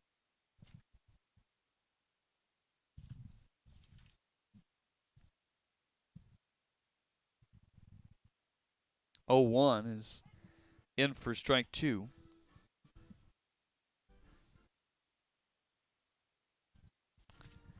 Ron Williams, a double and an RBI back in the second inning. Line out to center in the fourth. Mammoths trying to go down unscathed here in the sixth and try to turn it over to the offense to see if they can put together a monster inning. They need 5 to tie this game. The fact that McKendall's got a shot to finish it off from a pitching standpoint is remarkable, all things considered. Sam Little, Keandre Jones, and Jamal Howard, the 3 scheduled next inning. They're combined 1 for 6 with 5 Ks. 1-2 is low. Put some good bats in there, though, so maybe they're just due.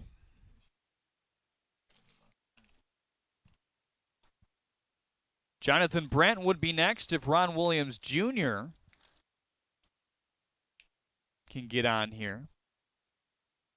Just 4 hits on the board thus far for the Beavers, despite the 5 runs. 1 error on them as well. None on the other side for Westside. 2-2, looped on the ground. Shortstop, Keeber again ranging over. Throws on the run, and that time he guarantees out number 3. So McKendall's 12 in a row streak snapped by the single, but otherwise a really good outing for him after the rough second inning. Time for the Chevy race.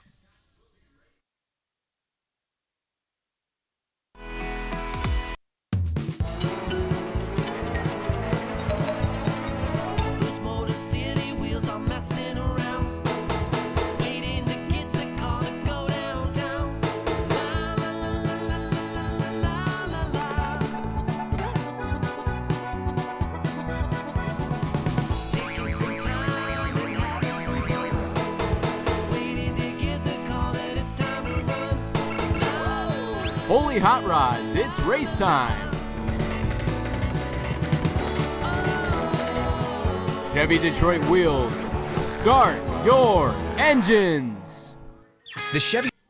Well, Petey Pickup is out in front. I think Corey's going to roar back here. That's what the young man on the field predicted, and I'm going to go with him. This is a tight pack here today. Look at him. Come on, Corey Corvette. Kick it in a little. They got to get all the way to the first base dugout, so it's the longest race that we see. We see one around the bases with the fan against the mascot. We saw one of your Chevy cars take that today. The Dunkin' Donuts race is pretty much from the left field gate where they come out to the first base dugout. And what a charge, and putting the burners on. And right away, storming to the finish is Shelly Serval. Wow. Most of that race looked like they were just cruising grass shit on a Saturday night, but she really kicked it in there at the end. Gonna have a pinch hitter here in the 7th. It's Andrew McCoy. Takes the spot of Sam Little. McCoy saw some time at the end of game 1 as well. Came in as a sub defensively. Got a at bat in for Goulet in the 4-hole. Flew out to left field. And how about Garrett Chrisman getting to the 7th here? He's looked real good as well. Not a ton of action in the pen either. Some guys walking around, but I think they're counting on him closing this one out. Chrisman in itself has worked 3 straight 1-2-3 innings. Nearly a 4th. He got the leadoff walk in the 3rd and then retired the next 3.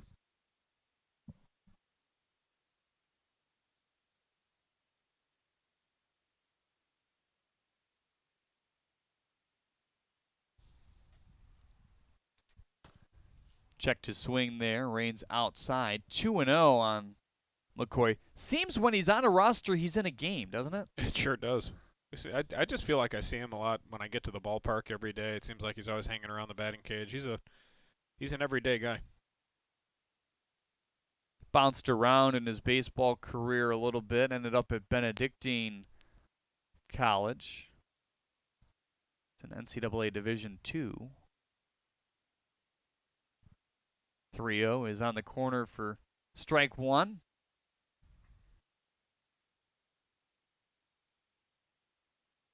I think he's from Miami. Yes. Swing and a miss. Hit .359 his senior season. 11 doubles as well. Here's the 3-2 pitch. Swing and a miss on top of that 78-mile-per-hour pitch there. Chrisman got very comfortable with that pitch today. 13 straight. So both of these pitchers have quite the streak going on as Chrisman looks to close out the outing. We have not seen a pitcher go the distance this year. That's right. In terms of a full game, I mean, we saw... Right, because of the extra innings. Was that Wednesday with Hensley and Coleman? I believe so. Wednesday or Thursday. I think it was Wednesday, but both those guys went 7 before they hit extras. 0-1 on top of that 79-mile-per-hour pitch.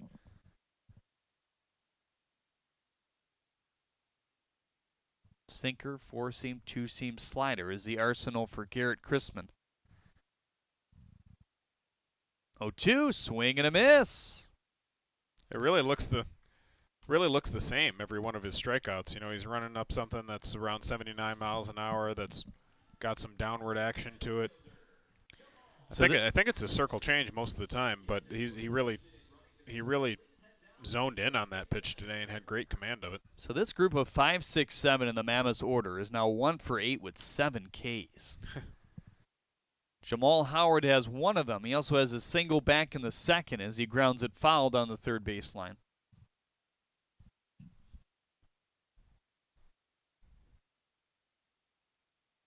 Ten strikeouts in total for Garrett.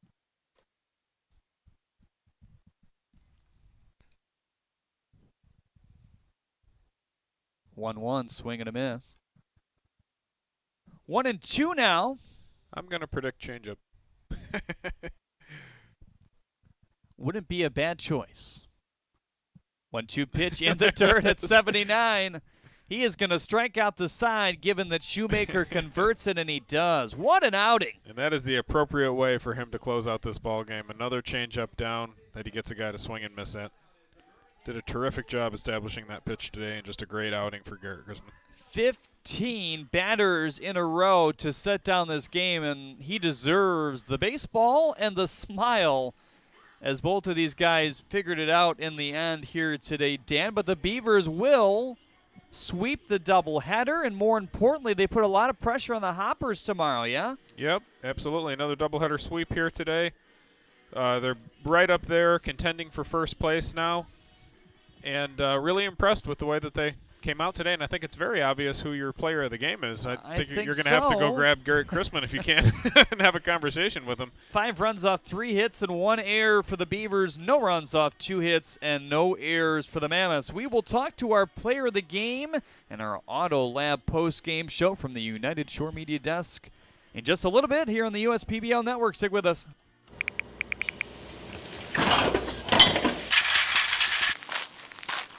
And on your right is the Statue of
We like to do it before we go out on the weekend. We do.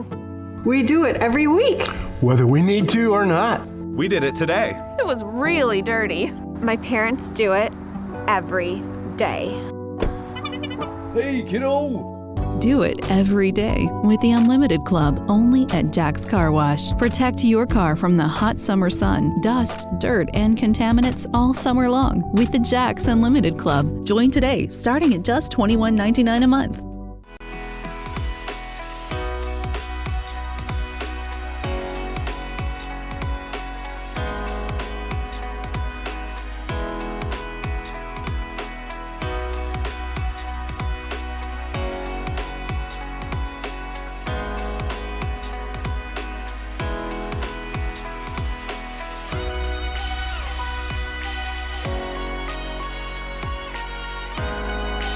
Throughout your life, from big moments to ones well earned, we're your financial guardian angel.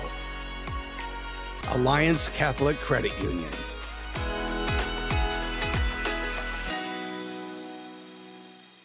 Detroit Mercy really models a value-based education. They focus a lot on service, which provides so many different experiences and opportunities. That allows us to tie in everything we learn, how to apply that outside of the class. There are a number of different programs that we're a part of to help bring the community back and revitalize the city of Detroit. Doing service with the community really helps bring Detroit Mercy outside of the gates and to everyone. Detroit Mercy. Build a boundless future. With Equinox from your Metro Detroit Chevy dealers, the sky isn't the limit. Lease a 2020 Equinox LT front-wheel drive for just $261 a month. Put it in D and see why Chevy drives the Motor City. Visit ChevyDetroit.com. Right, up here and look around the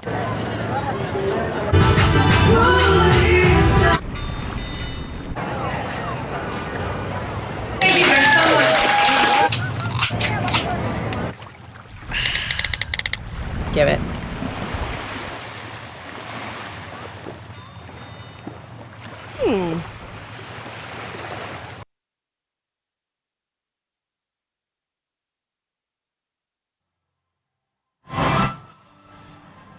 Well, this is your Auto Lab post-game show here from the United Shore Media Desk. Jeremy Otto back with you here with Garrett Chrisman. His squad sweeps the doubleheader here tonight, 5-0. Here's your final score in favor of his Birmingham Bloomfield Beavers here tonight. Great outing for you. 7 innings pitched, 11 Ks, 2 walks, just over 70 pitches, so pretty efficient here tonight. Yeah, I kept the ball down, trusting my defense behind me. Threw a lot of strikes. My changeup was working, and when they put the ball in play, my defense made outs and then got a lot of swings and misses, so it was a good day. Yeah, absolutely. I mean, you look at the one inning. That's the one inning was the big inning for the offense. In the first game, it was the first inning, 13 batters and 8 runs. In this game, the second inning with 5 runs must be a little bit easier as a starter to see that, right? You can kind of coast after that a little bit. Yeah, getting help from my team. They put up some runs early, allowed me to stay comfortable out there and just attack the zone and not worry about being fine with all my pitches. This offense has put together a pretty nice show in the last week or so, kind of the last doubleheader. I mean, we look at that and you see all the offensive output kind of come together. What have you seen under your offense here in the last few games? They're starting to see pitchers more. They're getting more comfortable in the box, getting their timing down, and they're being a lot more aggressive, which has helped them. So they're swinging at pitches that they can hit in the zone. Never hurts to have a guy like Xavier Warren off the taxi squad inserted into the lineup too, right? Yeah, he made some great defensive plays behind me, so it helped me a lot. You look at the start on the other end for Ben McKendall. I mean, you almost feel bad because you take the white out to the one inning, the second inning where 9 came across and faced him, and other than that, he retired everybody. Yeah, he's a great pitcher in this league, and he was throwing strikes, and our hitters got to him early. A little bad luck for him, but I'm sure he'll bounce back. So at this point, you know, you've had 4 outings. You feel a little bit more comfortable from where you are. I know you threw quite a bit in quarantine, so that helps. Yeah, I'm getting more comfortable out there, getting a feel with my catchers on what pitches to throw, and everything's looking good so far. Just want to continue it. Garrett, thanks so much for stopping by. Congrats on the win here today, and a good team day for the Beavers, right? Yeah, it's great to get 2 wins. Again, 5-0 your score here in Game 2 of the doubleheader. 9-2 was the score in Game 1 as the Beavers are able to sweep action here today. One more game this week tomorrow at 1:05 right here on the USPBL Network. We'll see you for that. Have a great night, everyone.